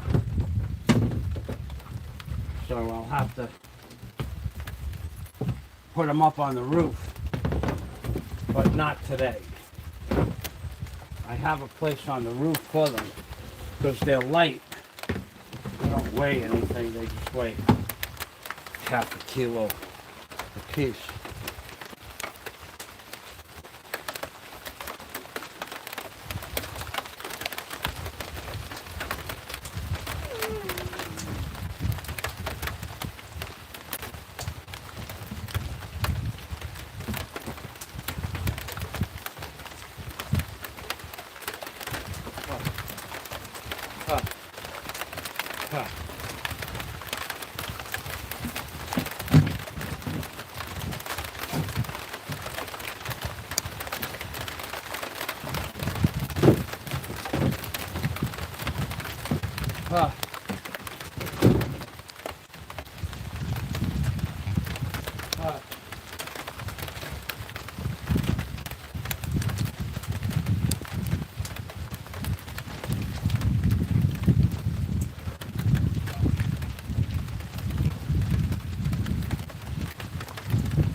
You need to be removed and moved.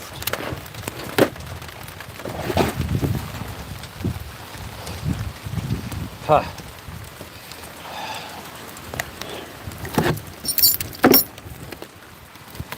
Huh. Yeah, baby. That's much better, yeah? Oh, you'll have enough time to watch me move the ladder.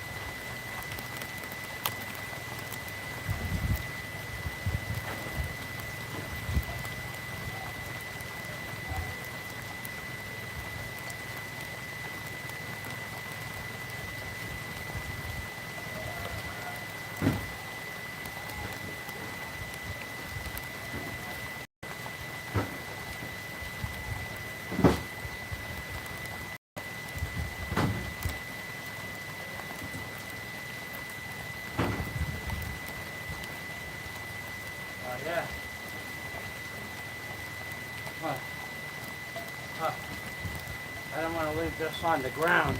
It'll get dirt all over it inside from the rain. The pitter patter of the rain. Oh, this got to get moved.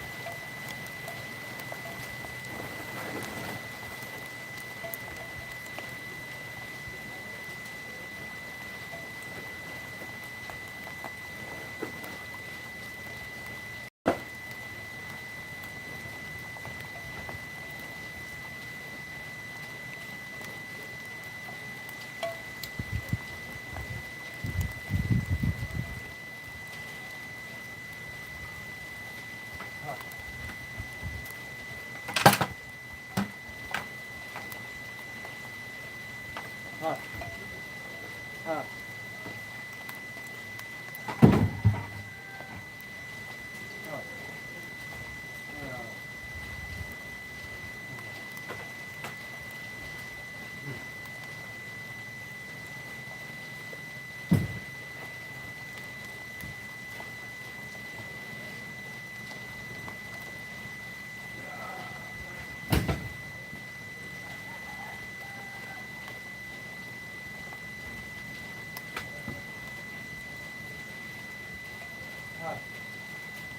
Huh.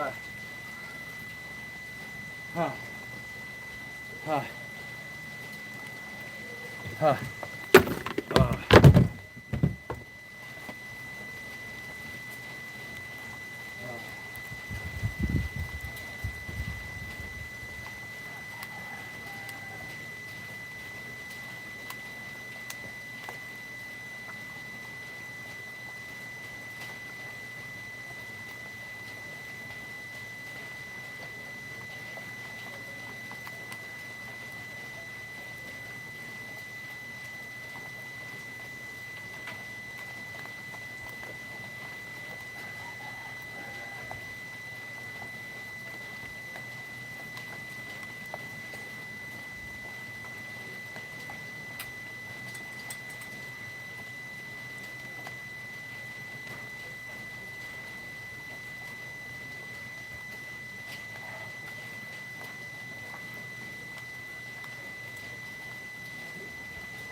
Huh.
uh, uh, uh, uh, uh, uh, uh.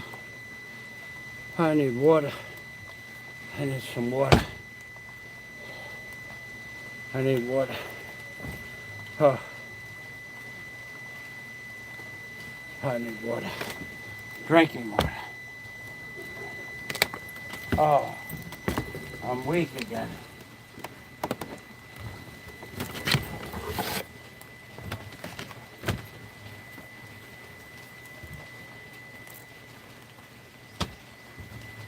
Oh, oh,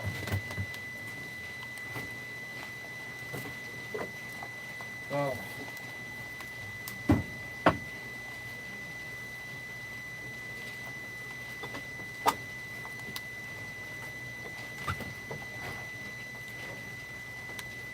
Oh boy, I gotta get dinner out.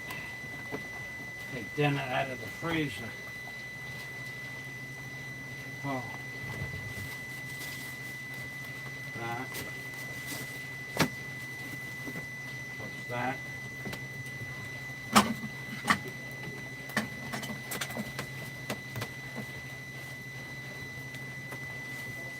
What's that?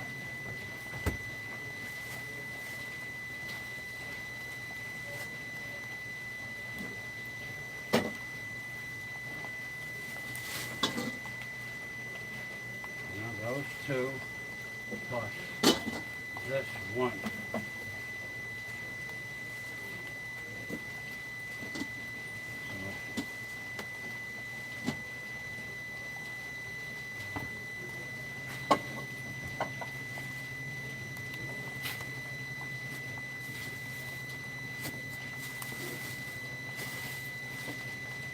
Huh.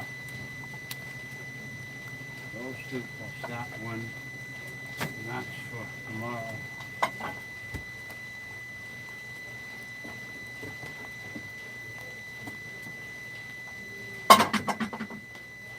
Oh. Oh.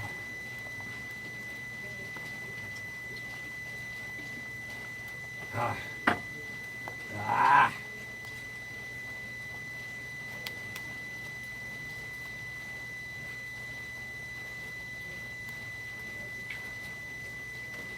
Oh. Oh. Oh. Oh. Oh. Oh. Oh.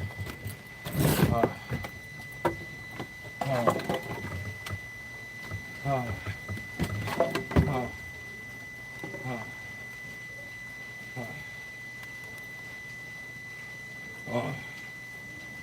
Oh. Oh.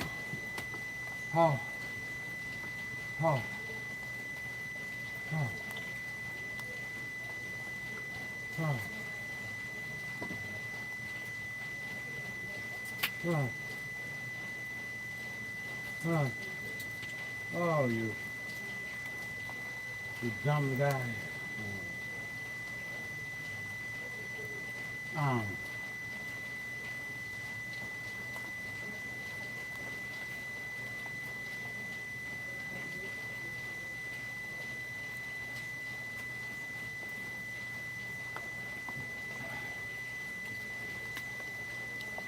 Oh boy, that was dumb. That was dumb. Oh, that was dumb.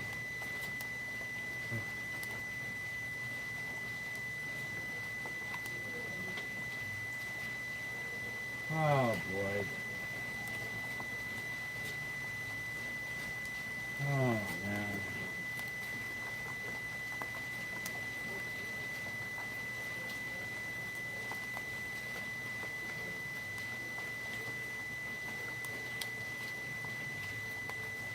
Oh.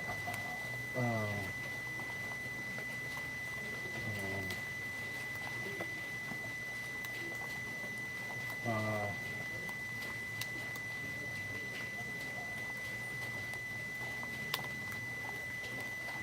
Grammarly can help you write quickly. oh.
All right, I'm coming now. I had to take my medicine.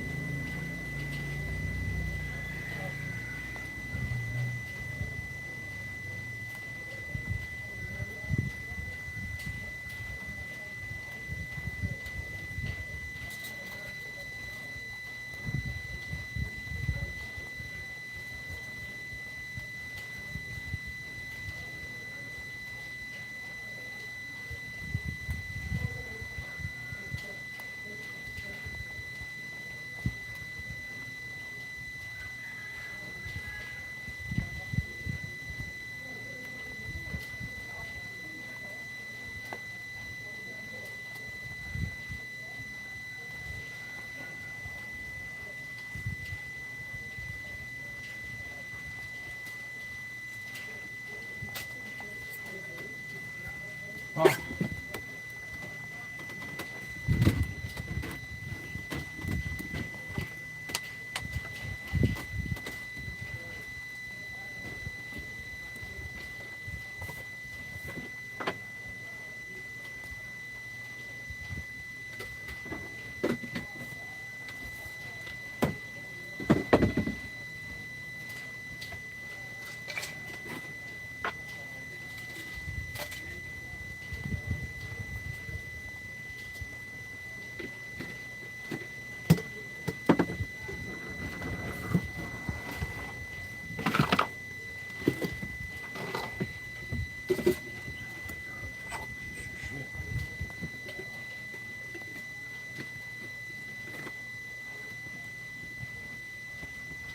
oh.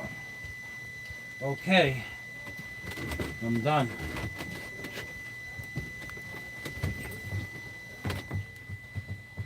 Oh, oh, I'm not done yet. Yeah, well, you know what? The live stream is definitely done because I don't have any power. I think maybe I have 2 or 3 minutes of battery left, and I'm just going to end the live stream. Oh, oh. I'm going to end. Oh, I got to shave. Okay. It had 6%. So here's the deal for tomorrow. I just took out my meat for tonight's dinner. I cut it, that big 6.5 kilo block of pork. I cut that up into, I don't know, I don't know how much they weigh, 6, 7, 8 ounce pizzas. And then I eat 2 of those. And by the time you cook them, they're probably an ounce less. I eat 2 of those. Now for vegetables tonight, I have the Chinese pichay again, and I have carrots that I made yesterday, but I'm only going to have like this much, 2 pieces of carrot, about 3/4 of an inch long, just 2 or 3 pieces. And my total caloric intake tonight will be about somewhere between 500 and 600 calories, no more than that. Oh, and an apple, but I already ate half the apple just now for energy, so that'll be 12 or 13 carbohydrates, calories, 12 or 15 carbohydrate calories. And then tomorrow, my itinerary for tomorrow is, well, that back shed has to come apart.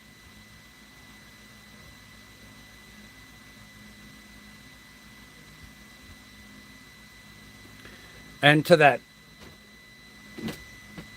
effect, I have to just go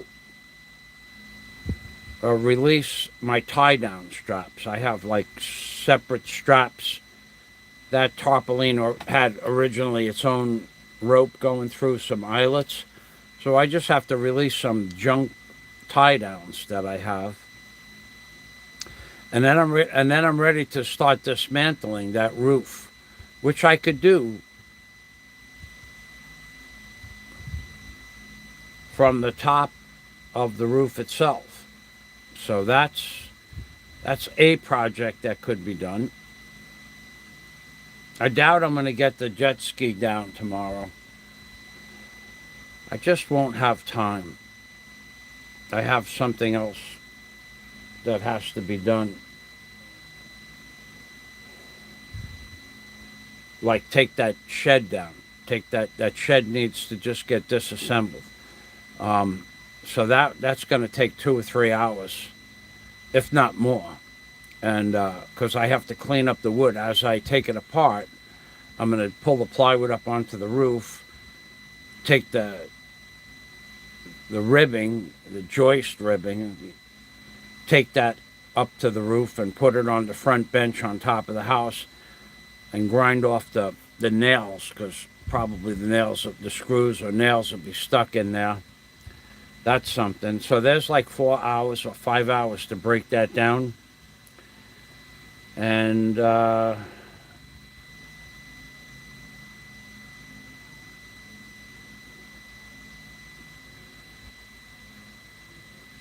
if you really want to see somebody that's out of control, if you really want to see somebody that's out of control, go to my video from yesterday.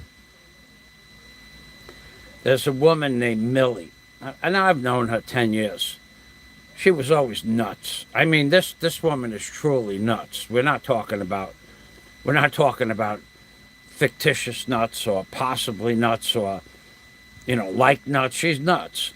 So she's telling me, well, I've been watching you waddle. You've been waddling so much, I'm waiting for you to have a baby duck. So she doesn't understand why I waddle. There's a couple of reasons. One, my calf muscle with the ulcers, it doesn't want to walk like a normal foot walks. It wants to waddle so that the ankle and the movement of the foot doesn't irritate the ulcers. That's number one. But she's too stupid to understand that, even though I've explained it multiple times. She's just too... Let me tell you something about Millie. Millie has videos up on her channel. I don't know if she still has them. She had, years ago, she used to make some videos. She calls me fat. I don't know what she looks like now, but that's the pot calling the kettle black. But she has a porch in front of a house. I don't think she has an IQ. No, being serious, I don't think her IQ is 65. Because she can read and write, but she's just not smart. She's just not with it. She doesn't get with the program. In other words, I started to say she has a porch, right? She has a porch. And on her porch, she has crystals. And she puts the crystals around the railing of her porch. And she thinks, she believes, she knows, she is sure that those crystals protect her from the chemicals in the chemtrails and also Morgellons, those little black strands. And those are real, but those crystals don't stop the Morgellons from entering into your bloodstream or your life. But she believes that. What do you say to that? And there's a little glass crystal on your porch, and the Morgellons and the chemtrails are thousands of feet away, and she thinks that they protect the house. That's nuts. That's nuts. Not painting everything yellow. Painting everything yellow is fun. And besides, today is paint everything yellow or go to hello day. Paint it yellow or go to hello. Come on. So anyway, she's nuts. But because I know her for 11 years, I'm going to let her post all the comments she wants. But you got to remember something about Millie. She also is a supporter of the slob. The slob who yesterday said after drinking four beers or more, I gotta pee, I can't wait to get back to the hotel, to the 5-star hotel. I can't wait to get back, I'm gonna pee in the pool. And he did exactly that. He got back to the hotel, he did not live stream, he did not go to the bathroom, he jumped in the pool and peed in the pool. And she supports him. She also knows that her support for him goes towards inflating his psychotic ego that he has to have a new prostitute every 24 to 48 hours. So she's supporting a man who is blatantly dating prostitutes, makes no bones about it. There's nothing illegal about what he's doing. Immoral, possibly, but illegal, not so much in Thailand. But so she is a woman that supports everything about the slob. In fact, that he dates prostitutes. So this woman is all for him degrading other women. So there's something missing there. There's something in her brain that's missing. But she can do what she wants. But this is a woman that critiques me, that I work 10 hours a day, and then says in the comments, you don't get anything done. You're blaming it on somebody else for not getting the work done. No, I made a point and a statement, and factual statement at that. For every minute I waste talking to commenters on YouTube, that's 1 minute less I get work done on the hotel. That's a fact. If you're on a job and you take 20 minutes off each hour and you work 10 hours a day, at the end of the day, that's 200 minutes less work you get. Why is it so hard for this woman to understand it? And the reason is, to digress, if you gave her an IQ test, I don't think she'd score a 65. I've known her for 11 years. I know how she thinks. Or how she is incapable of thinking. She's incapable of putting strands of information together. But she's welcome to post on my channel. That would be one of the few people I will let supposedly knock me down with comments, because I know her and I know she's not capable of anything more. But other people, probably I wouldn't let get away with what I let her get away with. Calling me fat? Melly, the last time I saw you, you looked like Pluto's orbit. That's what you look like, with a pair of dungarees on. You were huge. Now, I don't know if you're still huge, and I don't really care, but you calling me fat, you don't do anything all day. Nothing do you do all day. You cook and you clean, and your house is clean, and you probably cook well, but that's all you do all day. I move tens of thousands of pounds of stuff around all day. I move stuff around. I bend over 1,000 times. I pick up 75-pound ladders. I carry them over there. I fold them up. I unfold them. I move 20 boxes of tile with 30 pounds of tile in each box, 600 pounds, thousands of pounds up to the roof. That you are illiterate, or you're just not capable of putting it all together, how much work I actually do. And at any given day, I might just decide to hire a crew, and I can do that. I want to have a rebar bender first. I would like to know when the lockdown is going to end before I dump a whole lot of money into a project that they may theoretically lock the Philippines down for another year. So if I dumped a whole lot of money in the hotel now,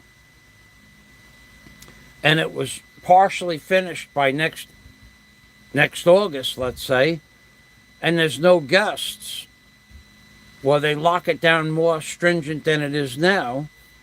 Well, I can I could just work. I'll work at my own pace. Even the inspector, when he said, "You working alone?" I said, "Yeah." He goes, "Gamai, gamai, gamai," like that. It means a little bit each day, and you get it done because he saw the progress. So Millie, who is too has such a low IQ, she can't see the progress, but the inspector, he saw the progress little by.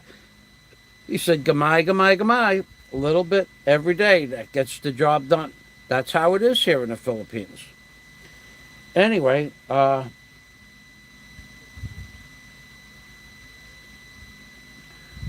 ready to take the roof off that outside enclosure, and then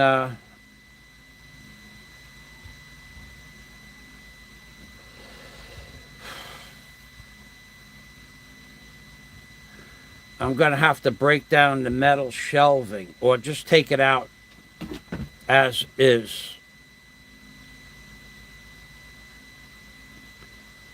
which those are beautiful shelves I have in there. They're really commercial grade shelves from the 1970s or 80s. Each shelf holds 250 pounds. I would really like to take those shelves out in. I'll take those out in whole sections, and one day I'll devote to ripping stuff out of the second cargo container number 2. I'll just rip through it, go back in 10 feet deep on the east side of the container, and just rip everything out. Put those shelves in. They're 2 4-foot sections of shelves. I'll just put those shelves in and put the boxes that are in the cargo container on the shelves, and they'll go up to the roof, and that'll give me room to walk around in there. And then I could look for those shirts. So, so anyway, so you people, I'm not blaming other people for not getting the job done. I'm blaming people for asking me questions that takes away from the job that I shouldn't be answering to begin with. It's just a matter of time before I block almost everybody. And then I will have no interference except from my personal friends. And those people can't interfere with me because they've been helping me for many years, some of them. Patreon, gifts, super chat, stuff like that.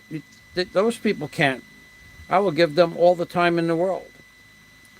So anyway, I'm going to end this live stream. Thanks for watching. And Melly, there is seriously something wrong with you inside your head. You go look at day 18 of the keto diet, and you look at this woman. One comment. Not only does she comment, but then she comments on her comments.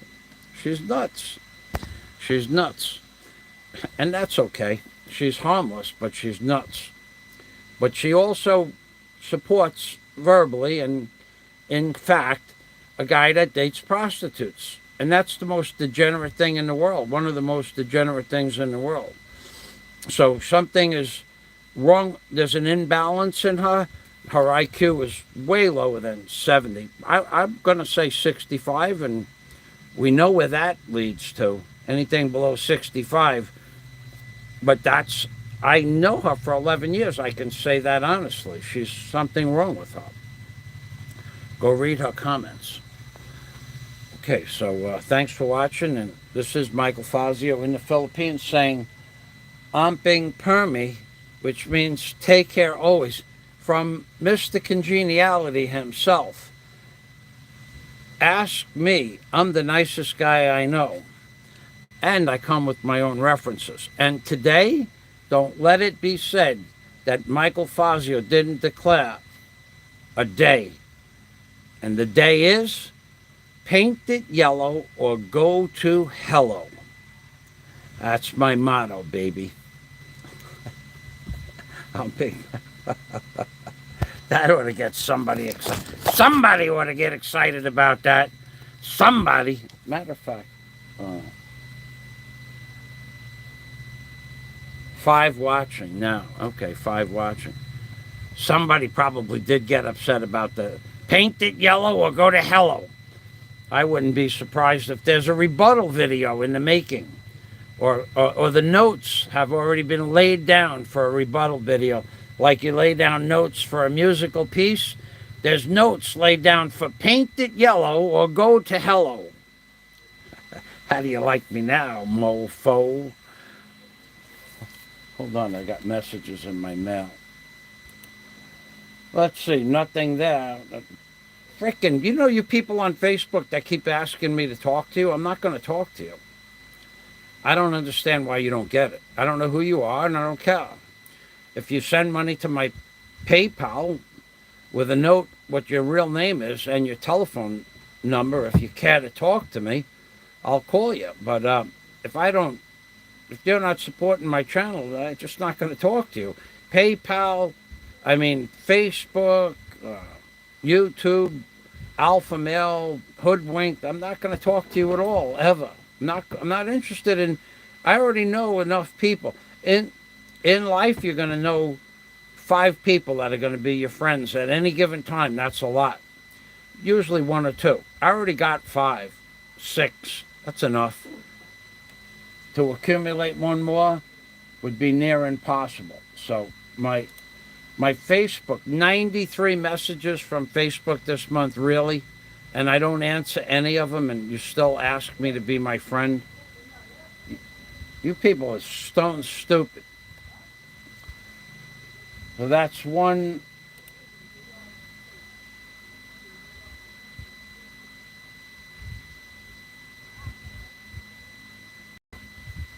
And that's all the only messages I got, really, from Facebook.